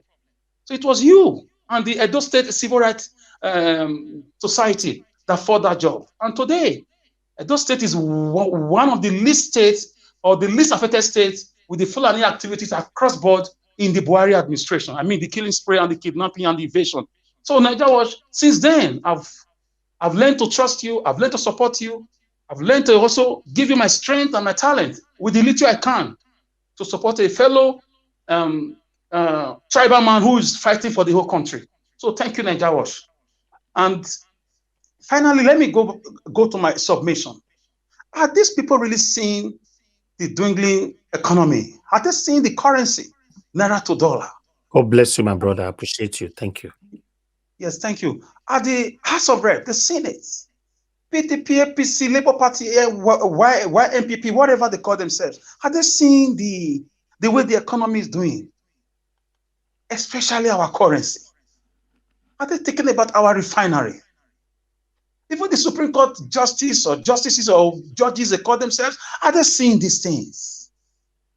Are they seeing the embarrassments? Multinationals, big companies are on a mass exodus out of the country. Are they see how the giant of Africa is not even an ant anymore? That's been reduced to nothing.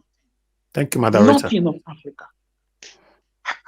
I don't understand. So for me, the Supreme Court, I don't trust them, but I know doctors will tell you this is what go and do this and come back. Try this after 3 days. From my political laboratory, I know an implosion is coming. Something is coming across board. Something is coming. You cannot continue to starve people or deceive people forever. Are they even thinking about our international image? Are they thinking about this? The wickedness or the heartlessness of our leaders.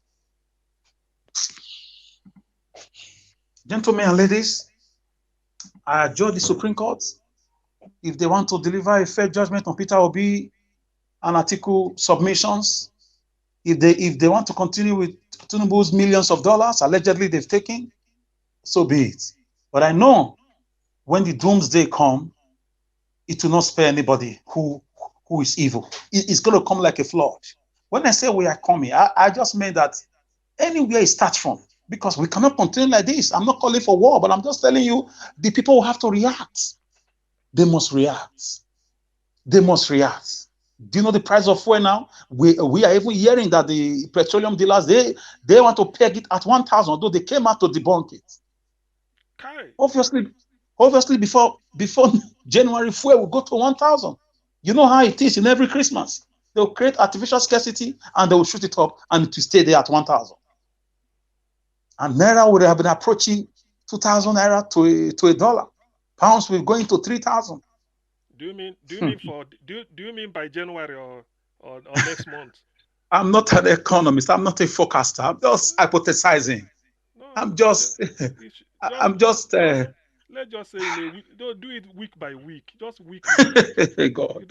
See, oh my, it's such a shame. So we don't have a vocal senator.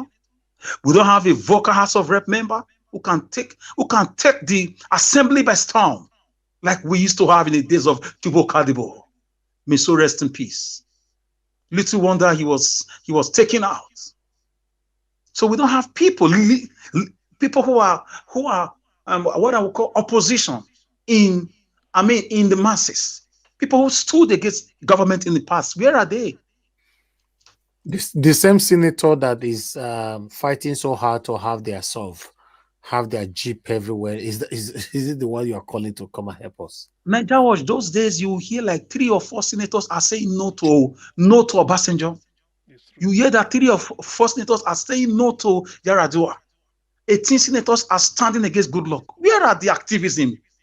I remember just to add, just Alex, one second. Just to add, I remember in those days, Professor Osaremen Osumbo, former professor of law, University of Benin, Exactly. he was the senator representing Edo Central.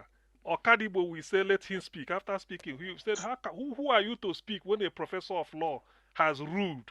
Okadibo will say, there it ends. They will be clapping.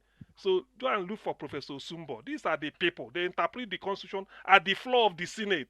And when he must have spoken, I remember Okadibo saying, people were saying, no, Okadibo, who again will speak when a professor of law in this Senate chambers has explained everything to us? Who again? Are you a professor of law? Everybody will start laughing and clapping. That is when My you have brother, Senate. let me tell you where some of my passion came from. As a 400 level student, as at 1999, in 2000 we visited the National Assembly to observe a section. It was an arranged what's it called, excursion, because as a political science student, we have excursions. What I saw, it was fire for fire, bill for bill, counter explanation across board. We went to the rep session, the same thing. Intellectuals. It was bustling with ideas. People stood against the executive. People stood against the judiciary. The judiciary stood against them. They were acting on the real checks and balances, which is the major principles of democracy. They will now put an illiterate in Supreme in Aso So, Rock who cannot debate, who cannot even address us. I hope let me just round up. I hope the colonels, the people of the justice or the judges, I hope they are listening. I know they're all on social media. Don't even deceive yourself. I know you are listening, your wives are listening, your children are listening. I cannot say the hope of this country is on your shoulders, but actually we now know there's no country. Since an Igbo man can be declared the president, since beavers can be switched off on an Igbo man, telling me a Benin man that my son cannot aspire to be a president. Because after they are through with the Igbos, they're going to face us, whoever they are. So we're going to have to find a way to boot ourselves out of this fraudulent amalgamation called Nigeria that expired in 2014. So Nigeria, thank you very much. Thank you, my brother. Thank you. Let me call on the next person quickly. Thank you, everyone. Right there. Press on the like before you leave. We are still here. We have One Love with us. We have Mandarita with us. But I would like to call on One Love first. One Love, thank you very much for joining us. Good evening to you. You have 5 minutes. Please talk to us. Good evening, Mr. Elvis, and to everyone in the panel. I promise I won't take more than 5 minutes. Yeah, I will just keep to your promise. So keep to your promise. Yeah, definitely. I was just listening to you, and I saw your caption there. It says, "CJN Ariwoola, please." I don't know why you guys are begging him. I don't know why you are adding please. They're supposed to do their job. They are supposed to do the right thing.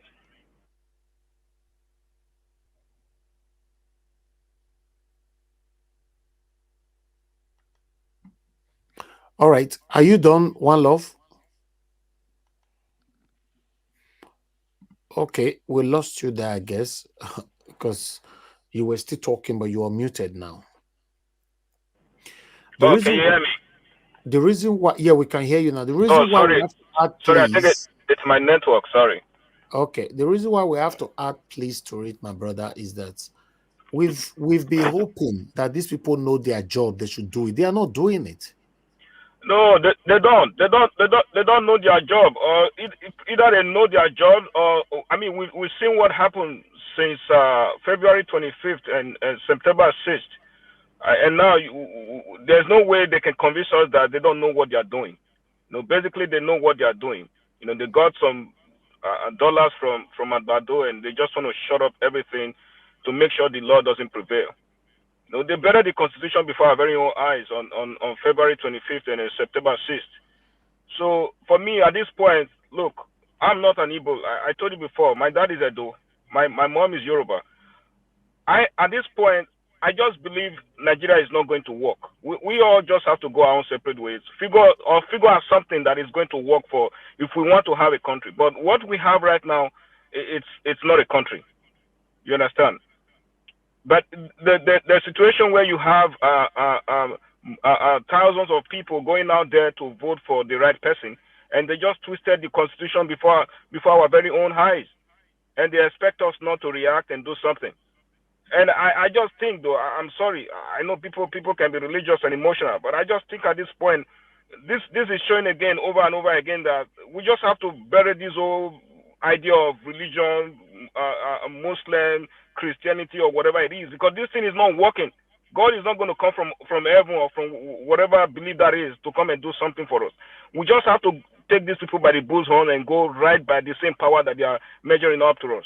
Because at this point, we've tried to follow the democratic process. If at all there is a democracy in the country, we've tried to follow the due process, try to be obedient, try to do things the normal way. But these guys are not normal, so you cannot use normality to try to fight abnormality. It's not going to work. You have to go the same way. This is a channel where you don't allow a lot of stuff, a lot of words to be used. But if we have to go that route and fight these people, we have to do it. I'm here speaking from the United States. I know how many times people fought here, and it's more than 100 and something times when I counted. Like, these people fought and fought and fought until they finally came together and said, this is how we want to be governed. They went to the independence, or they put pen to paper and said, this is our constitution. What we have right now is not a constitution. We have a paper that was put together by a group of military guys, and they decide how every president is to be elected, or how every president is to come to be from any region they prefer. And let's just say something. My dad is from Edo. I don't think I will ever become a president of Nigeria, because apparently either you are counted as you are from nowhere, or you don't count, or because there are this group of people from the north who believe they are supposed to rule everything, they are supposed to govern everything, they are supposed to supersede over every single affair of Nigeria. Again, it is repeating before our very own eyes that we don't have a country, and we just have to figure a way out, figure out something that to have a place that we are going to call a country with the most populous black nation has. We have to figure out something different. What we have right now is not working, because apparently we've not been able to come together in unity. We all have to go our separate ways. That's what I am going to be standing for from today, because tomorrow, whether you like it or not, I don't see any way they are going to rule against Tinubu. It's not happening. I'm sorry. If anybody is optimistic, I am not, because they said insanity is doing one thing over and over again. You're expecting different results. It's not going to happen. These guys know what they are doing. I don't know. We just have to figure out something.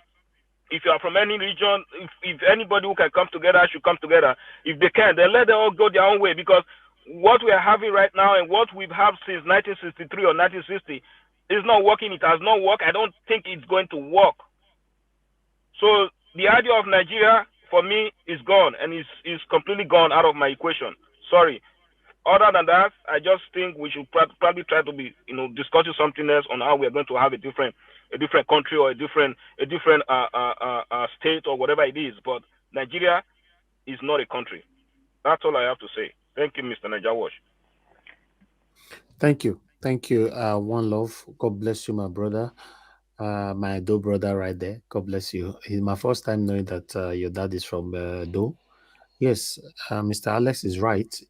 With the way things are going on now, they're stopping that Igbo man cannot be a president. Then what happened to Edoma? So let's move on. Thank you very much, Stella Imasevedo, for the super chat. May God bless you. I appreciate this. Thanks for your encouragement. Thank you very much. All right, let me call on the last person on the panel, which is Madam Rita. Madam Rita, it's good to have you on the panel. Good evening to you, ma. Please talk to us. Good evening, Domo Saz. So all the men in the panel, I don't know if there's a lady in the panel. Good evening, Mommy Diaspora. Where have you been? Why you? We'll talk later. Good evening, everybody. Mr. Elvis, God bless you. Mr. Elvis, I don't have any speech to give you now to show how grateful I am for you. But I will say thank you. Maybe the speech will come in one of those days. I know I was on in the beginning. I was kind of like off for a while, but I'm back. And I just want to leave one in. Okay, this is briefly a message to the legislators, the slaves of Bodilon Avenue, the slaves of the Guinean apparition in Aso Rock, the orangutans and the rest, and those of them that think that they can disrupt this channel by trying to be a frog. Well, this discussion we're having, we're not having a pity party here. We are not having at least I'm not having a pity party. We are alive, we are strong, we are able. This is not a pity party for whatever it is that they will announce tomorrow. This is a party of victory. Dele Farotimi said, thank God that, we thank God that he has brought someone like Tinubu Adekunle to the fore, because it has, the emergence of such an entity has exposed a lot of people, a lot of organizations, a lot of traditional rulers who have been parasites to the freedom of Nigeria. Yes, who have been parasites. We all know what parasite does. In case people don't know what parasite means, a parasite goes to the host and takes out the nutrients from that host, sucks them dry, that they'll be so lean, they are sick, they can't move, they can't eat, they can't sleep. So this host now, the queen bee, is Tinubu Adekunle, the one that lives in Bodilon Avenue, the one that calls himself whatever of Lagos, and he's now an apparition in Aso Rock. He's the host, so he has a lot of parasites. He has exposed the parasites that have been eating us alive, not dead. He has been eating, and they're still eating us alive. So that's one good thing. And also, we are victorious because we have a channel like Niger Watch and a great man, a good guy like Mr. Elvis Edigin, that has succeeded in using his platform, an influential guy like this, using his platform, to teach, educate, and inspire people. We can never be the same again.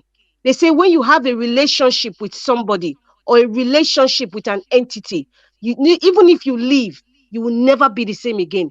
Those people, those dedicated supporters, whether they are supporters in secret, supporters in the open, or supporters who have come and gone, or supporters who are sitting on the fence, or supporters who are traitors, your life has not been the same since you've been in Niger Watch.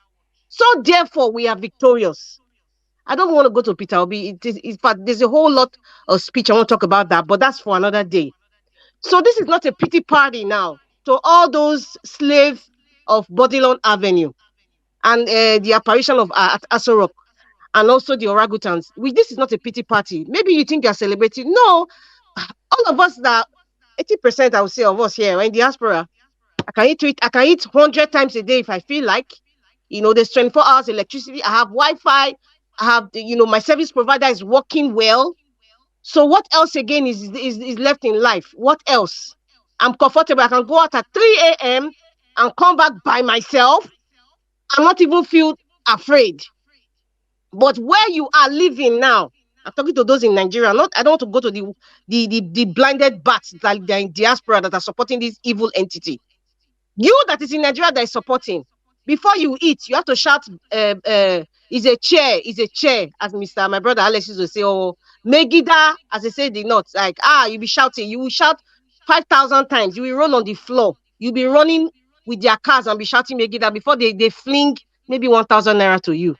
That 1,000 naira, you can't even buy one small cup of gari to eat now.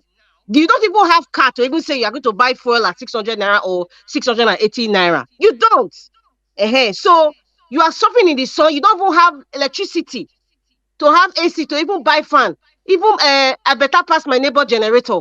You cannot even afford the fuel. You don't even have car, so you can't even afford fuel for I better pass my neighbor generator. So you are the one suffering it. So if it's your choice, I'm talking to the so-called slaves of Bodilon Avenue that are residing in Nigeria, and they're listening to me now. The money that they gave you, it will finish. In fact, it has finished. You and I know that money has finished.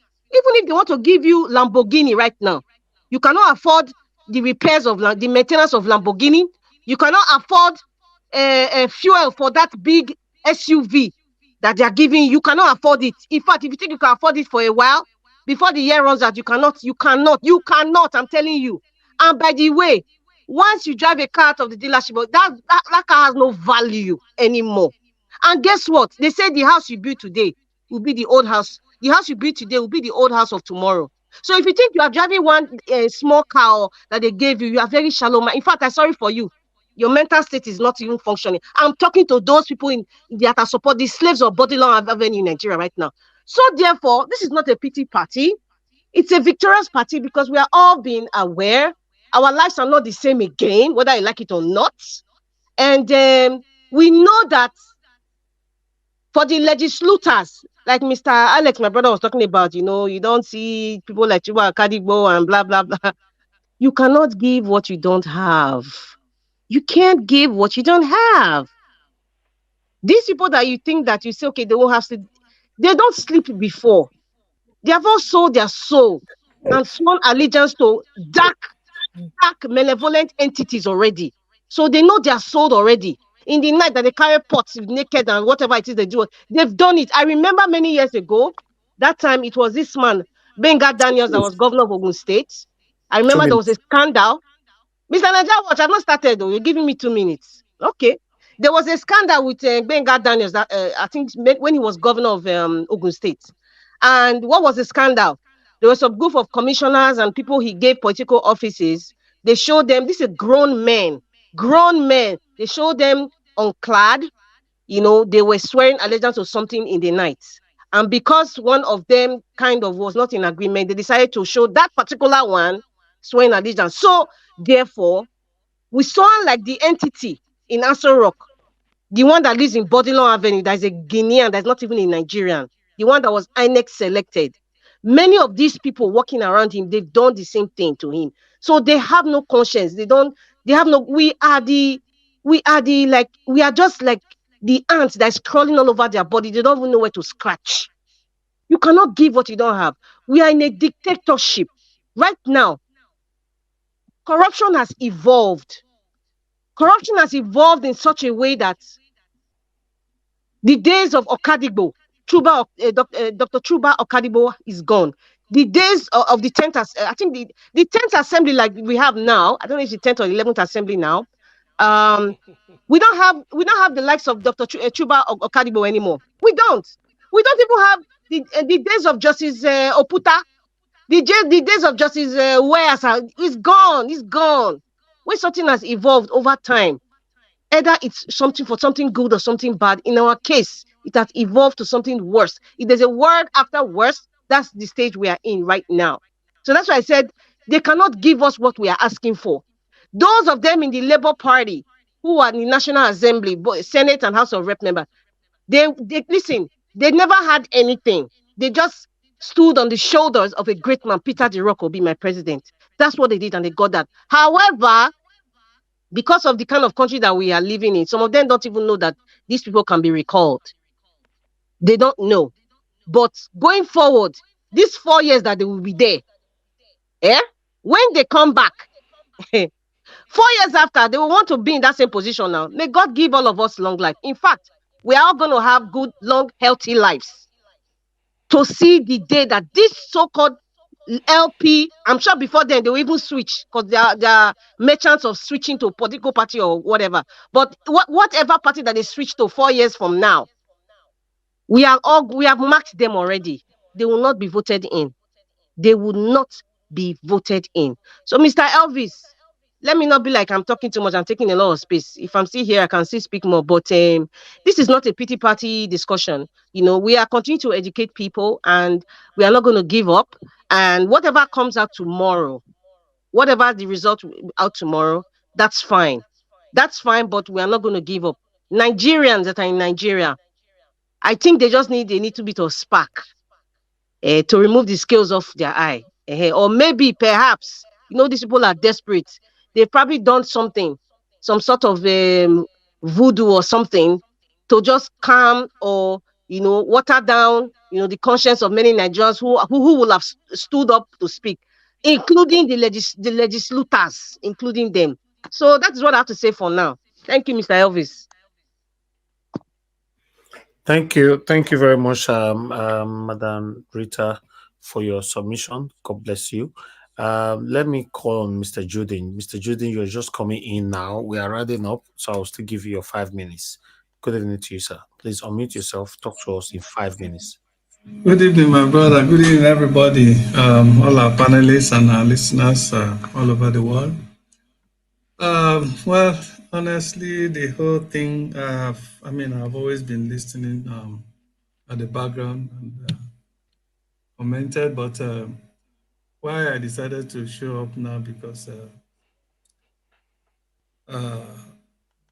I know some of us still believe, or some Nigerians still believe, perhaps let's give these people a chance that after 4 years, next time, uh, we will regroup and then we'll see how we can vote them out. But the truth of the matter is, there is no way in hell that if these people, if Agbado goes through or gets through by being confirmed by the judiciary, and it gets through this period, that come the next election time, any Jupiter, there's just nothing that anybody can do that will make them not to still win. So it will be, in fact, confirmation tomorrow, which I don't pray it happen, but unfortunately, with everything that is going on already, it appears that it's going to happen.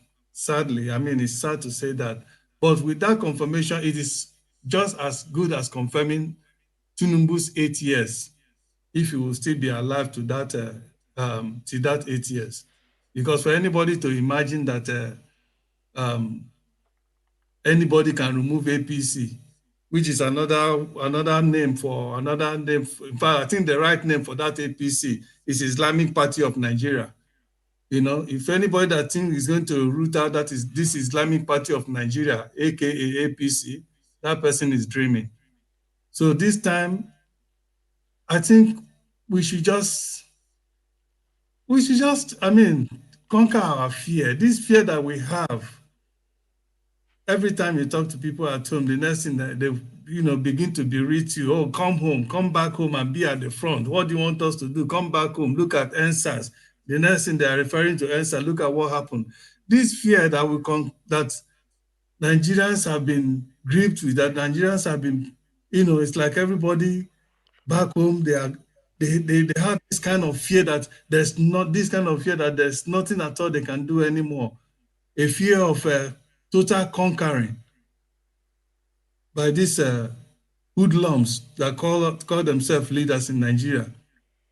And because of that fear, they believe they cannot do anything. They believe they are hopeless. They believe that, oh, let us move on. Some even will tell you, well, I just continue to mind my business and do what I can do to survive. There's nothing I can do.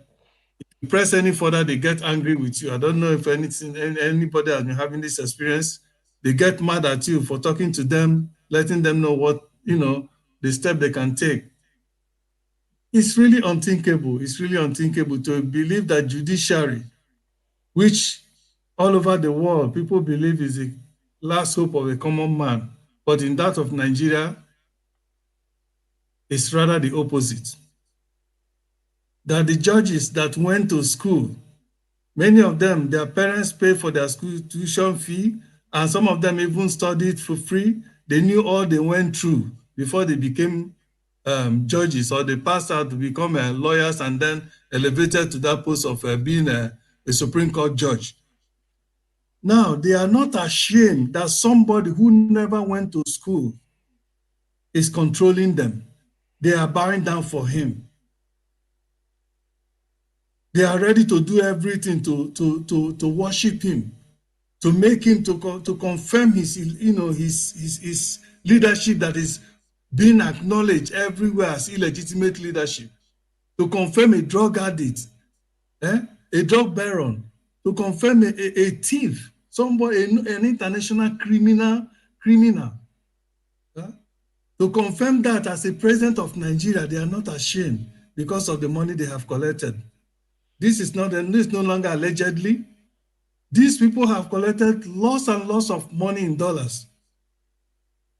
And that is why they can sell their country and the future of their own children and children to come. Perhaps they thought that, okay, the money they have collected, it will be enough for them to settle their children and their families abroad. So by the time they have, done this evil and wickedness they have planned to do tomorrow, then they will jet out from Nigeria with their children and go to any country that they have, bought houses with their stolen money. They think that will be the end. Well, we'll see. Time will tell. But they should not fail to understand that there's always expiring dates in everything under the sun. There's always an end to every madness. There is. So no matter where they will run with their family after causing all this mayhem and inflicting all this pain to Nigerians, a time will come, a day of reckoning will come. Even that place where they have run to, those countries will reject them. The land upon which they trade upon will reject them. And when that time comes, we'll laugh at them. Nigerians will laugh at Okay, them. thank We you. that laughs last will laugh best. We that laughs last will laugh best. So let Thank you. them be. Thank you, my brother. Thank you. Thank you very much, Mr. Juden. God bless you, sir. Thank you. You're welcome, All sir. right. Thank you. Madam Busy Brains, you're just joining us now. We're about rounding up. So, but I'll still give you 5 minutes to talk to us so that we can round up. Thank you, man. Go ahead. Okay, Elvis, good evening. Good evening, and compliments of the day wherever everybody is on the panel and those who are watching, listening, and in the comment section. It's been a couple of days battling with connection. It's been, honestly, I see it as an attack. I'm just calling to encourage us. I'm calling to say, yes, our hope has never been on the corrupt. The institutions that are all in place are not for us, they are against us. So we cannot even have our hope in a corrupt system and expecting that they will do the right thing, because they will do the bidding of their own master. Our hope is in us. The moment we all realize that there is no savior, nobody from anywhere that is coming to save us, we are the ones that are saving ourselves, that are going to save ourselves.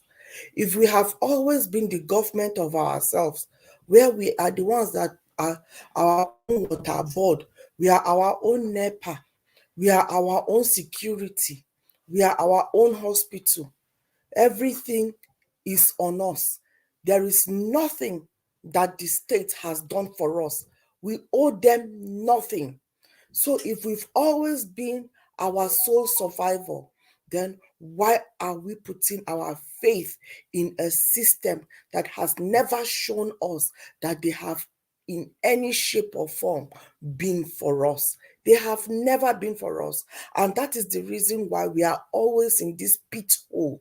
The moment we realize that our destiny is in our hands, it is already in our hands. We have everything we require to make a success of getting that Nigeria back, that the Nigeria that we deserve. The Nigeria we have today, we don't deserve it. But we can only deserve it if we allow it to happen. But we are not allowing it to happen. Tomorrow, the judiciary will go and do their own.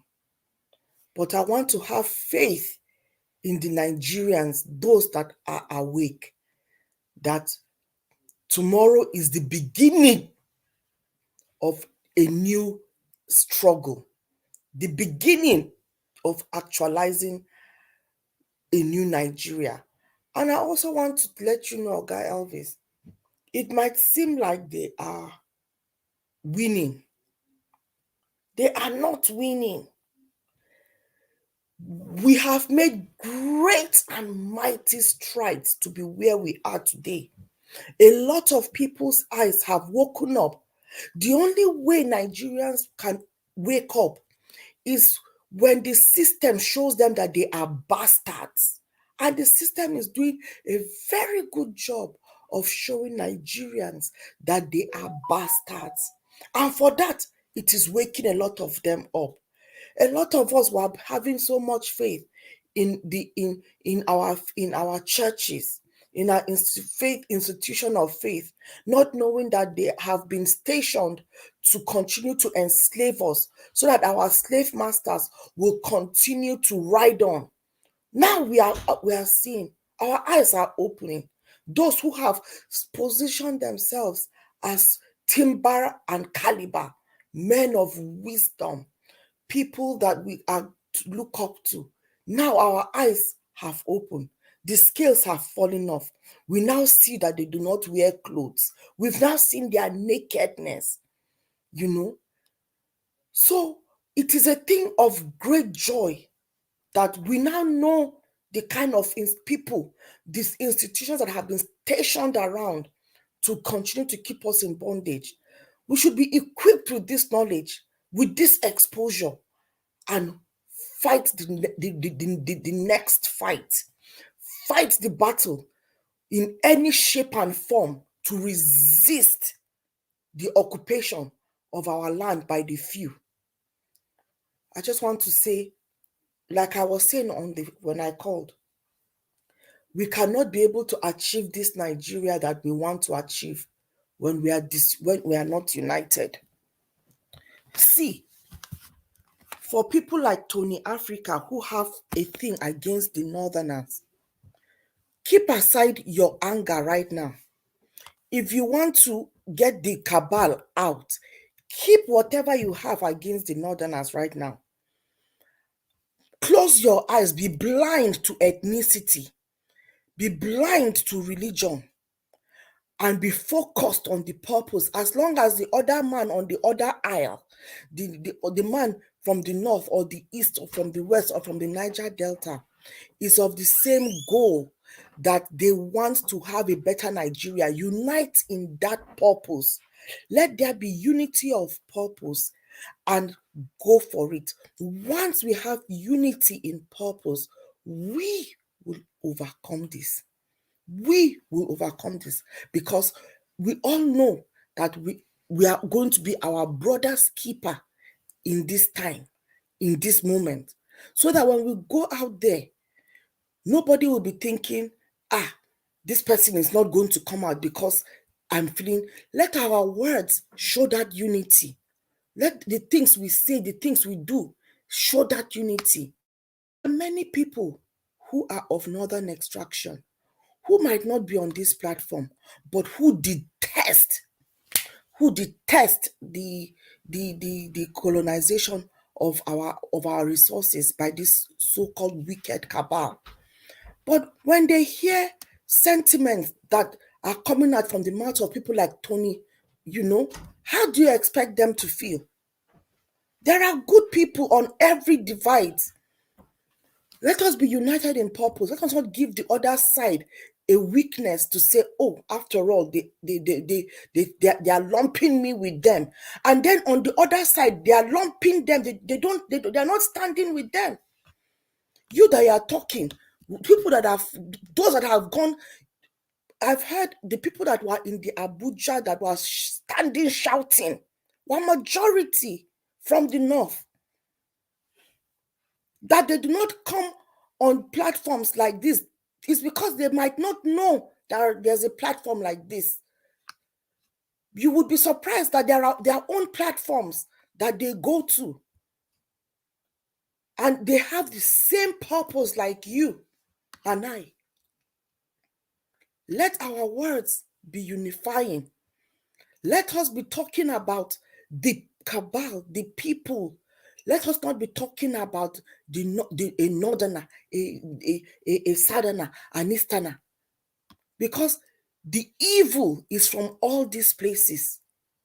They have gone and congregated in Abuja and have enslaved us. And then they are using those technicalities to divide us. Nigerians, wake up and be wise. If you bring a broom, one strand of broom, you fold it Thank into two, it will snap easily. Please round up. Thank you. Bunch them. If you bunch it, if you bunch the brooms together, it will be very, very difficult. It will be impossible for you to break. Nigerians, let us unite. Thank you very much, Oga Elvis. Thank you. Thank you, Madam Busy Brains. May God bless you. I'm happy that you came to the panel. Thank you.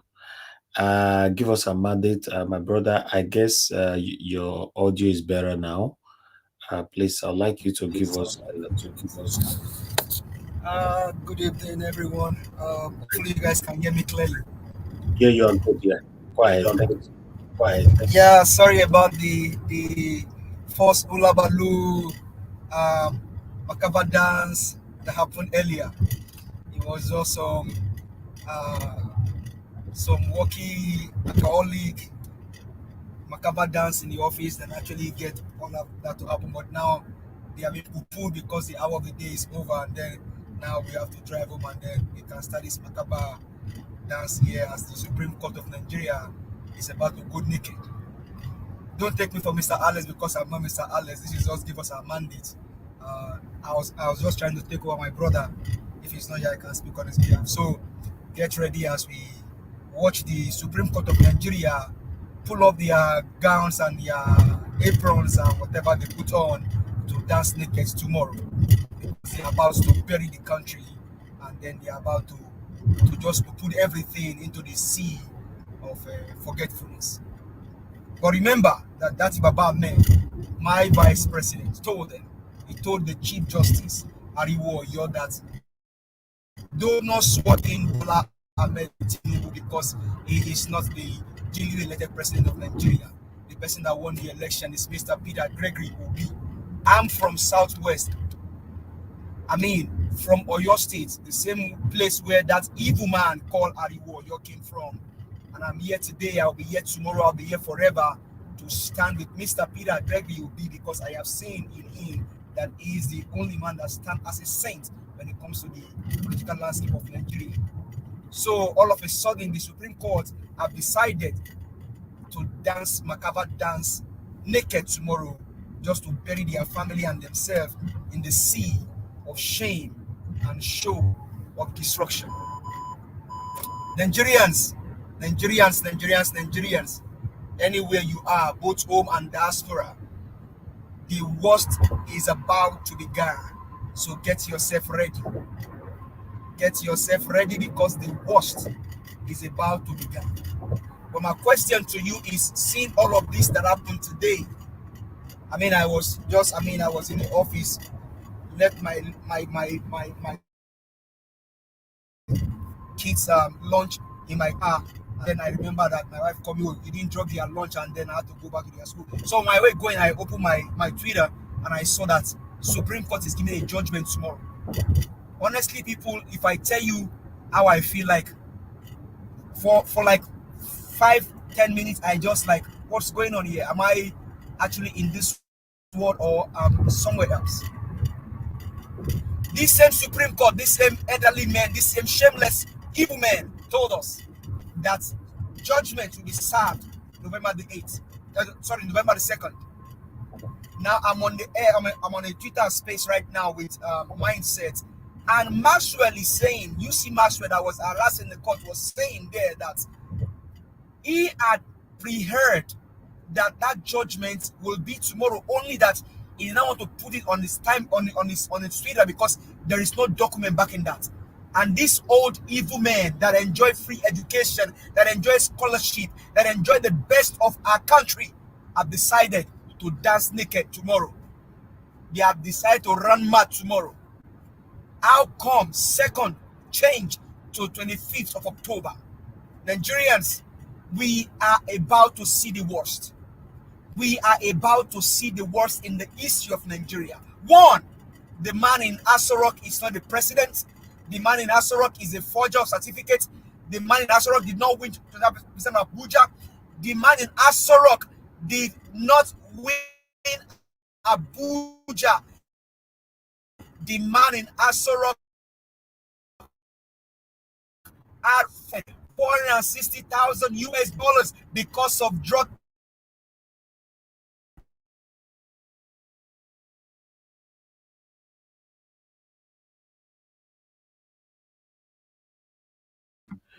All right. Give us a mandate. We lost you there. Thank you. We lost you there, but we need to round up now. I want to use this opportunity to thank everybody. Give us a mandate. Thank you. Under oath.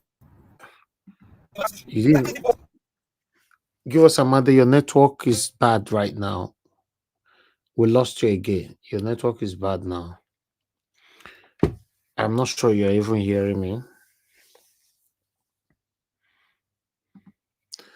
All right. Give us a minute. Let's round up. You're still not talking, so that's fine. I'll just and I cannot even mute you. That means your network is very, very terribly bad. Okay, thank you very much, my people. I appreciate every one of you for your time with us. May God bless you all. Every one of you that joined the panel today, thank you. For those of you that called into the show today, thank you very much. I appreciate you all. Those of you that supported the channel today, may God bless you all, my people. I'd like to recap again on Bella Naomi. Thank you very much, Madam Mr. Kennedy Egarewa. Thank you very much, sir. Michael Organamaro. Thank you. Bonaventure. Thank you very much. Clement Ojo. Thank you. Sakare, Mr. Joseph Oji, and Stella Imasamedo. May God bless every one of you. Thank you so much, my wonderful people. I appreciate you all. I would like to Sorry, quickly. Mr. Elvis. I guess my network was malfunctioning. I mean, sorry to cut you. Tomorrow we'll wait and see. I'll be here. I mean, you know me. I'll be here watching to see what's going to happen.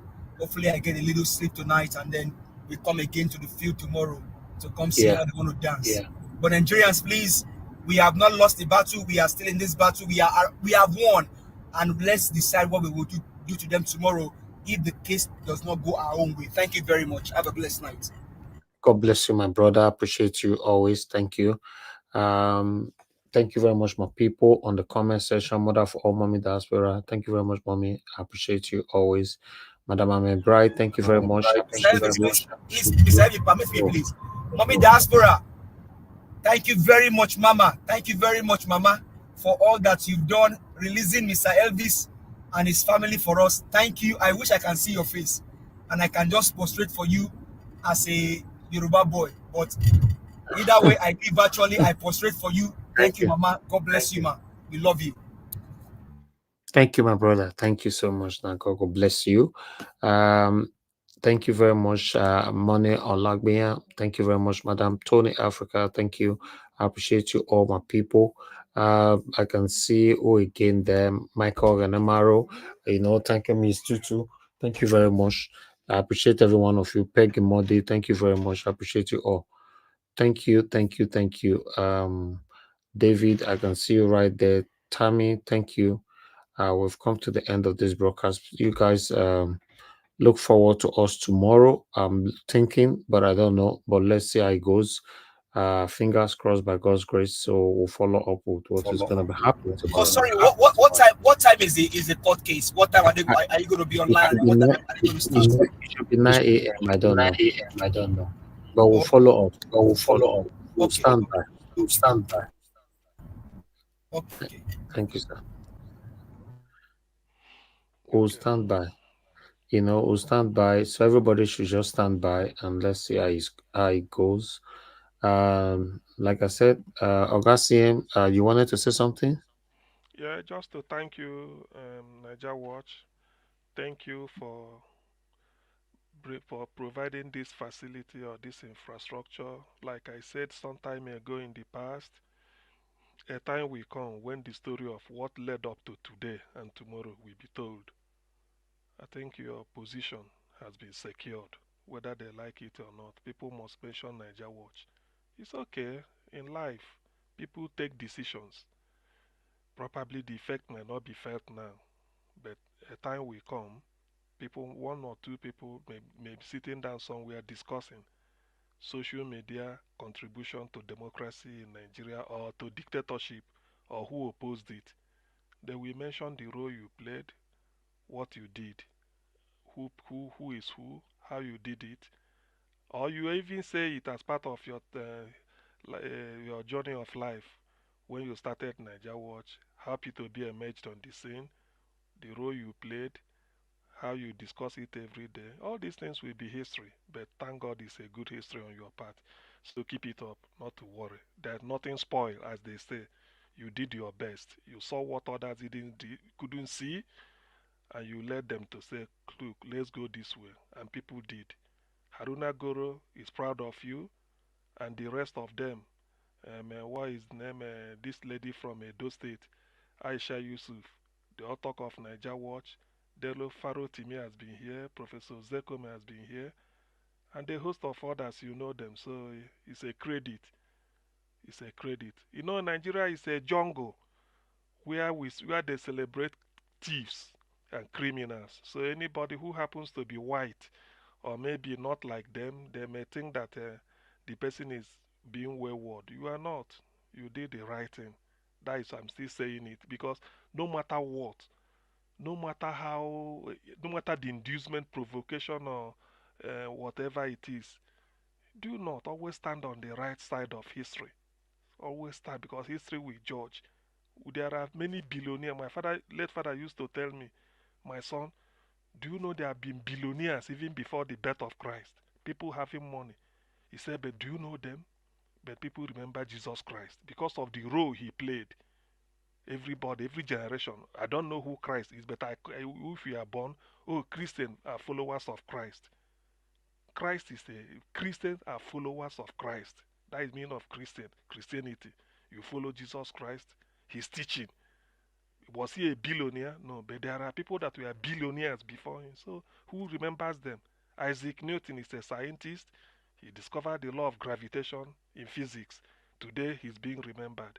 Emeagwali might not be Bill Gates, but one of the fathers of internet, and so on and so forth. So good name, we say it in Igbo, is greater than money. In this case, you've made a good name. If this is what it means to go and study film and media, and you come out, you do it this way, not accepting money to come and falsify something, you've been under attack several times, not because of anything, but why don't you accept money from Agbado and be like them? Yet you turn down money. So all these things are what a man will put together and say, look, you've made a name for yourself. Somebody will hear this, particularly when you say that you were born into politics in PDP, yet you look your father in the face and say, look, Dad, you are my father, I'm proud of you, but I won't join your party. Do you know what that means? You told him that won't join your party, I better support P2B and because he's in support P2B all the way. And you proved it. When you disagree with your father on principle, your father will be happy. As you are walking out, you say, yes, I've got a son who can stand, who can hold his own anywhere he goes. And that is it. So that is your label. That is your achievement. Thank For you. you to, that is your achievement. So be proud of it. Forget about money. Money is only to solve a problem. It's just a fleeting something. Want one hand will touch it and give to the other. That is, you don't judge a man by wealth. You judge a man by the intellect. The decision you make, that's what people want to. Somebody like me, that's what I used to rate somebody. Money can be, you can use 1 naira, is it not 2 naira now, to play lotto? Niger Watch, you go to play, go to Tesco, buy lotto, play. Before you know it, 24 hours, 48 hours, they say, you are now the star winner of a so million pound. You are now a millionaire. But did you work hard for it? No. You didn't sweat for it. What happened? Just luck. So money can come through anybody. Not to talk of Agbado pushing drug, but that idea to stand by so to see the right thing and say evil is evil, good is good. You reject evil. It means a lot. People might not see it. People might say, how many houses? In the end, all these material things, we leave it here and die. We leave it here and go and answer Exactly. to our yes, all these things we will leave it. I mean, there's who is richer than MKO Abiola? A man that is a billionaire in every major currency of the world. That's what Chubo Akadibo wrote in the Newswatch magazine, an essay. He said Abiola is a billionaire in every currency of the world. Just pound is a billion. But where is Abiola today? Not that it, but just to tell us that this is a fleeting moment. Obasanjo did all his shenanigans. Today he's out. Today, so that's why let us sometimes say, let's be honest. Why we all of us are in the Western world because They do the right thing. They think of the masses. They know evil, they keep it aside and then follow the good way. Why don't we do it? In our own case, everything is money. If there's no money, we go and print. If we can't get it, we print it in our houses and then bring out and dump and then feel that you do. Instead you fly to Dubai. Tomorrow they said, is it not one judge said he's going to pay prostate? You are going to abroad for prostate. Something you could do after your 40, you feel your prostate, you start measuring prostate space. And Prostate that CM, prostate that same justice was the injustice during the appeal court, during the appeal. Exactly. So is it not a shame? You fly. Where are you going? Oh, my prostate is worrying me. I'm going to UK. Or PSA, prostate specific antigen. That's what you measure, and you stage it. The drugs is not a shame. So everything is my Niger watch. Everything is normal, and I'm happy that despite being born with a silver spoon or at least whatever, you do not show it. You still have to humble and then follow the right path. Ordinarily, you should go follow your dad to the party where his politics, you follow it, and then he will present you the way they do from son to daughter. I mean, from father to son. Then they continue. But you said no. You said Obi is on the scene. Daddy, I won't go there. PDP destroyed Nigeria. Indirectly, you are indicting your dad. Yet you did it.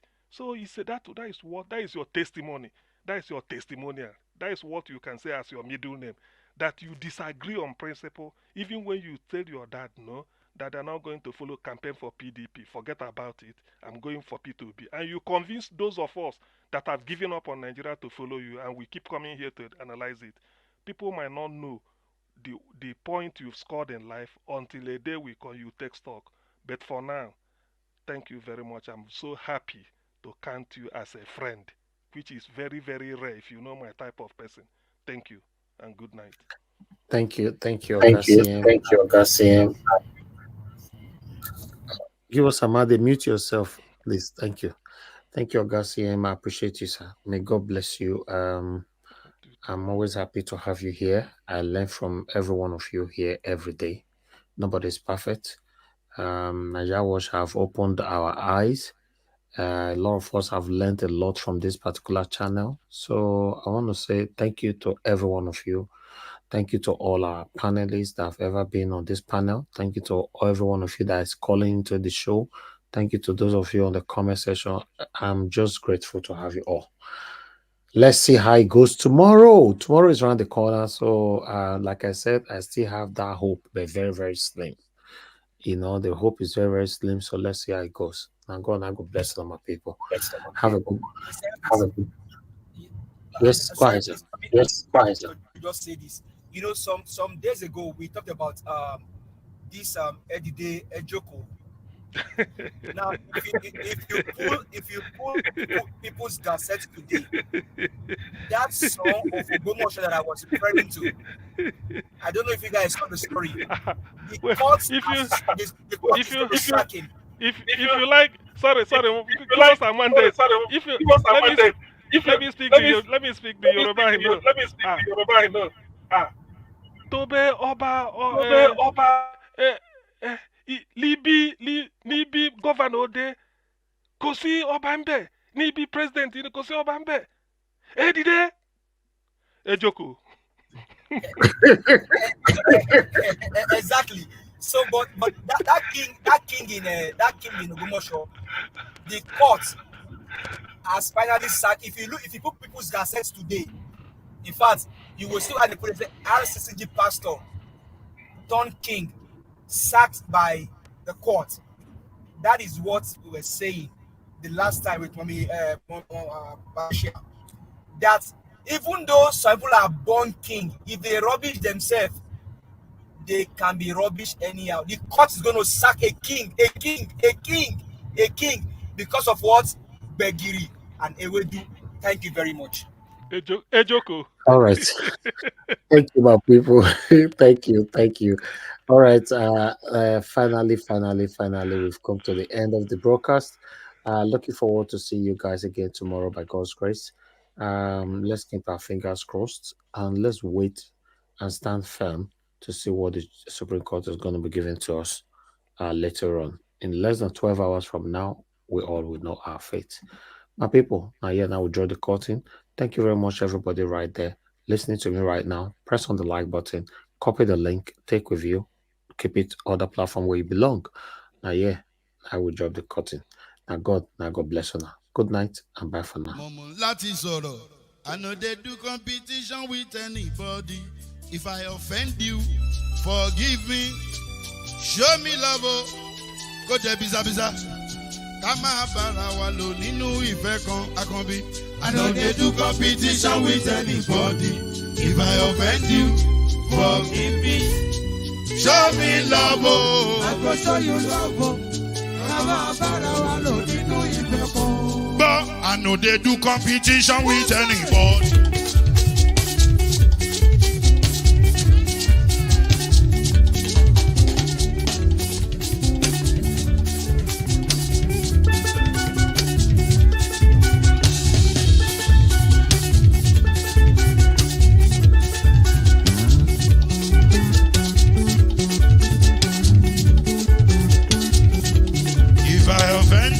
Forgive me, show me love, I go show you love.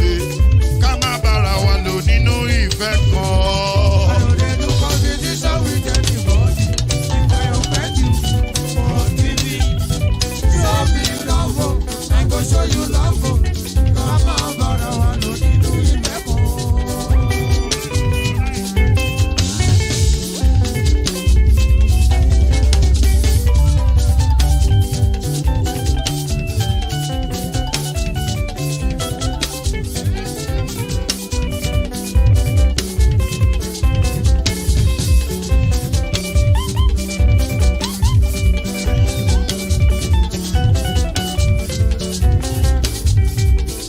No, they do competition with anybody. If I offend you, forgive me. Oh, tó bá ti sanwó fún Ṣẹ́gun Nàbí o. Ẹ fẹ́ jókù. Alákọ̀bí. Ṣẹ́gun Nàbí. Alákọ̀bí. Sábà mẹ́la. Anybody. Any bo.